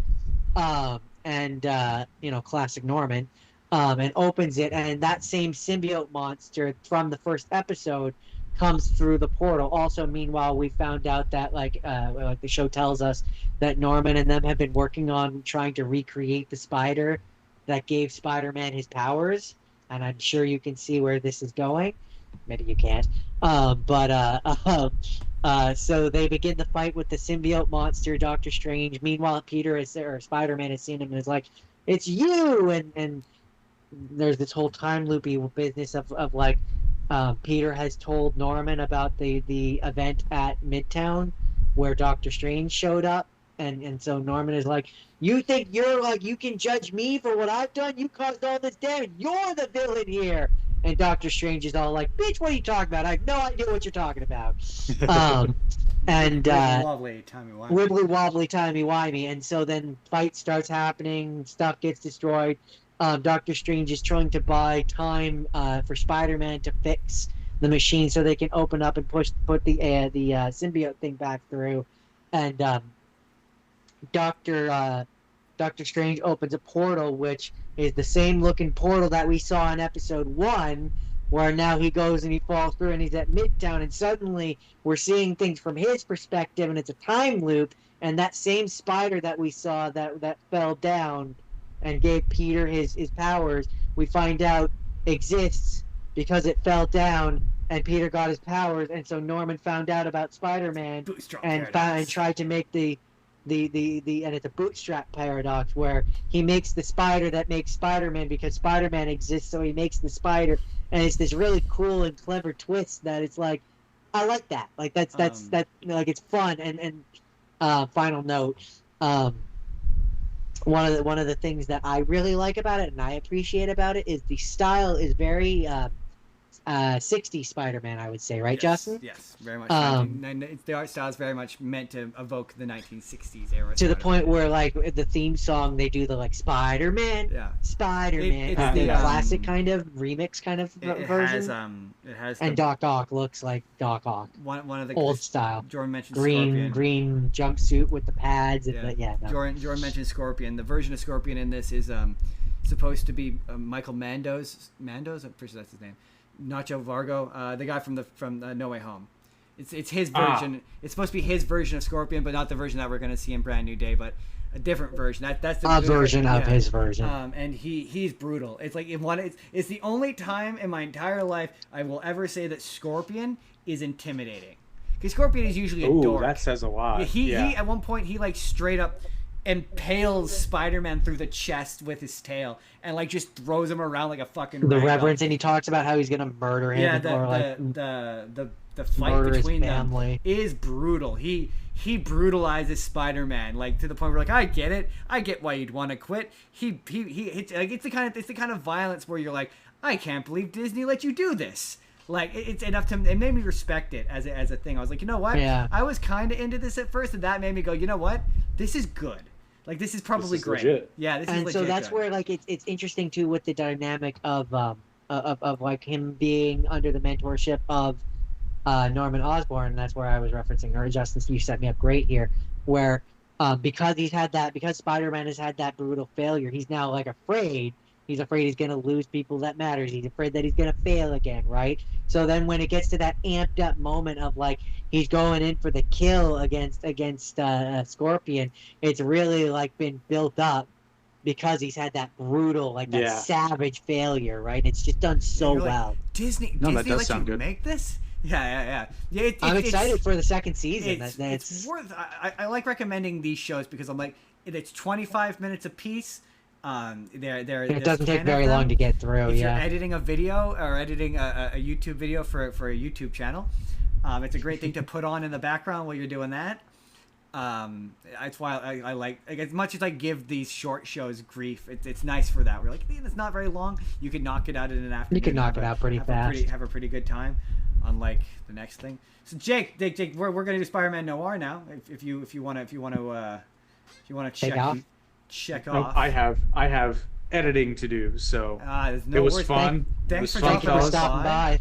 Yeah, Always happy to come on. As always, your takes blow my mind because I'm always like, like they're Really? because they're always so validating because We I've say taken really a lot I to each other. well, yeah, because like I've taken a lot of shit for takes, and to hear you be like, I didn't like Spider-Man 2. I took so much shit in my youth for that. That's Yeah. incredibly No, validating. don't love it. But There's certain takes that it's validating to hear a person who doesn't share the same brain with me agree with it. Before we let you go, Jake, are you gonna work a Spider-Man Brand New Day review into one of your channels? I will figure out a way to do it somehow.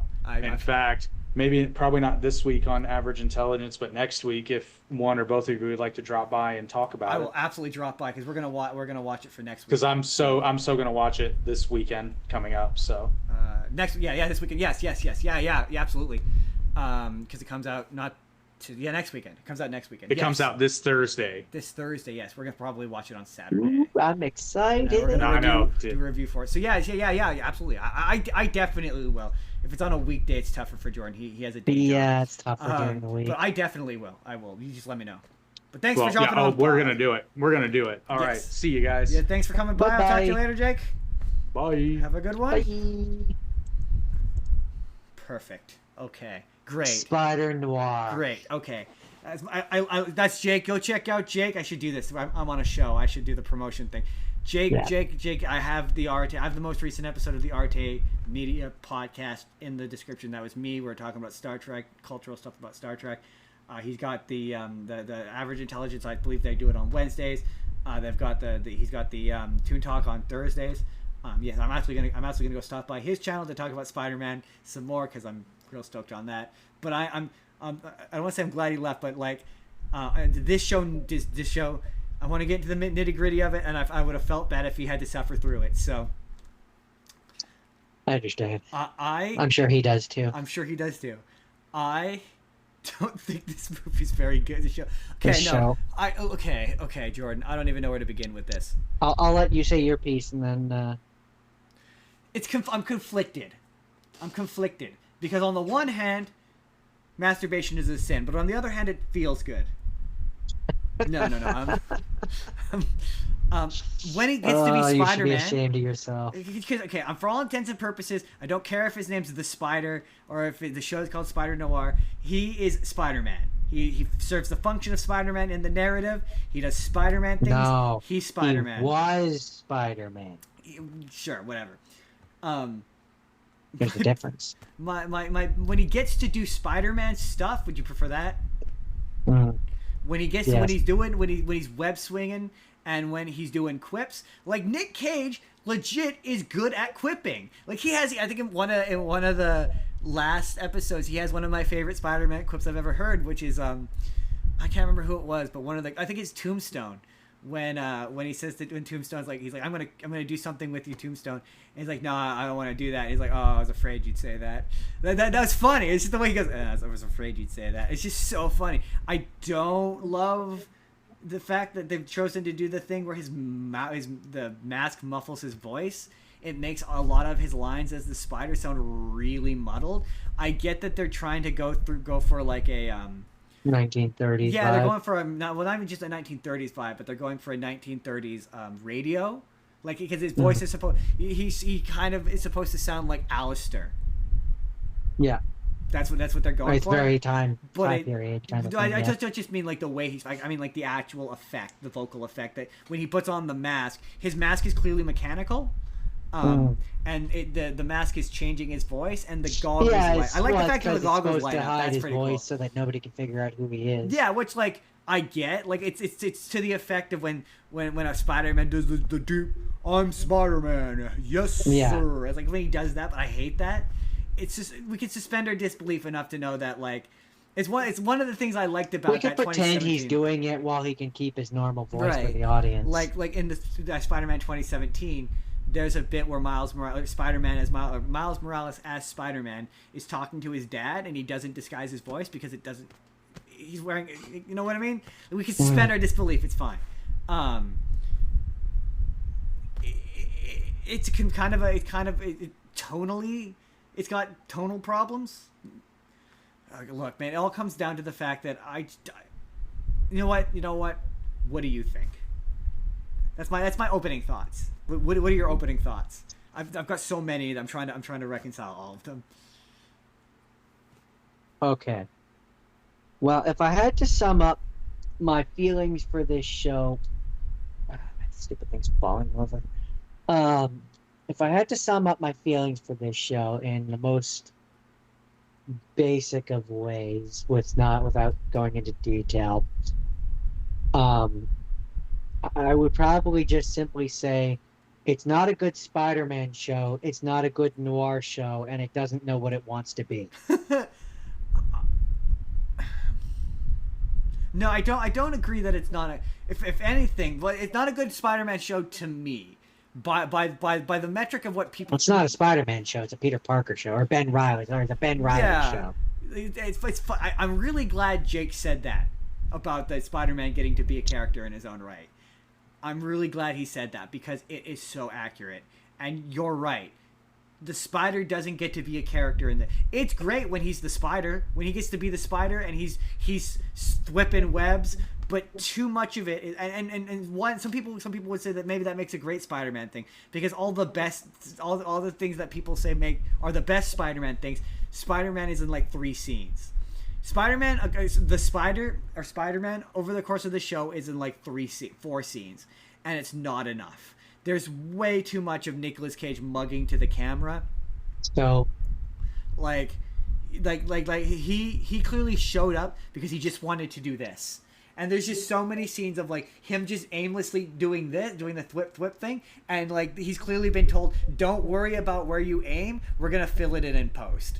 And like none of the action sequences look good. He looks terrible in all of them.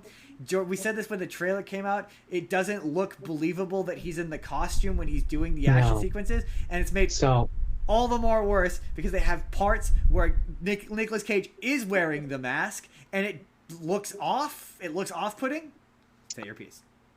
So, my thing with every, and I do this with every one of these superhero, whether it's the Daredevil, whatever one, the superhero one shows, where I go into it, Star Wars too. I go into it with the mindset of, could we have accomplished what we did with this show in a movie? And no, I don't think so. I do. Yeah, because I don't know. Most of the Spider-Man scenes that you said, the three Spider-Man scenes that we have, that's a movie's amount. The rest of it we could trim. Yeah, I guess that's true. I mean, the thing I don't get the positive reception to this. I don't understand why it has such a positive reception. I do if you remove the Spider-Man angle from it. But I don't, because you're right. It's also a bad note. It's a parody of right, a noir but what I'm saying is, like, if you remove the Spider-Man element of it and you focus on the noir, then you can focus on the noir and make it a good noir show. As soon as you're making it, you said this best during the week, where this is a sequel to a show we never got. Yeah, absolutely. We didn't get a young version of him where we got to see him be the Spider. So now this thing where he's retired from being the Spider and he doesn't want to be the Spider, that's no fun for me because I never got to see him be the Spider. Exactly. So it's just who like wants what, that? 8 episodes? That's what I don't understand.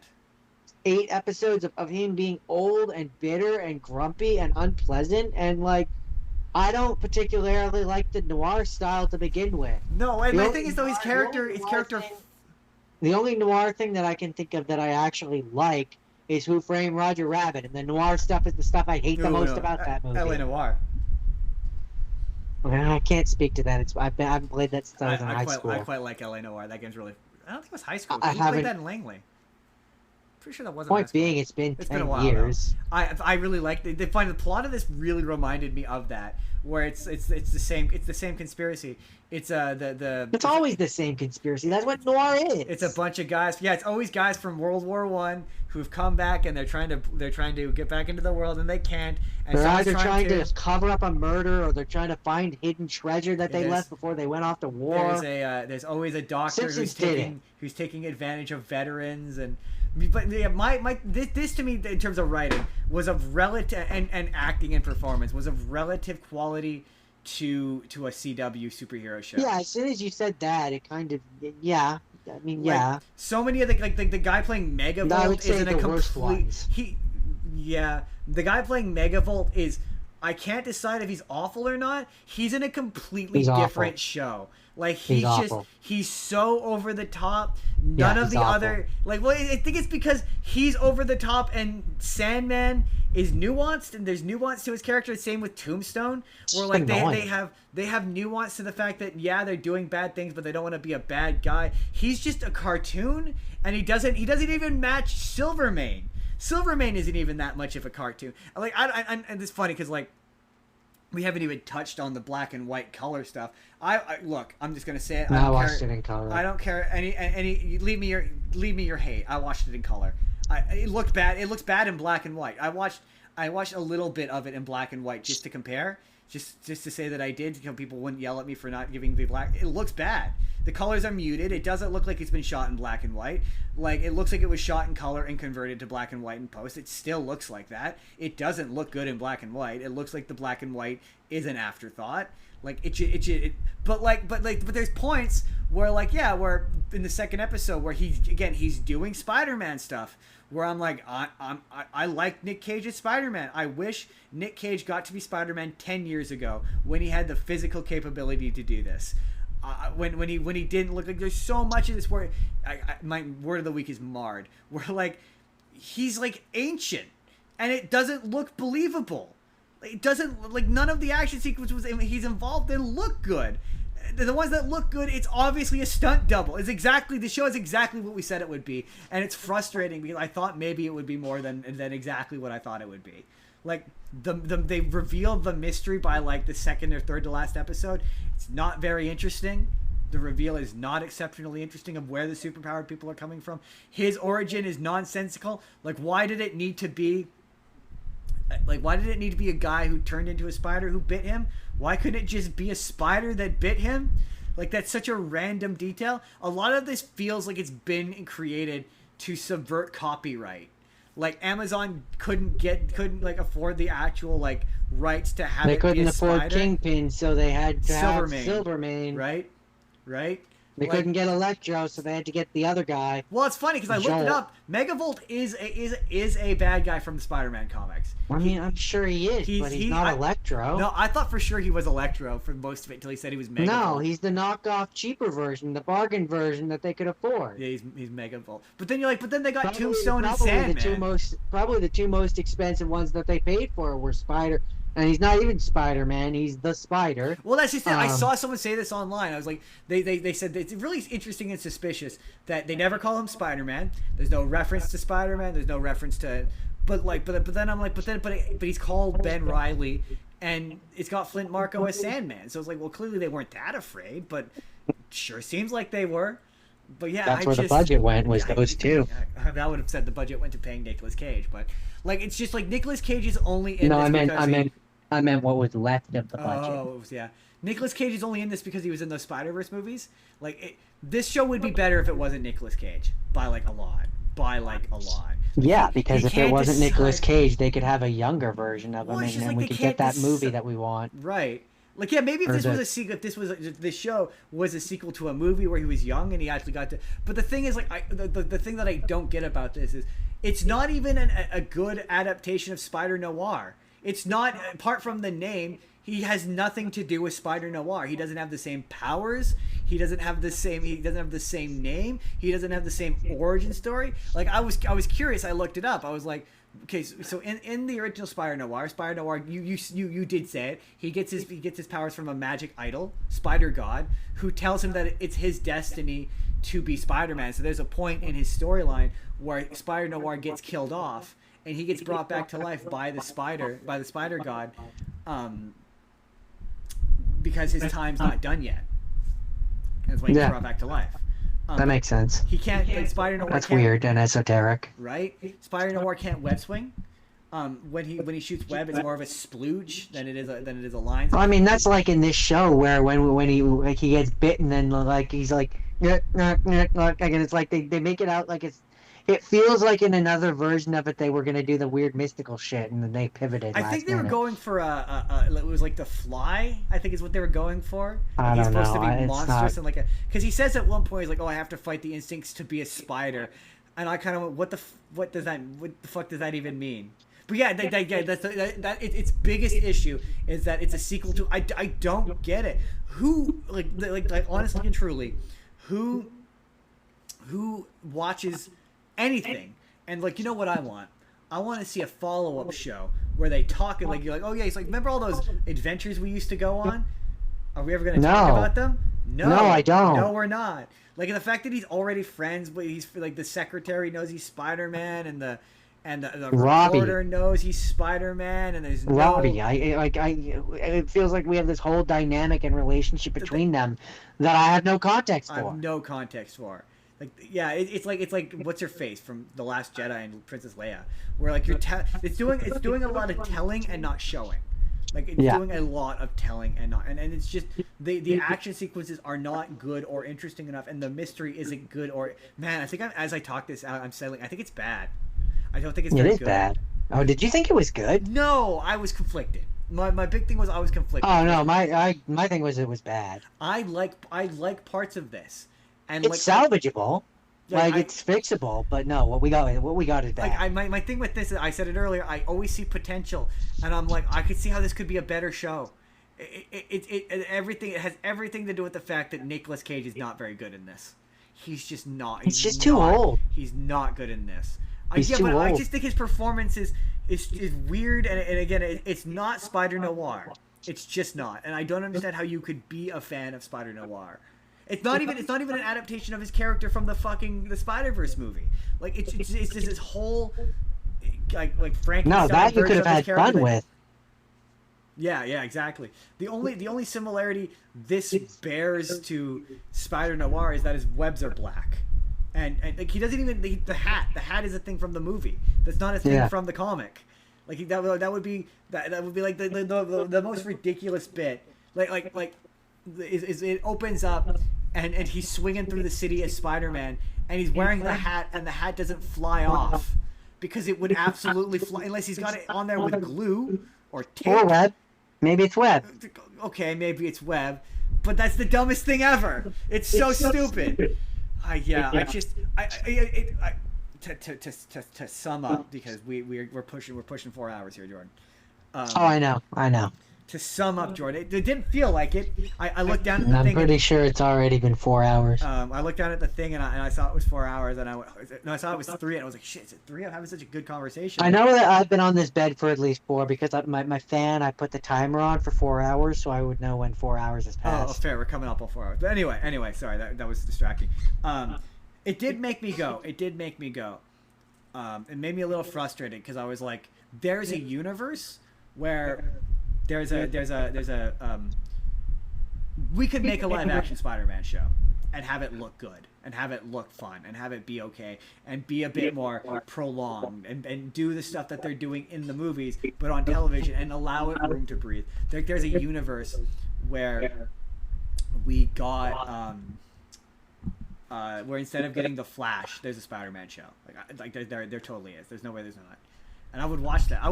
Like the thing is, if you let like some of the Spider-Man shit in this is good, and if you put it in a good Spider-Man show, I would be happy. Like this is 1/3 of a good Spider-Man show.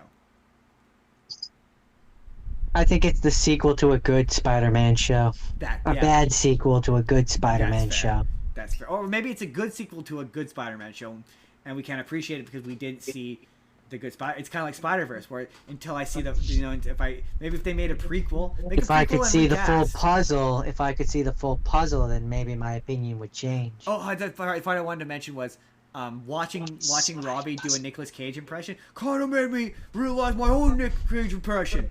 Like that's one of my favorite bits is where he's like, "Why are you talking like that?" That's how he talks. That's funny. That was funny. I wasn't really a fan of Robbie in this show. Every time it cut back to him, I was like, just cut back to Spider-Man. I didn't love it. No, I mean to be fair, I didn't love his I like the bits where he's pretending to be Spider-Man. That was kind of it. And some of his interactions. Sure, but that was like one scene. My thing is you're telling me that Ben Reilly is a detective, but you've got Robbie doing most of the actual detectiving. Yeah, even though he's just a newspaper guy. Yeah, exactly. Like, well, I mean, to be, it just felt like they newspaper guy wanted is a him. detective. Like being a newspaper guy, especially in the 30s. It just felt like they wanted to give him a sidekick, oh, for sure. and like it's they the CW. didn't know It's who the to CW do. show. He's his Cisco. If you watch The Flash, like that's who he is. Like for whatever reason, at some point along the way, Yeah, I just think there are more clever ways you could have done it. there are some somewhere along the way, the people who made these kind of superhero shows decided that the superhero can't be a superhero by himself. He needs a cast of like 3 or 4 people who all know his secret identity. Like Also, the fact that the little kid that he kept getting to help him do things that was learning from his assistant, the fact that he wasn't Miles Morales was a wasted that opportunity. does feel like a waste. You're absolutely right. Especially, I mean, they do touch on the racism a little bit, but yeah, there wasn't enough. There wasn't really like it felt weird. Like he walks a little too. It's also a little for too black man. sanitized. It's weird. It is, but it isn't because it is violent. Like there's points where Silvermane like slices guys' throats. That's like, not what I meant. This is violent, but you're right. You mean in terms of its political messaging? Yes, I don't disagree with that. The fact that Robbie is a black man in the 30s, Yeah, and he there would be doesn't get called. consequences for that. And then there is the occasional one. There are a few moments where he does encounter a bit of racism, but not enough for that era. For the 30s, there would have been a lot more. I don't love this. I don't. But I get it. I I get it. That's not the point of this. No, I know it's not the point. I didn't love Black Cat. I don't know what else to call her. Cat Hardy. I didn't like her. Did not care for She's the fancy heiress girl, right? The one who was with yeah. He's one who's with Sandman, yeah. Yeah. Her and Nicolas Cage She's kissed, fine. it was like, yeah, it's weird. I don't like this. Yeah. I don't like this. It comes down to he's too old. It all comes back to the fact that I don't like Nicolas Cage in this, like at all. Like, If it was just a noir thing where he's not Spider-Man, I'd have no problem with it. no, because he's doing this like Cagney thing. Old-time detective who's doing but again, if that's the point, old-time detective whatever noir thing, that works. Old-time detective noir thing where he doesn't want to be Spider-Man, infinitely worse. Yeah, I don't know. I think he needed to pick a voice. If he had picked a voice, that also would have like either do the Cagney thing or don't do the. Stop switching between it. It's pulling me out. 1 minute he's talking like regular, and he's pulling me out the whole time. Anyways, I don't really have anything else to say about that one. I don't either. Yeah, I don't know. Who knows? Maybe in black and white, it's a substantially better show. I don't imagine. The only reason why I would say that maybe it could be is because then they could hide how terrible of a show it is because you couldn't see anything because it's in black and white. So muted? Yeah, no, that's fair. That's valid. That's it. That's part 1. End of part 1 of Spider-Man. To be continued. Dave Spiderman. See, Jordan, the difference is, though, we're going to come back and we're going to do the second part, unlike Spider-Verse, where it says to be continued and they just never make another one. Oh, snap! Crackle and pop. I went there. So with part 2 of Into the Spider-Verse, my 2-part special, we are going deep into the Spider-Verse, Jordan. We're going deep.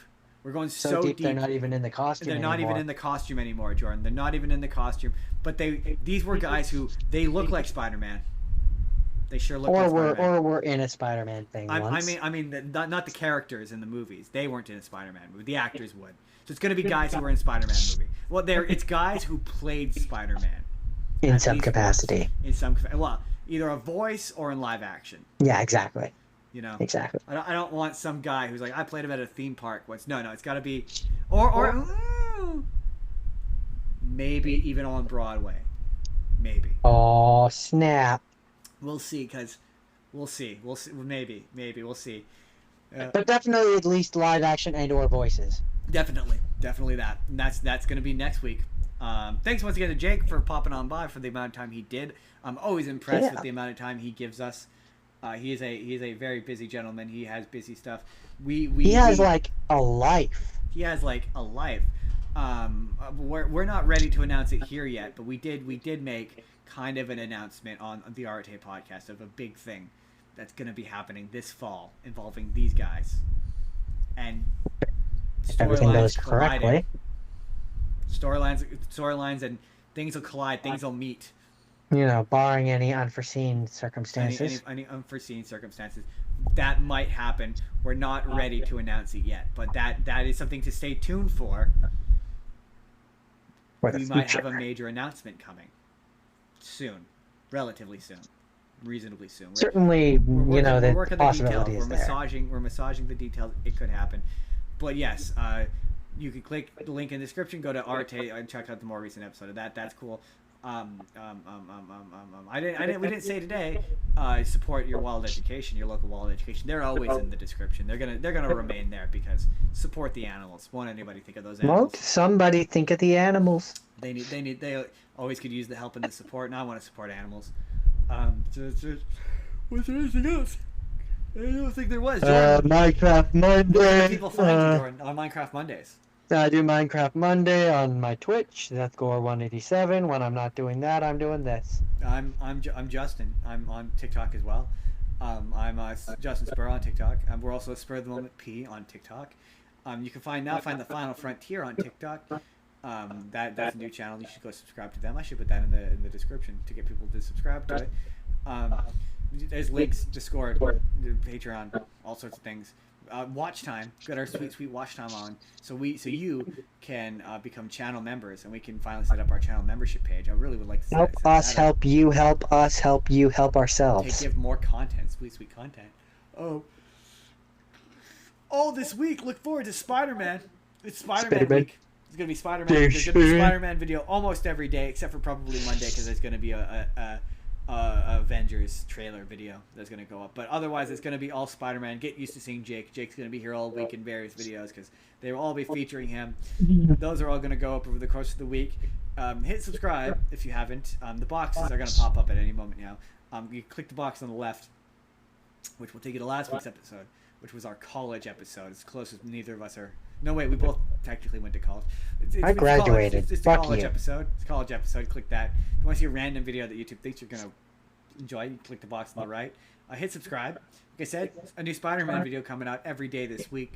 Then the next week, it can be DC videos after that. We got content every single day. We got shorts coming out multiple times a day. We got content. Hit the bell so that you never miss anything, that you never know. We will see you all next week. Have a good one, everybody. Successful podcast. Ho! Bye-bye.